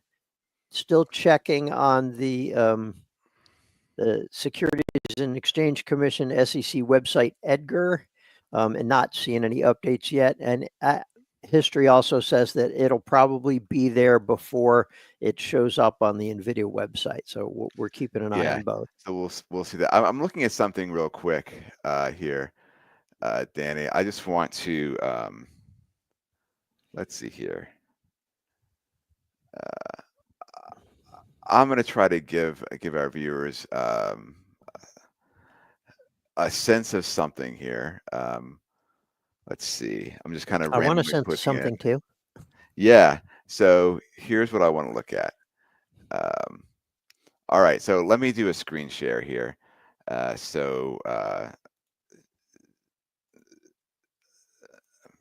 Here we go. What I'm pulling up here is a chart of returns for Nvidia and Intel. Now, everyone recognizes Intel as the great American chip story back in the day. And what you have here is a chart of the returns of Intel and Nvidia from 1995 to 2005. So let's go back 20 from 30 years ago to 20 years ago, if you owned from that time period, look at this, Danny. Nvidia beat Intel over that period, and this is not the heyday of AI, right? This is before the dot-com boom, or the tail end of this during the boom, maybe. Or is that right? No. So this goes through the dot-com boom, right? You see the boom and the bust here, right? So you're seeing Nvidia rising and then falling during that dot-com boom. And I'm kind of curious here. I wonder what happens if we go from, let's say, now Nvidia is not around back here. If we go from let's go from 1985, right? Can I put that in here? Yeah. Let's go from February 1st, 1985, and then let's only go to 1995. Let's go just picking random dates in the years. So Nvidia didn't exist, right? Look at this nice run up, a 2-year period before the dot-com boom, when computers. Remember when computers were big back in the day, Danny? I do remember that. Yeah, right. 540% rise in Intel. Nvidia does not exist at this point, right? As a publicly traded company. So Intel is where to be, right? Intel, wonderful, wonderful, wonderful investment. Now, if we just look at the last 10 years, though, I mean, like, it's not even close, right? Not even close. Like Intel's not even on. Like they've lost 30% over the last decade here, but you don't even see a chart for them because the scale is such that Nvidia is literally off the Intel chart, right? And we've heard talk recently about how sad it is to see the decline of Intel, that once great American chip company that kind of helped create the PC industry back in the day. And I would submit to all of you now that, well, as unfortunate as that might be, and we may see a breakup of Intel sold off for pieces at some point, who knows? Nvidia is the modern day great American chip company that has helped create the AI industry with its chips that are so necessary for what we're seeing now. And it is a wonderful success story.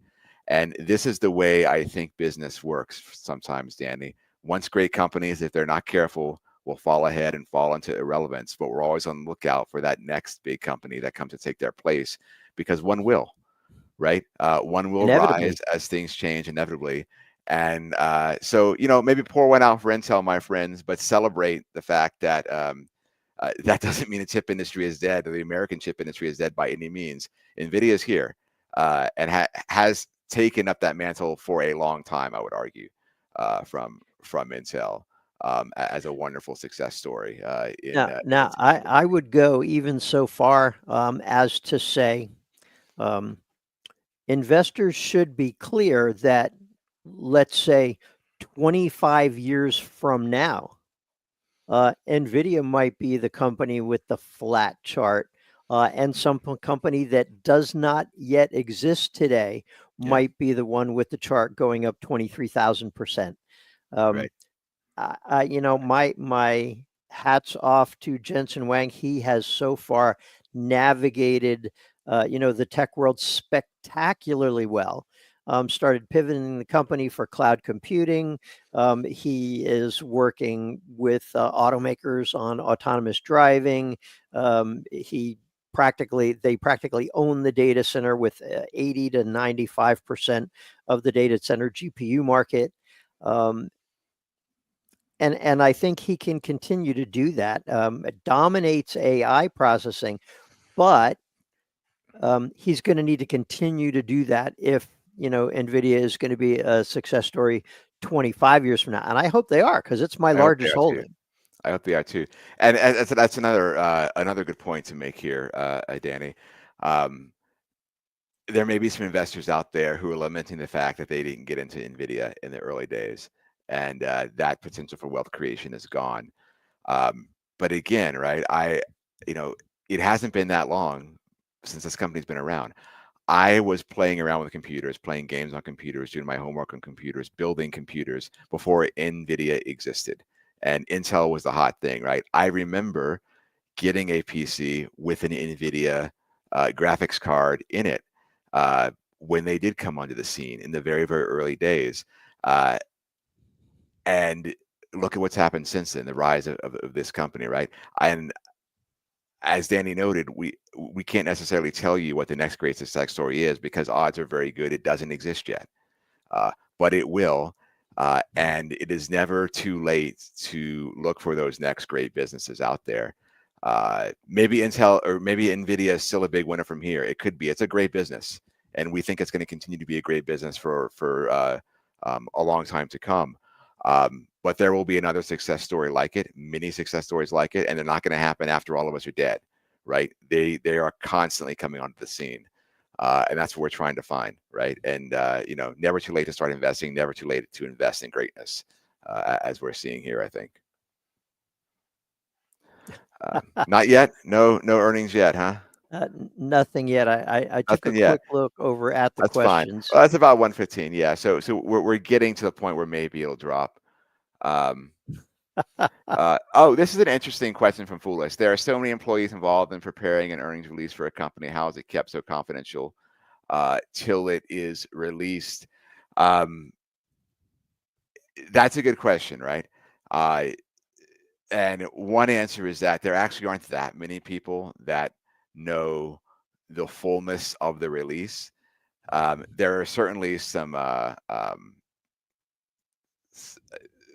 certainly people who do, right, who know what the numbers are going to be, who are seeing the numbers, and they are just very good at keeping things confidential because they know what the consequences are, right? They could be pretty serious if you're not careful with that. But I remember when I was preparing filings for public companies, that we'd send to the SEC, we'd file on Edgar. A lot of times, like I'd be working on these a couple days in advance, right? We'd have everything written up, but we didn't have the numbers. The numbers wouldn't be given to us until right before this thing is going live, right? So that's one way, right? You don't actually, like, a lot of people don't actually see what those numbers are until the very end. You're talking accountants, lawyers, some high-level people in the company would be privy to that information, and they're pretty good at keeping things a secret there. But yeah, Foolish, it is sort of remarkable. We do get leaks occasionally. It's kind of remarkable that things don't leak more than they do. Again, it's just a testament to the systems in place to keep things confidential as long as they are. I would also say that fear is a great motivator. Yeah. And a lot of these companies have systems in place where if you're the person that leaks something, the happiest thing that would happen to you would be that you would lose your job. Yeah. But if somebody finds out about something and the SEC believes there's insider trading involved, you could be investigated or end up in jail. So yeah, there's a very serious blackout period surrounding earnings before the release, and companies and regulatory authorities take that very seriously. Yeah. So Sadaf said about 10 minutes ago, Nvidia's earning day should be a national holiday or something. Yeah. For us, perhaps. I think there's some folks out there who they probably couldn't even care less. They have no idea that today is the day. Jimbo has a question asking with regards to the poll that ProShop guy just released. Why isn't there an option for Nvidia rising for reporting better than expected? Good point. Maybe they will. We'll have to see how things go with that.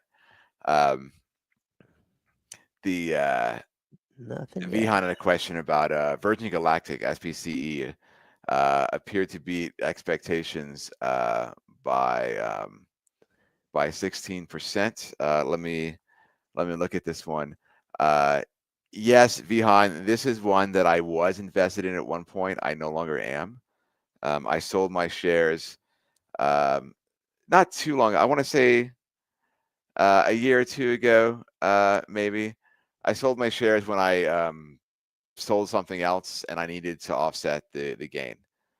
So before I sold them, they were kind of sitting there as a may keep it around for a while / this is the thing I'll sell if I need a tax write-off. So it had been underwater for a very long time before I pulled the trigger on that. Let me see. I don't know if it's turnaround. I would say no, is my guess.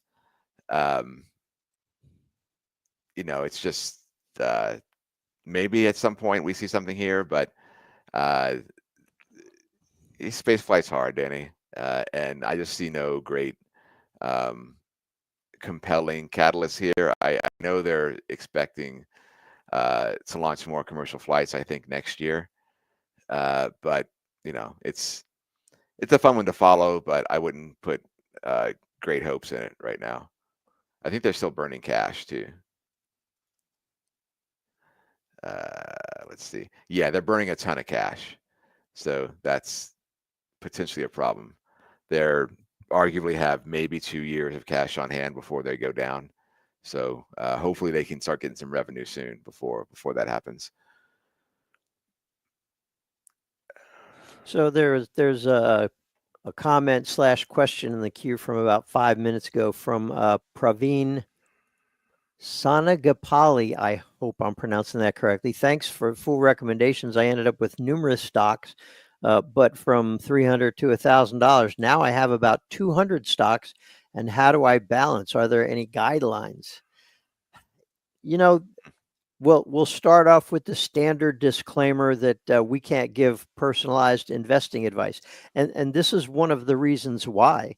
A lot of how you construct your portfolio is dependent on your risk tolerances, the amount of time that you have to retirement, how much money that you're adding to your portfolio on a regular basis, what your goals are, what kind of companies that you want to invest in. So I don't think there is a single set answer. Now, for me personally, I originally started with about between 25 and 30 stocks. And when I started writing for the Motley Fool and I started covering a lot more companies, I got a lot more ideas. And so I, bought starter positions in a great many companies that, maybe I was excited and added to them later on.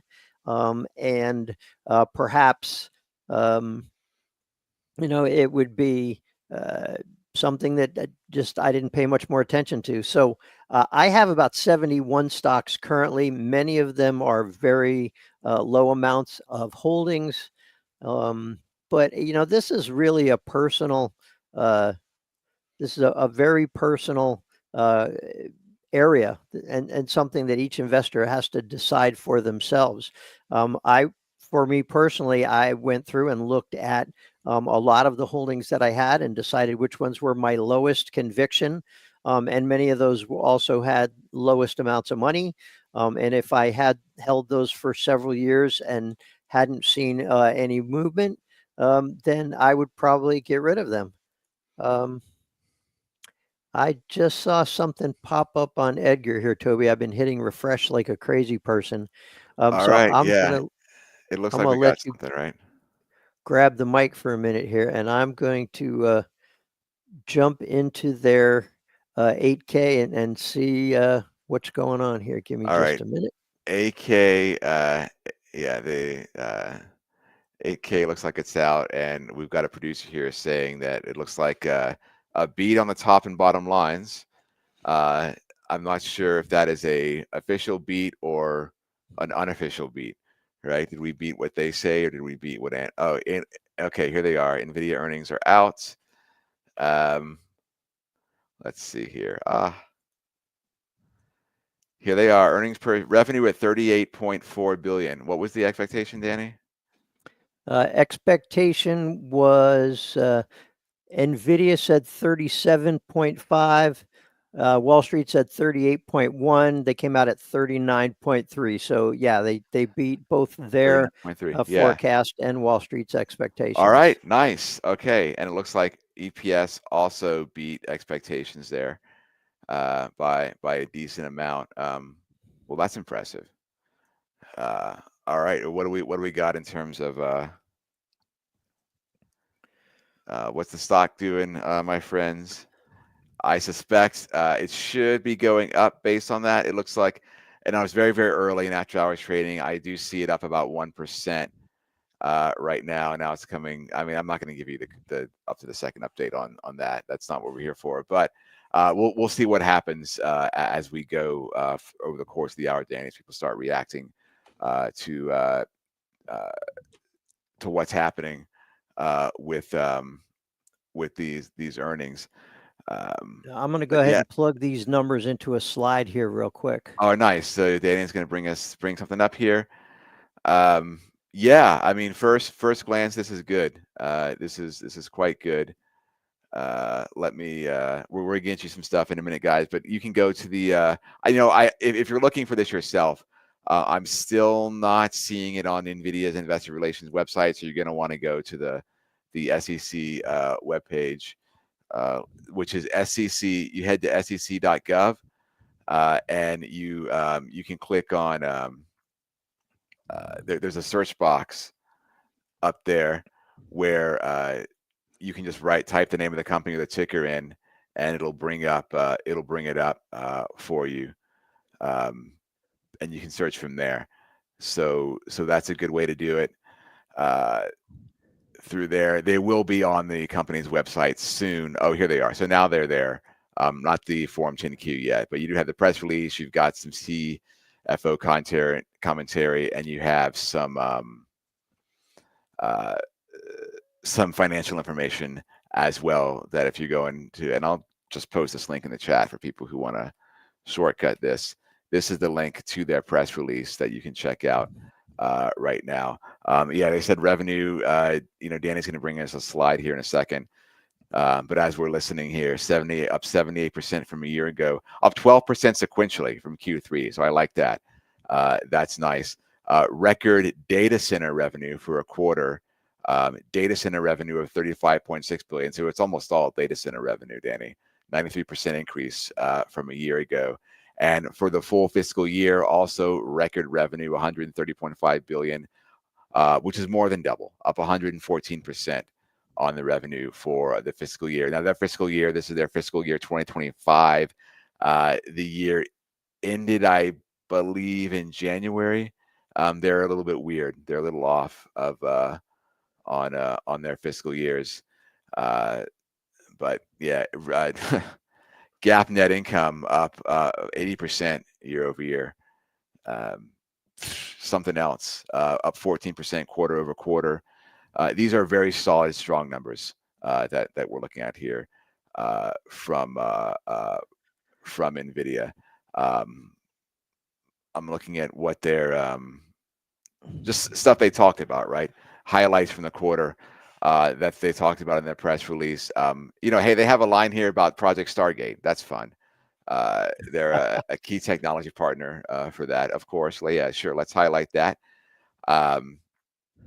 They talk about some of the cloud service providers out there that are using their systems, and it's what you'd expect. Amazon Web Services, Google Platform, Microsoft Azure, Oracle, all those companies. Their CoreWeave, another platform there. Cisco's integrating Nvidia into its network, and some of this has been known already, right? This is just kind of the stuff they're throwing out there, highlights of the quarter. They opened their first R&D center this quarter in Vietnam, so you continue to see an expansion there in terms of their geographic footprint. That's R&D. That's not a production facility. So that's quite nice. Gaming revenue is down, Danny. Gaming revenue down. That. In fact, I'm about ready to share this slide. You got to here. share screen for us here so we can take a look. Indeed. And I suspect it may be I'm sharing now. Yeah, so we'll share this. Now, this is the first time sharing a slide that wasn't part of.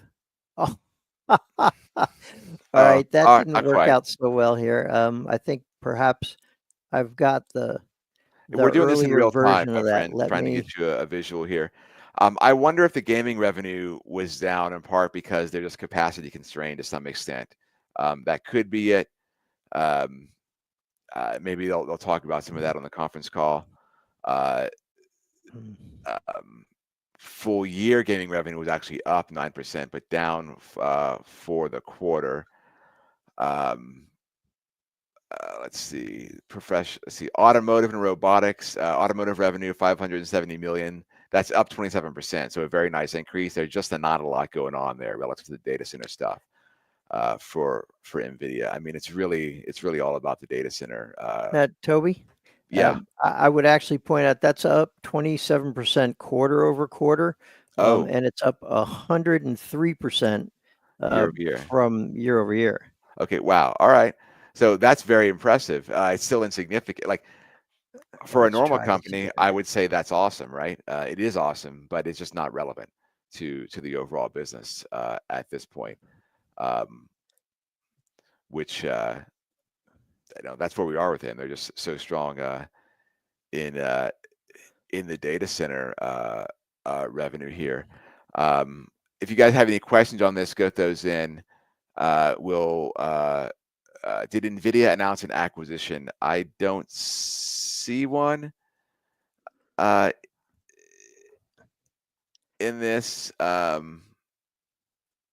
here.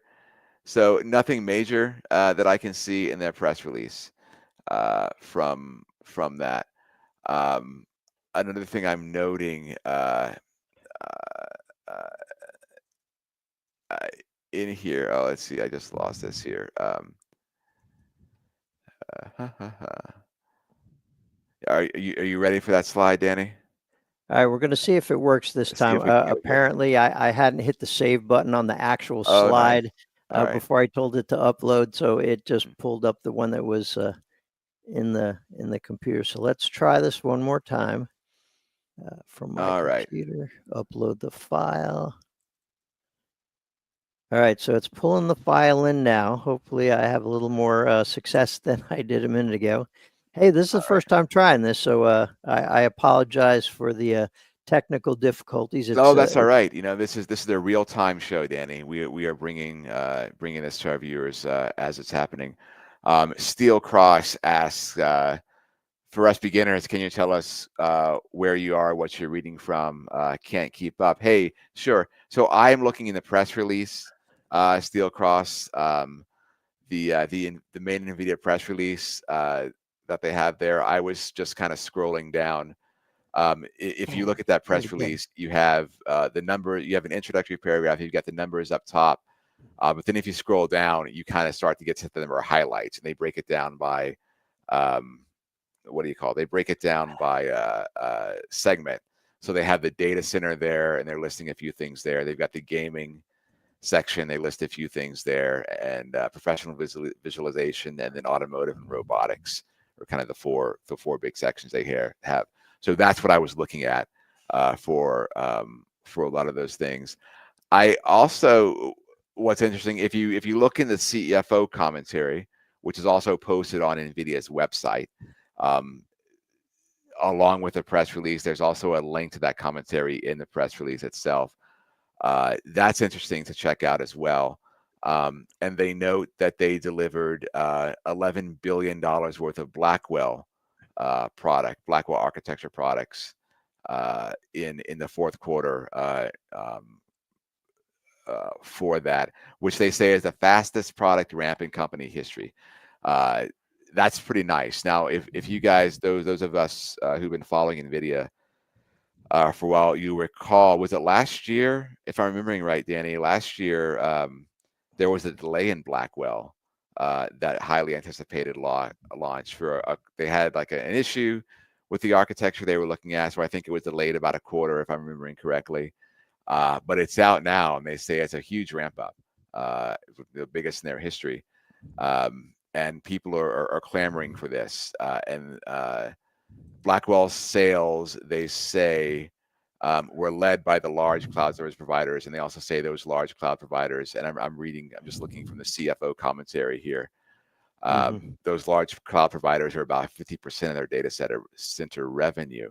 So they don't break it out by actual customer, but you can get a sense of what that is. Large cloud provider, we're talking Amazon, Microsoft, Google here. About half of that revenue, half of the data center revenue is coming from these big players out there. and they're getting those Blackwell chips. That's where the demand is coming from. So that's nice. There was also a question: how did Nvidia do selling H2O? I think Jimbo means the H200 offering there. They're still seeing growth from that as well. I'll see if I can find a breakdown in here. Network revenue down a little bit, so it's leading more into the chip stuff. The chip components that we're seeing there. All right, are we ready to go, Danny, with this? I think we are. All right, let's pop it up. Let's see if it works this time. All right. And yep, this is the one. There we go. There we go. Now we're talking. Here's numbers you guys can see in front of you if you're not looking at the press release, in terms of what we had here for the revenue and the earnings per share. So I think there's a couple of things that stand out to me with this, Toby.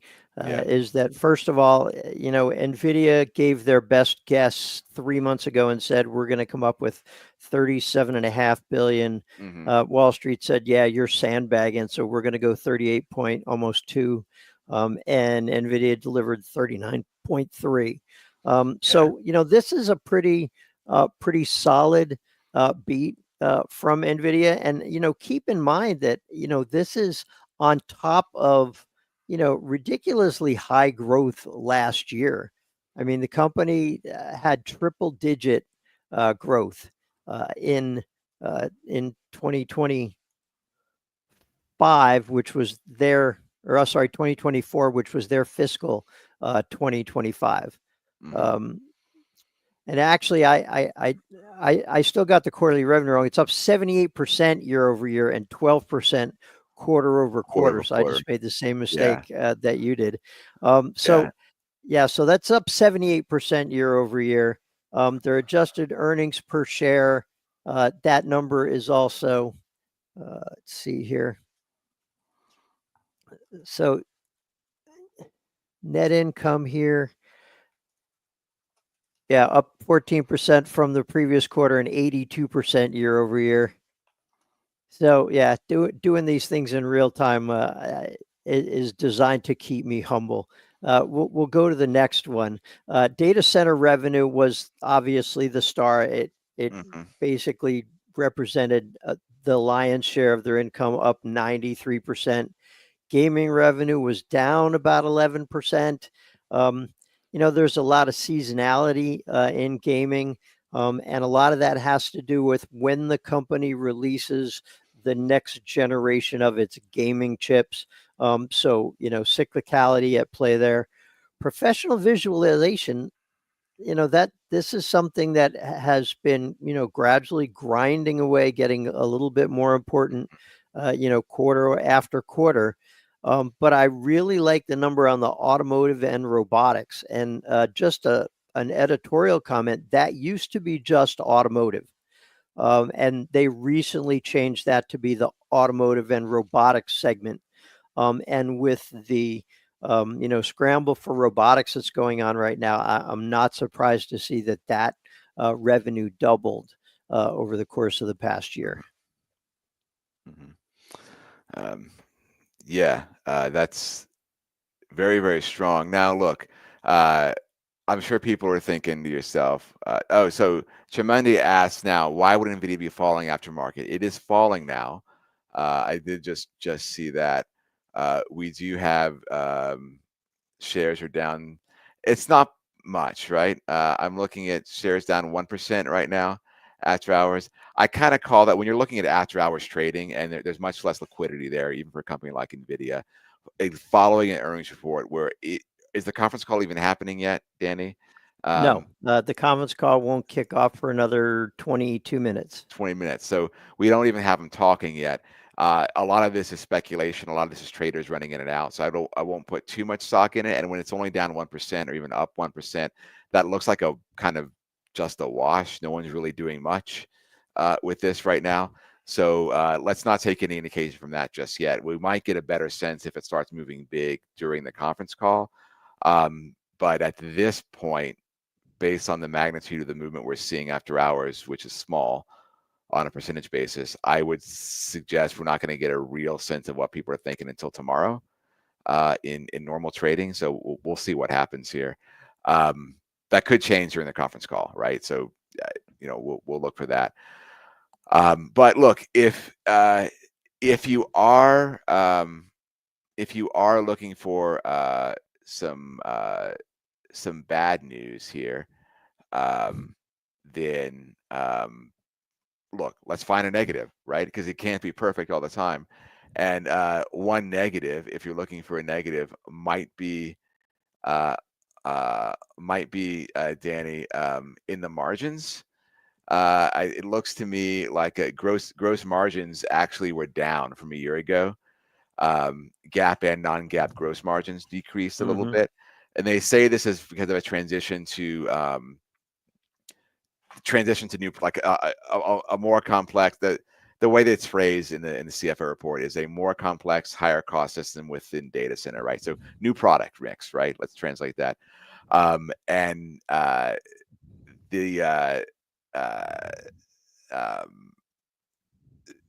That's what's going on here, especially in Q4. For the full year, those margins were up. Gross margins were up for the full year, down for the quarter. But that's a bit of a negative, I would say. If you're looking for some negative, you don't want to see those costs go up, those margins go down a little bit. GAAP operating expenses for the fourth quarter up 48%, which is quite a lot. Now revenue outpaced that by a lot, so there's still that's good. But you are seeing some cost increases as they're during this, which you expect. No one grows revenue by this amount, Danny, without spending a little bit of money to do it. So it's to be expected. But I think that's maybe the weakness you look at and say, okay, once we get past this massive revenue boom, probably we should be taking a look at efficiency here, which I'm sure they're going to do at some point and get some of these costs under control. But that's the main hole maybe I see, that in the gaming revenue. Here, let me share this. I went back and looked at last quarter, and to look at what Nvidia's forecast was for, and in their outlook they said they expected GAAP gross margin to be about 73% and non-GAAP gross margin to be about 73.5. So they actually hit their own numbers. And again, what I'm going to pull up the CFO commentary, because that usually gives a little bit more detail on why just pull this up here. Looking for margins. All right. Oh yeah, that's what you just talked about was the fourth. It decreased year over year due to a transition to more complex and higher cost systems within data centers.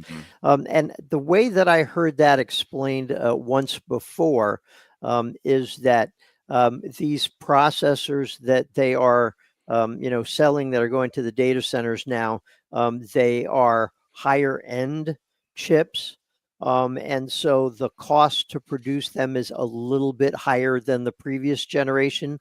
And they didn't raise the cost to sell them by as much. And so you're seeing a little bit of a pinch on the margins. But that said, I mean, let's put this in context. For a company that does chips to have a 73% gross margin that's pretty incredible. If you look at the competitors, you would see the gross margins are, pale in comparison. Yeah. I do want to look.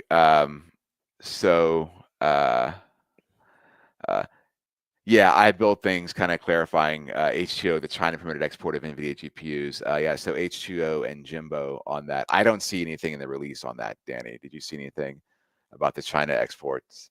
They're not really saying anything about that. Well, I don't have anything from them yet, but there was a report this morning. Give me just a second and I'll pull up an article here about it. But Nvidia stock was actually up this morning And part of the reason because there was a report in Reuters that said that NVIDIA's H20 chips, orders for those chips jumped because some of the biggest companies in China, namely Tencent, Alibaba, and ByteDance, which is the owner of TikTok, each of those companies had significantly increased their orders for the H20 chip. And for those who are not familiar with it, this is the chip that NVIDIA designed that was developed to meet the export restrictions and be eligible to be exported to China. Yeah. But I don't see anything about H20 in the releases here. Maybe they'll say something on it in the conference call. They I know might. they probably tread fairly carefully with that. They don't want to gather jinx it. too much attention, right? From why shine a spotlight on a good thing if you don't have to, in terms of something that might raise someone's attention. So I don't know. Overall, what's your thoughts so far, Danny, in the quick look we've had here? From what I'm seeing right now, it is largely what I expected from the report. Nvidia issued somewhat conservative guidance. They beat their own guidance. They beat Wall Street. As far as their outlook for the year for 2026, which actually started, their fiscal 2026 started about 4 weeks ago. And they're saying that they're expecting revenue of about 43 billion. Now I'm going to take a quick look and see what analysts were expecting them to are guiding for. Let's see. Well, that doesn't make sense. That's next year. Next quarter. Here we go. About 42.05. So basically, Nvidia and Wall Street are in lockstep with what they expect from Nvidia for the first quarter of fiscal 2026, which is, the quarter that we are currently in. And what was that number? 42 billion. 42. So a little less than 10%. Quarter over quarter growth. Right. Now, the thing that's interesting to me, and Nvidia, I'm going to check to be sure, but I don't think they have ever given full year guidance, at least not since I've been covering them. But Wall Street is saying that they expect Nvidia to generate revenue of 196 billion next year. Now, if you think about that, you figure 42 billion is a pretty fair amount. So it looks like Wall Street is expecting that revenue to continue to accelerate as we go through the year. 40, 50, 60, 65 billion maybe by the last quarter. So Wall Street at least is expecting the AI revolution to continue. Or so it would appear based on their expectations for Nvidia. And the stock is still remarkably near break even, down 0.21%. Now, what's going to be sorry, go ahead. Go ahead. No, go ahead. I was going to say it's going to be interesting to see, with the new earnings in there and the earnings being higher. If the stock price is the same tomorrow, its price to earnings ratio is going to shrink. So, for the coming year revenue estimates, or for our earnings estimates, it seems like I think it was right around 30 earlier today. So if the price stays the same and the earnings has gone up, then of necessity, the price to earnings ratio will decline. So I'd be interested to see how that shakes out. We probably pull the data and do it, but it's hard to do in real time when I'm not paying attention that well. cash flow too was quite nice, Danny. I'm looking at the cash flow here for the full fiscal my. year.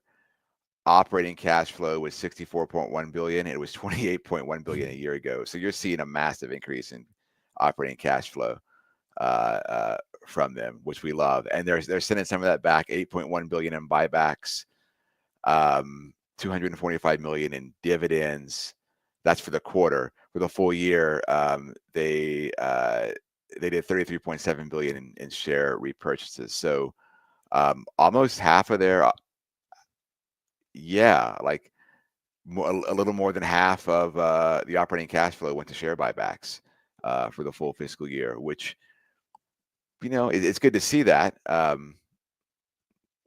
Seems It's a a little little high. bit of a double-edged sword when, as long as the company continues to execute, and the stock price continues to go up, that will seem like a brilliant move. Yeah, it will. But if it doesn't go up, Yeah, then if you it look back and doesn't, what were you thinking? it works until it doesn't. Yeah, right. Sadef asks, negative gaming revenue can be good news for AMD, right? It could be. Like if the issue there is that they're sort of capacity constrained in what they can do, and they're putting all their resources into pumping out those data center products, then yeah, to the extent you would think some of that flows over to AMD. I don't know. We'll have to see if that ends up being the case here, but it could be. Gaming revenue is lower than it's been in like a year and a half, Danny. It was a pretty big drop off in that. Well, and part of the there's a couple business. of different things at play here. I mean, we're talking about, this is still for consumers. This is still a tough financial environment. You still have inflation that is your multi-year highs. It's moderated in its growth a little bit, but it's still historically high. And so people are hanging on to their old gaming chips a little bit longer. And also it's cyclical. I don't know off the top of my head what their release schedule is for their gaming specific chips. But if you're not at the beginning of that cycle, you tend to see those numbers go down quarter after quarter until the next release. So I think we're in the trough of the cyclicality for gaming chips right now. And you don't have any big consoles out. Like the consoles are getting pretty long in the tooth. You do have the new Nintendo Switch that was announced, the Switch 2. So maybe I don't know if Nvidia's in that or not, or is going to be. But we don't have new consoles from Microsoft or Sony yet. So it's there's a bit, maybe that's feeding into it too. So I want to hit this question quickly. Let me pivot away from Nvidia for just a second. Brian Too Good asked a question about 15 minutes ago on C3 AI. It released a quarterly report today. Brian says it looks good, but the stock is down in after hours trading.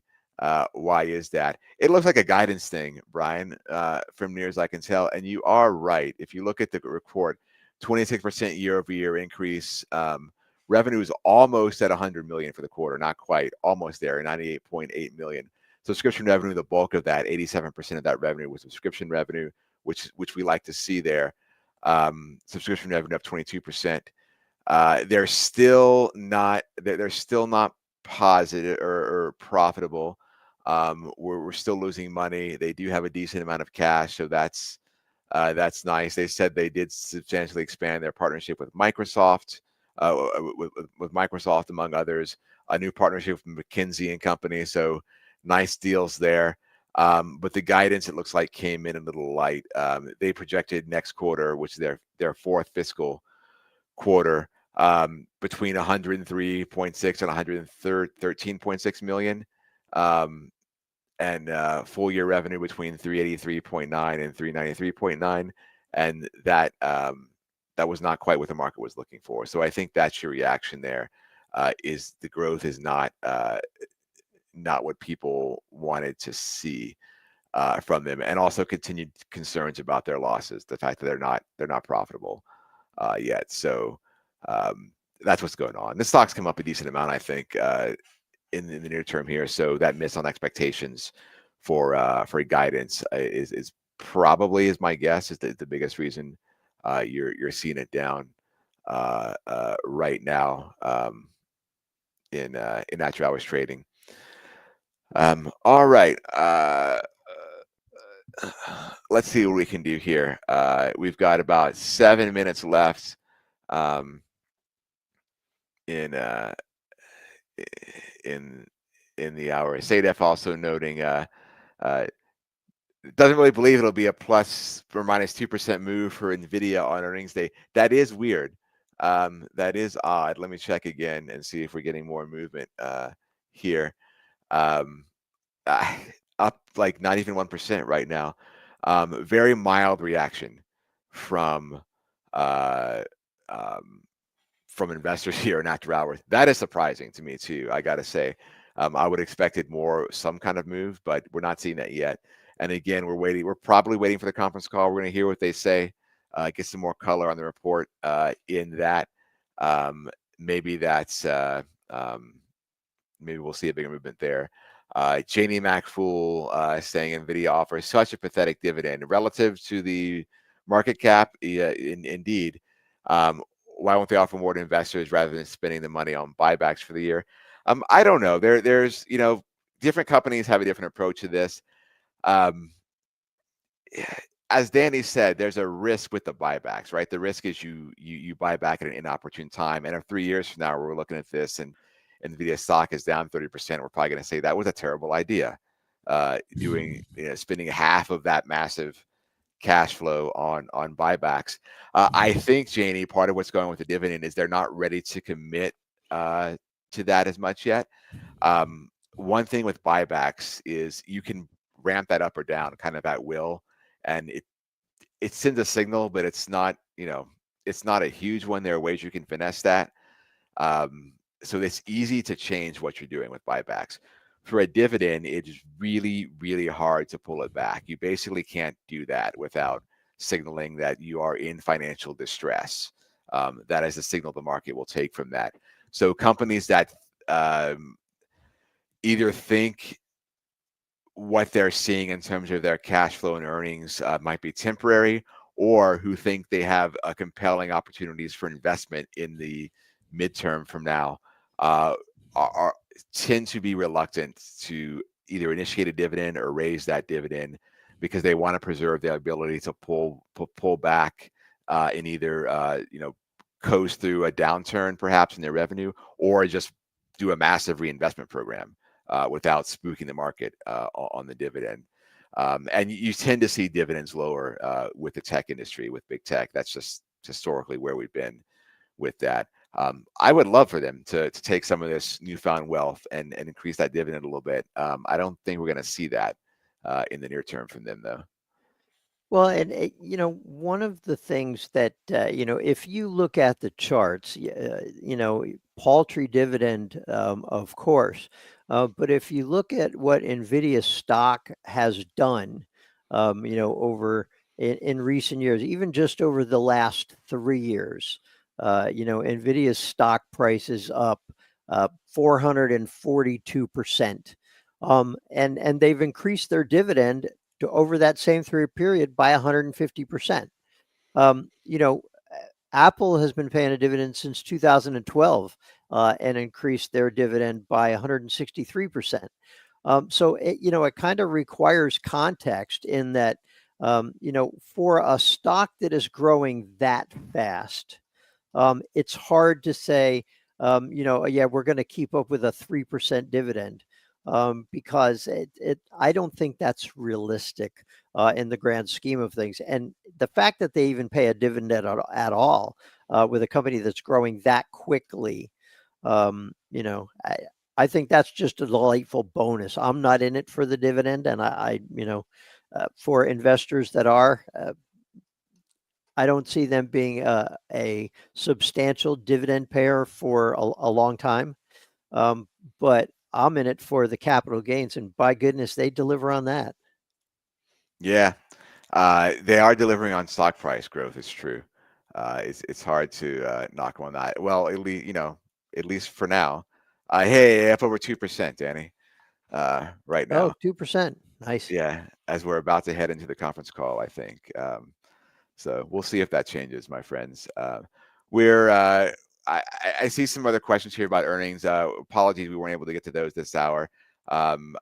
We may be able to address them. We've got 3 more hours today of coverage for you guys, so hopefully we'll leave those up. We'll see if we can address them a bit later in the day here. But Danny and I only have about 2 minutes left, so I don't want to tackle an earnings report in 1 to 2 minutes or 1 minute now Right. and not be able to give it. I've got a quick question from Melissa that I can Yeah, just that's a good knock one to out hit. really quickly from a few minutes ago. Where does Wall Street pull their expectations from? Are they realistic?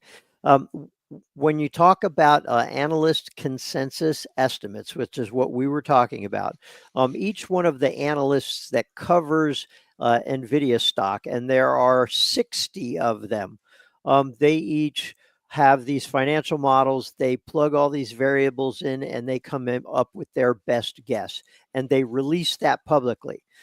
When you take that analyst and all the 59 other analysts and you average the numbers together, that's where you come up with the analyst consensus estimates. Are they realistic? It depends, because they're guessing based on variables that they believe will be definitive. But nobody knows for sure what's going to happen in the real world over the next 3 months. So sometimes they are, sometimes not. Depends on the analyst. I've seen, some are very good and are making realistic guesses, have very complicated models that do a ton of research into the industry and the company, and are trying to peg a really reasonable number, right? What you should expect to do. There are some who throw out wacky. I've seen stuff that's just insane, Danny, from some analysts. Like I don't know what reality that you're looking at where you think that could possibly be the case. But it depends. On what particular analyst you're following, I suppose. That's all right. So that's the top of the hour now. Thanks, guys. This was fun. I had fun doing it. I hope Danny, do you have fun with this one? I had fun doing it, and it was also educational. I learned a few lessons about how to present slides in Nice. StreamYard. So I will know for next time. All right. Well, yeah, we're always learning here. We're learning here with you fools. I hope you enjoy this as we take this deep dive into Nvidia earnings. And again, we'll have more coverage on this later today as well from Jose, who's taking a look now, I suspect, at what's going on here. So stick with us for the rest of the day for our full members. This is going to end our YouTube stream for today. We'll be back again tomorrow with more for the YouTube stream as well. But for our subscribers, do stick around for a couple more hours here. A day is not done for us yet, and we will continue to answer your questions. Fool on, everyone. Fool on.